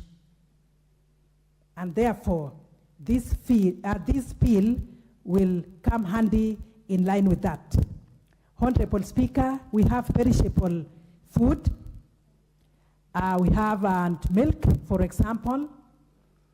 We also have fruits and vegetables. We also have dry food, or dry food, like maize, the cereals for that matter. How we preserve them for use in the future is key. We have lost lives because of food poison. This is the time when we need to come forth and support this bill so that we will not have the food poison, we will not have issues in schools, we will not have issues even at home. So that is why I'm talking of, even as we do the marketing, are we marketing the right food that has been preserved the right way after processing? Honorable Speaker, the chemicals that are used is interesting.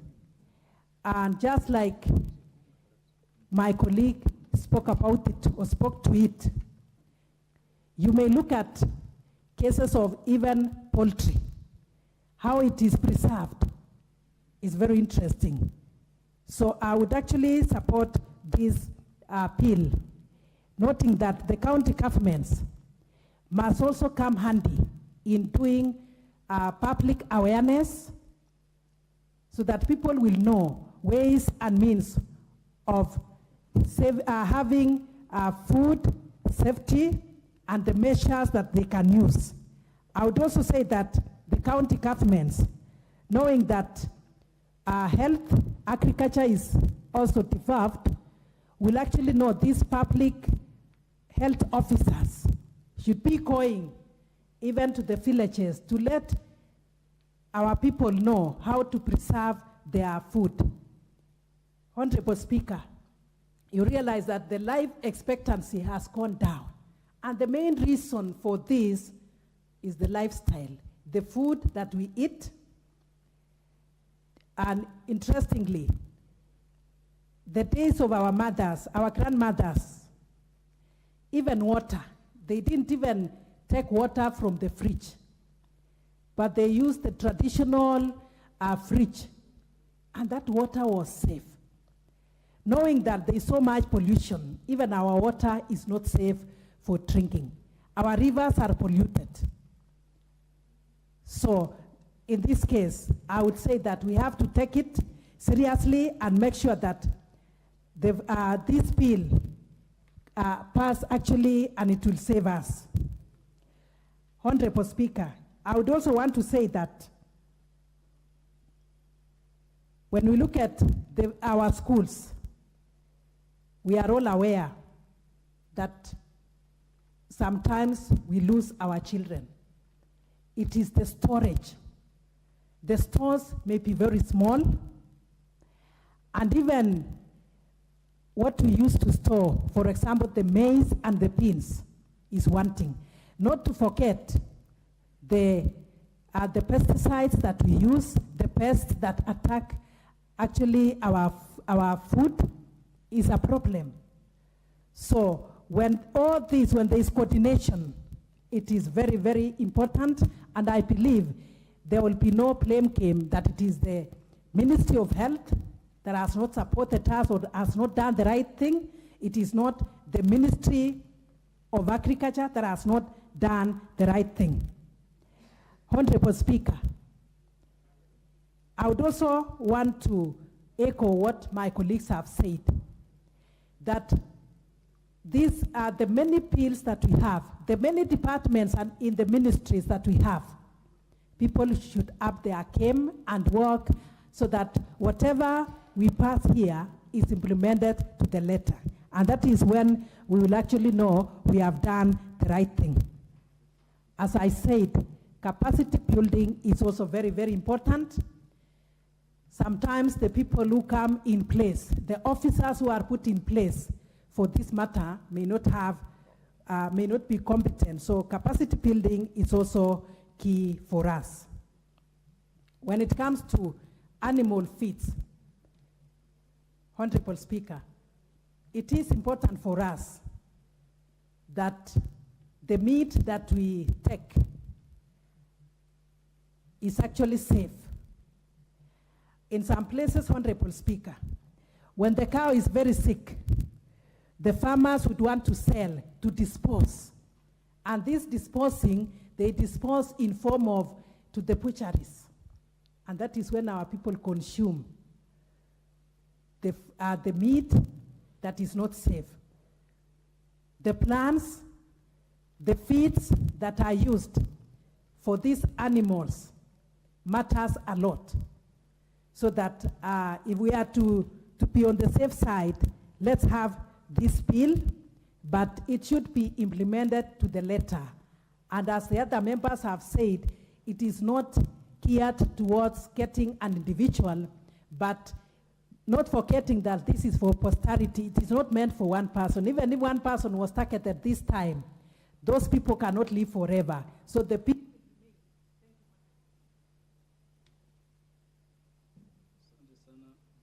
The MP for Kisauni, Ndugu Rashid Betsimba. Asante sana Mheshimiwa Speaker. And honorable members, I would urge that we look at the objects of the bill as stated on top there, even as we debate.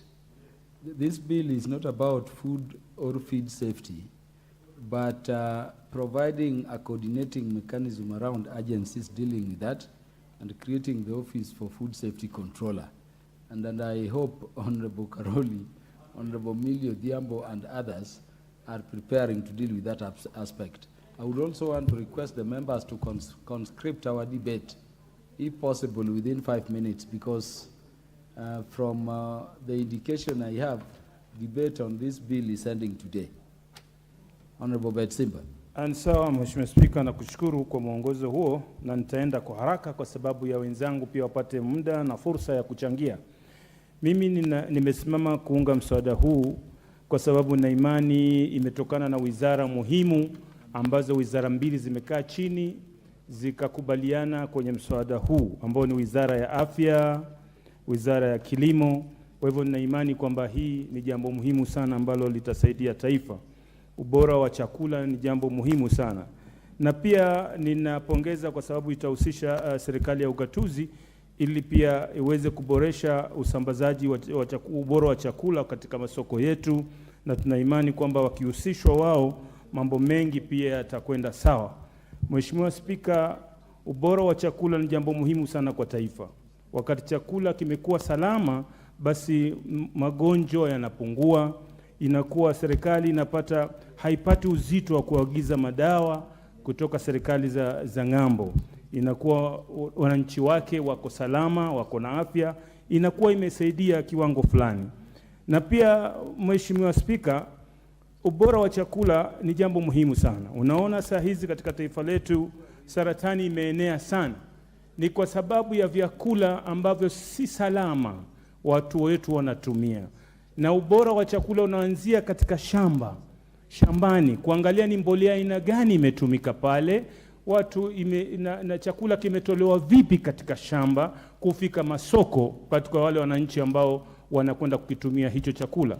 Na wananchi wanategemea viegezo ama mashirika ya kiserikali ili kuweza kuwasaidia. Wao hawana uwezo wa kujua kuchunguza chakula kimetoka vipi katika shamba, lakini mashirika ya kiserikali ndiyo kazi yao.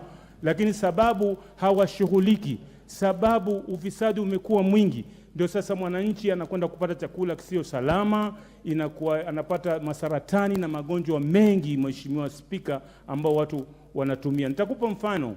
Wale kuku ambao ni wa grade, wanaitwa kuku wa grade, kuna dawa fulani ambazo wao wanapewa, na wakishapewa inakuwa inabidi wakae kama siku 7 kabla ya kuchinjwa. Lakini kwa sababu hakuna mtu anayechunguza jambo hilo, wale wanachinjwa, wanaletwa, bado ile sumu iko kwenye nyama hiyo, watu wanakuja wanatumia. Mboga zetu zinanyunyizwa dawa, ambazo zile dawa kabla ya ule muda wa kuuzwa tayari mtu anatoa katika shamba, anaona wacha mimi nimepata soko nikauze. Ni kwa sababu hakuna mtu ambaye anashughulika. Taifa ambalo lina chakula bora, utalii ni moja katika chakula ikiwa bora, wananchi watatoka ama wageni watatoka sehemu tofauti kuja taifa la Kenya kwa sababu wanajua pale tuna imani kwamba chakula chake kiko bora, na sasa tukenda pale afya yetu haitadhoofika. Lakini leo kama ilivyo wazungumzaji wengine, mtu amekunywa chai amemaliza, ndo mnaandika hapo kwa TV kwamba kuna sukari ya sumu ambayo imeingia. Hiyo ni kitu cha kustaajabisha. Mheshimiwa Spika, watu wetu wanapata shida, wanakula sumu. Watu wetu ni wagonjwa. Wewe ingia kwenye matatu, kama hujaingia siku nyingi Mheshimiwa Spika kwenye matatu, ingia kwenye matatu, waona mtu anatoka kula tumbo la ngurumo, utafikiri kwa pigwa ngoma ndani. Kwa sababu hii chakula amekula si salama. Kwa hivyo Mheshimiwa Spika, hii kamati ama hawa wanaotaka kutengeza ofisi hii, wawe ni watu ambao watajitolea. Sisi tunakubali ofisi hiyo iundwe, lakini wale watakavyotekeleza kazi zao ndio hatujui. Angalia sasa, kuna mambo kama miraa, kuna mugoka, watu wanapigwa dawa kula haijatulia, inaletwa masokoni. Angalia sasa, vijana wetu wengi ni wandazimu kwa sababu zile dawa za sumu ambazo ziko pale. Mheshimiwa Spika, mimi pia nimesimama kuunga mkono na nitoe fursa kwa wengine ambao watachangia pia mswada huu. Asante sana. Asante sana ndugu Bedzimba. Mheshimiwa Millie Odhiambo. Honorable Karoli. Thank you, Mr. Speaker. Mr. Speaker, I just want to make very brief comments. But even as I make these brief comments, I just want to say that coincidentally, Easy Coach, I've seen some comment from Easy Coach. I think they had said that there will be no more carrying of fish. And it says, following complaints by some of our clients on poorly packaged fish products contaminating their accompanied luggage, we temporarily suspend the carrying of fish products as accompanied luggage in our buses. Then after a complaint, they said the suspension has been lifted and you can now carry your fried, dried, smoked, salted, mbutangege, kamongo, omena, etc. Mr. Speaker, I'm actually just mentioning this because, as I said, coincidentally deals with almost similar issues. And Mr. Speaker, I don't want to speak too much to issues of food and safety control because I think we have very many comprehensive laws. I've looked at this bill and I'm having a lot of difficulty in supporting this bill. And the reason why I'm having a lot of difficulty in supporting this bill, in terms of the principle behind it, I have no problem. But I think that the best way that this bill should have gone is to bring an amendment to the AFA Act and create the position of a controller within the AFA Act. Because normally when a bill is brought, it is supposed to cure some mischief. And I think the major mischief that is being cured here is creating a job, which is not problematic. We can always create jobs. There are so many Kenyans without jobs. So if we have a controller and we have created a job, there's no problem. But I think we don't need to bring a whole law to create a job. So for me, I think what we should have done, as I've said, is to include the AFA, do an amendment to the AFA Act to provide for the position of a controller. The other issue that I have a problem with, Mr. Speaker, is that if you look at the issue of traceability, because even the subsequent amendments to other bills, if you see, it's the issue of primarily the issue of who has authority in terms of control, so that you see when there's a conflict, it is being given to the controller. But the other big issue is the issue of traceability. Mr. Speaker, traceability is core. Yeah, like for instance, if you are talking, the reason why, for instance, the Easy Coach may have raised this issue, like if there's a problem with some of those food substances, maybe there will be a problem in traceability. But I think transferring these standards to other agencies, for me, is not right. What would this controller be doing, primarily? The controller himself should set standards of traceability, not transfer it to another agency, and then you only come to oversight and say, okay, what are your standards? Are you following your standards? No, I think these standards, if you are creating an entire bill for an office or a person, then they should have some substantive work. not be some sort of roving ambassador. Then the other challenge and problem I have, even though I'm not supporting the bill, but because it is likely to pass anyway, I will propose amendments. Mr. Speaker, I think some members have spoken to the issue, and I'm also speaking to it. I have a problem of putting food and feed in one bill, because it creates confusion. Even if you look at the issue of the, qualifications of the person who will be controller, it's either a person with either or, because it's very difficult to have a person who has expertise in food and expertise in feed. But I think if you actually look at the issue of feed, there's a lot of disservice on the issue of feed, because the primary aim is actually on food, not feed. So I think there should be another amendment to another law that focuses mainly on animals and not on humans. And Mr. Speaker, the other issue I have is clause 7, on the issue of the appointment of the controller. I think it's flawed because it talks primarily of subsequent appointments, but the initial appointment is not very clear. So I think we should bring an amendment, or I hope to bring an amendment to do that. Then in clause 11, I think we should also provide an appeal process if the controller is dismissed and is not satisfied with that process. That is good governance practice, that there must be an appeal process. So for me, that is one of the things that I have an issue with. The other issue I have is in clause 16, where we are requiring counties to submit their food safety and feed safety to the controller. Mr. Speaker, I'm not too sure whether this is constitutional. We don't have a centralized system. We have a devolved system. And in a devolved system, you don't expect counties, governors, to be reporting to a controller. Is this controller more senior and more important than governors? So what if they don't actually then meet this standard? What then happens?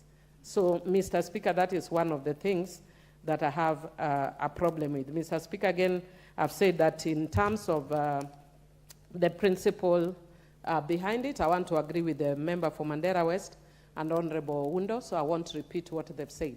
But I really have the same concerns, and that's why I'm telling you I'm very reluctant. I wish we'd have actually just amended the AFA Act to include the controller, and then, but if we are bringing a law as it is, then we should bring substantive provisions on traceability so that the controller has something substantive to do.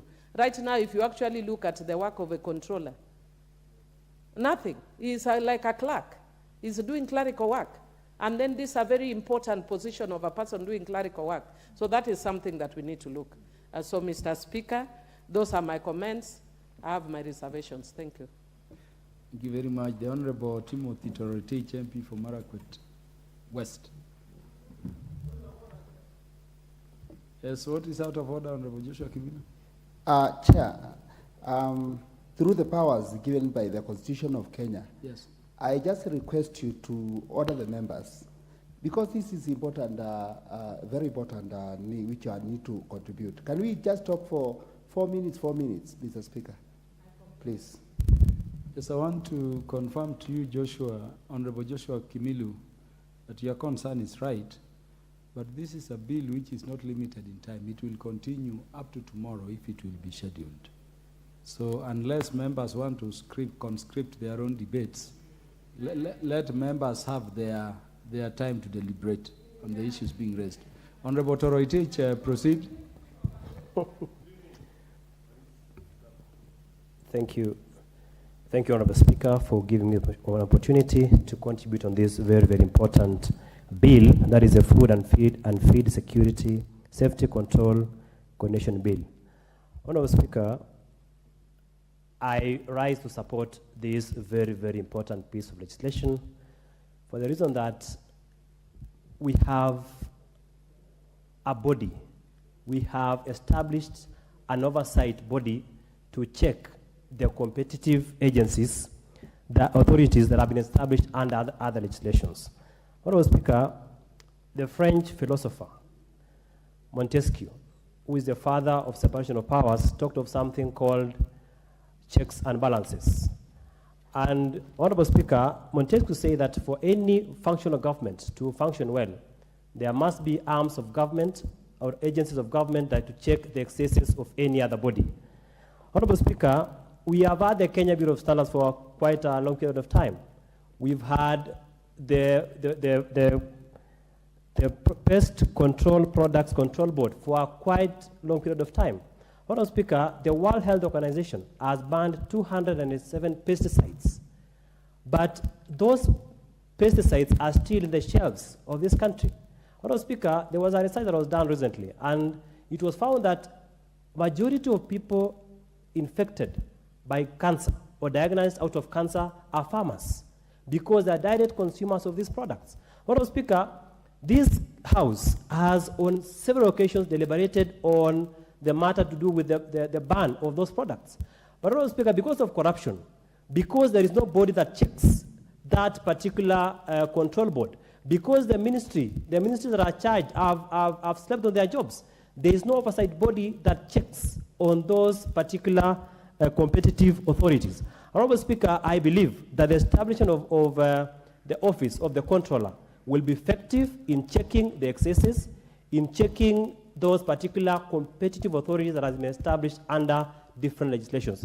But we must be very, very careful on this, because there is a likelihood that there will be overlapping of duties, of functions.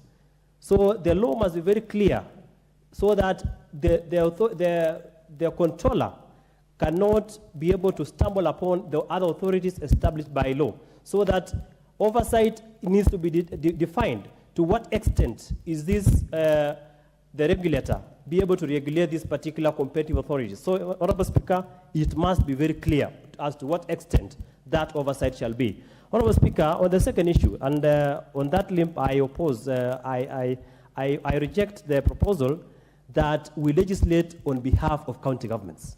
Honorable Speaker, what this House should do is to provide a broad framework of issues, but we cannot legislate on behalf of county governments. Honorable Speaker, we have a constitution in this country that provides for the 47 county governments with their legislatures. They have county assemblies. The role of the county assembly is to legislate. Honorable Speaker, we cannot usurp the powers of the county assemblies through a legislation passed by this House. Honorable Speaker, we can only provide a broad framework, and then we leave the county assembly to provide on the nitty-gritties, so that we don't usurp the legislative powers, the legislative role, the legislative function of the county assemblies. Honorable Speaker, if we are to set up a legislative oversight body under this law, then let it be fully under the national government, so that we leave we do away with the role of county governments on this matter. Honorable Speaker, we have had problems with legislations coming out from the county assemblies in this country. We have had duplication of legislation by the county governments. So the issue is this: if the county assembly is to legislate on this, then let us provide, as the National Assembly, a broad framework.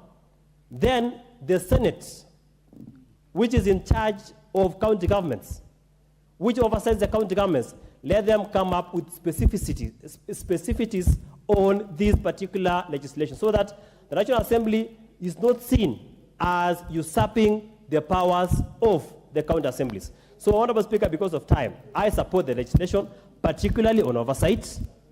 But what I'm saying is this House cannot and should not usurp the powers of county assemblies to be able to legislate further on the nitty-gritties of this particular broad framework that this House shall pass. Thank you, Honorable Speaker. Thank you. I'm informed the Honorable Andrew Kwame wants to address the House on this matter in 5 minutes. Honorable Andrew Kwame.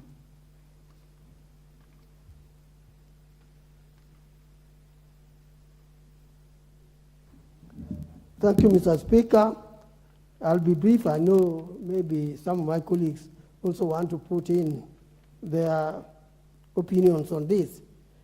Now, the one thing I must say is that when it comes to food, we are talking about lives. Food is very, very important for us. And indeed, because of that importance, I thought it is very good I put in 1 or 2 points. Now, the standard of the safety we need for our food is essential. And looking at the principle involved in what the motion drafter had, I would say, yes, it is good, we can support this. But one thing that bothers me is that when we talk of standard, when we talk of safety, then we have a Bureau of Standard in place. So we need to know which one is Bureau of Standards responsibility and the controller we are talking about. What is he going to control that the other partner will not be controlling? Now, why I'm saying this is that recently we saw what happened. Some sugar was brought into the country, and the sugar was contaminated. It was not good for consumption. It was under the control of the Bureau of Standard. It disappeared in the air, and I assume it was consumed by Kenyans, endangering their lives. Now, the other issue that came up in Kenya sometime this year is GMO. There is a lot of debate on this one. It touches on standard. It touches on safety. Surely, Kenya has had a system of controlling itself against bringing in contaminated things or food that is questionable in standard. If we had this controller, perhaps it would do better than the standard, Bureau of Standard, so that we can control the importation of what is dangerous for our country. I support the idea of having a law that safeguards the safety of the food we eat, the drinks we take, the water we drink. Because, you know, when we talk of controller or even Bureau of Standard, surely people drink contaminated water in Kenya all the time. Many people have lost their lives because of that. What's happening? What's the bureau, the officers we have responsible for this kind of thing doing? I think we need a system that's very strong, supported by strong law that can give us good health, and therefore help our lives and make us happy in whatever we consume within our borders. Thanks, Mr. Speaker. Thank you. Honorable Catherine Omanyo. Thank you, Mr. Speaker. It is very important to discuss this because I have always known that there is a food safety management system in place, but I think the occupants of that office, either they don't care or they are busy in making business, because we needed this in a million years, like we delayed, because just like my colleague has said recently, there was a product that was released to the market that was unsafe, that was needed to have been thrown out or burnt, not allowed for anyone to consume, but unfortunately it got lost.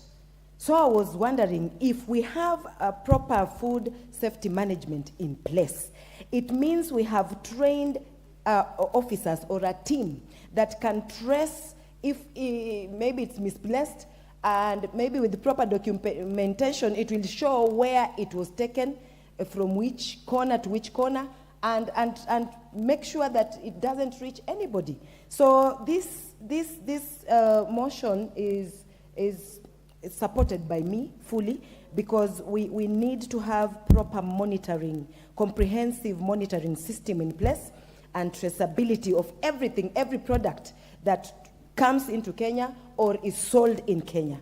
And also, I think we are all sick to the back of the last teeth, because we talk about things and just leave them. There is nothing that we follow up to make sure that implementation is actually done. We just talk and talk and talk, and yet our people are suffering. Today, there are farmers who inject animals to get fat, or inject or give them food to make sure that these animals, especially chicken, gets fat and grows very fast, and within few days or 2 weeks, the chicken is big, ready for consumption. And those things that they use, they are not actually healthy for anyone. All of us, we are in trouble because this is the chicken that everybody is consuming today.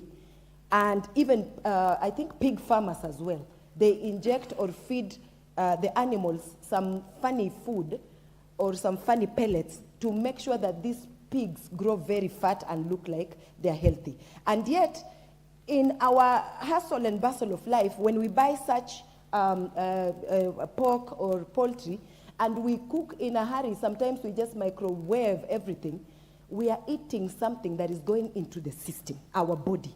And then after consuming it, we start having healthy issues. Inconsequential diseases start popping up. And most of the people who consume this cannot afford even hospital. So we need a regulation that protects our people, everybody in Kenya, whether rich or poor, that anything that we take, whether in open air markets or these markets that actually the people we used to call Bora Afya used to visit, that anything that is going to be consumed by Kenyans is properly inspected. Then also I was, my colleague talked about that, and because of time, I just want to stop there. But actually this office needs to be in place. Thank you, Mr. Speaker. Honorable Karoli Omondi. Thank you very much, Honorable Speaker. Oh, thank you very much, Honorable Speaker. I'll try and be very brief. Honorable Speaker, I think this bill is fundamentally flawed. And as a matter of fact, I would strongly urge it be withdrawn and the contents be seriously considered. Why am I saying so? Drawing from my experience as the person who drafted the National Environmental Management Authority Act, I think when you're dealing with different sectoral statutes, what you are concerned about is how do you effectively coordinate. And if you look at Section 3 of this bill, it talks about effectively coordinating the performance and the functions of the competent authorities. But these cut across various ministries and they cut across various statutes. There is nothing in this bill that will enable the so-called Comptroller of Food Safety to do that coordination effectively. There's absolutely nothing. And if you go to the first schedule, even competent authorities, ministries are included, number 1, 2, 3. Those are not competent authorities for purposes of coordinating the implementation of food safety.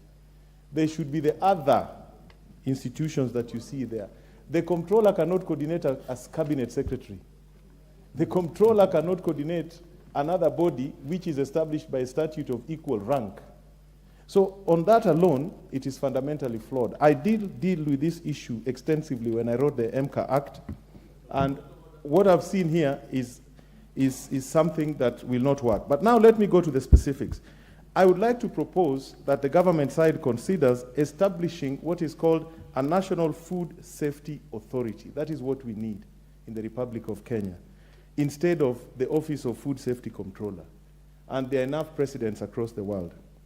And that particular National Food Safety Authority will have the following responsibilities: being the repository of all food and water standards. In other words, it will formulate and enforce all national food standards. And I'm glad the majority leader has just walked in.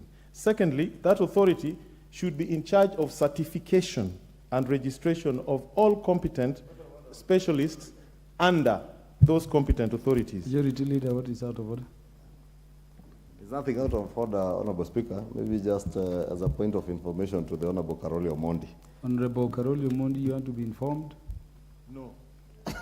Your information rejected. Proceed, Honorable Omondi. Thirdly, that particular authority should have power to intervene in case of national emergencies around food safety. And Honorable Speaker, it should also have what we call enforceability powers, which in terms of food safety should include enacting food safety regulations, creating labeling policy, food labeling policy, to provide adequate information on food, and thirdly, managing of what we call farm inputs, what my honorable sister from Suba North called traceability.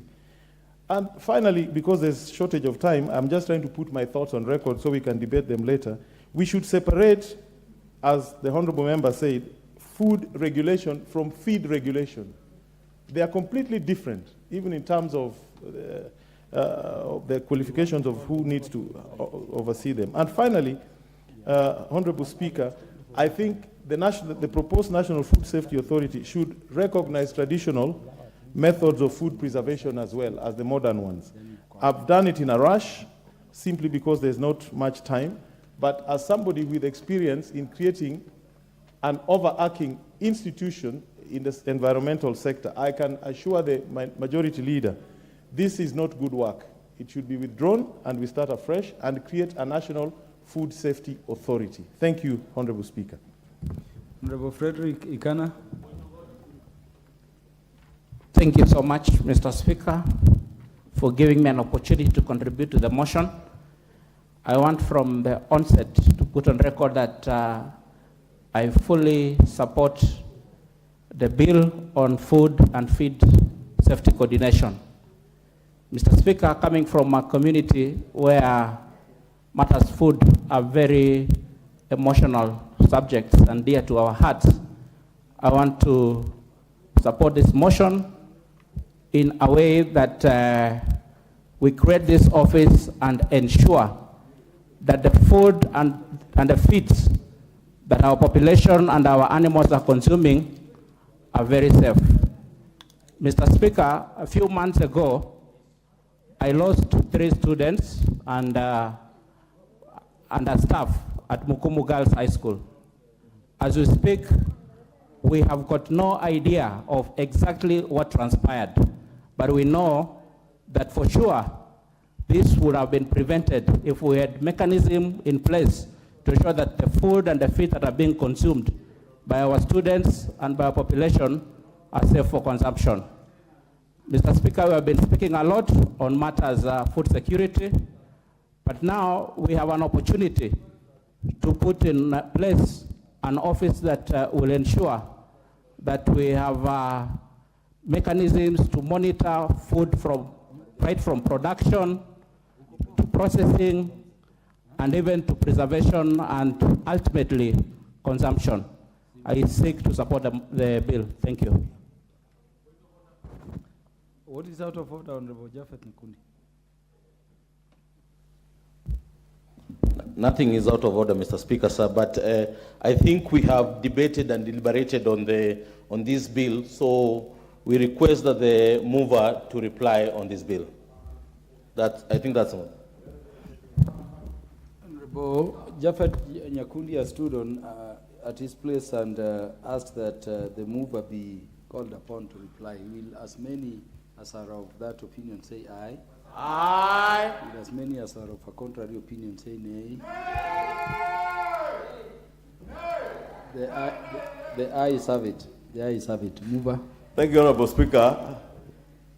Maybe the member for Jomvu should be reminded that the House rises at 2:30 p.m., not 6:30 p.m., because sure he wants to say that Mombasa is far. But Honorable Speaker, let me thank all the members, very many members of close to 26 members or 27 members have contributed to this bill from the time we started. And I've keenly listened to some of the issues being raised, including those raised by the Honorable Millie Odhiambo on the handling of fish, even with the issues to do with Easy Coach. But that tells you the import of this bill and the importance of ensuring that there is proper handling of food and feed items. And I've also listened to the issues that they have been raised on the need to separate issues to do with food and feed. But animal feeds are also food to the livestock that also gives human beings food And therefore, it's not really easy to have a very clear distinction between what relates to animal feeds and what will end up as being human food or food for human consumption.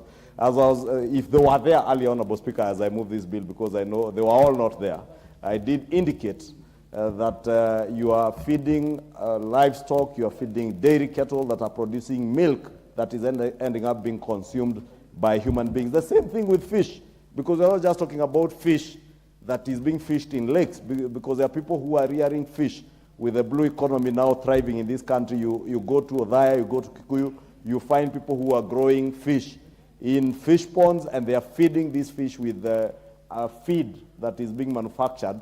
Therefore, there is an important point in ensuring that you handle food and feeds at the same point where you handle or you deal with matters to do with food for human consumption. Honorable Speaker, I've also listened to Honorable Milli's neighbor and member for Suba South, the Honorable Karoli Omondi, very diligent and polished legislator who is doing very well in his first term.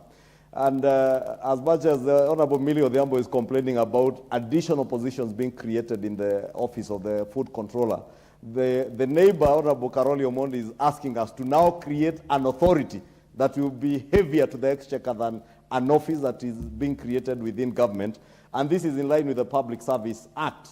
And the Public Service Commission can actually create such positions in the executive. And therefore, creating an authority will be much heavier to the exchequer. And indeed, I wanted to inform the Honorable Karoli when he refused me to inform him that it is government policy now not to create more semi-autonomous government agencies, or what you usually call sagas and state corporations, but rather to consolidate those sagas, those that are doing similar duties, to be able to be consolidated and to operate as one saga.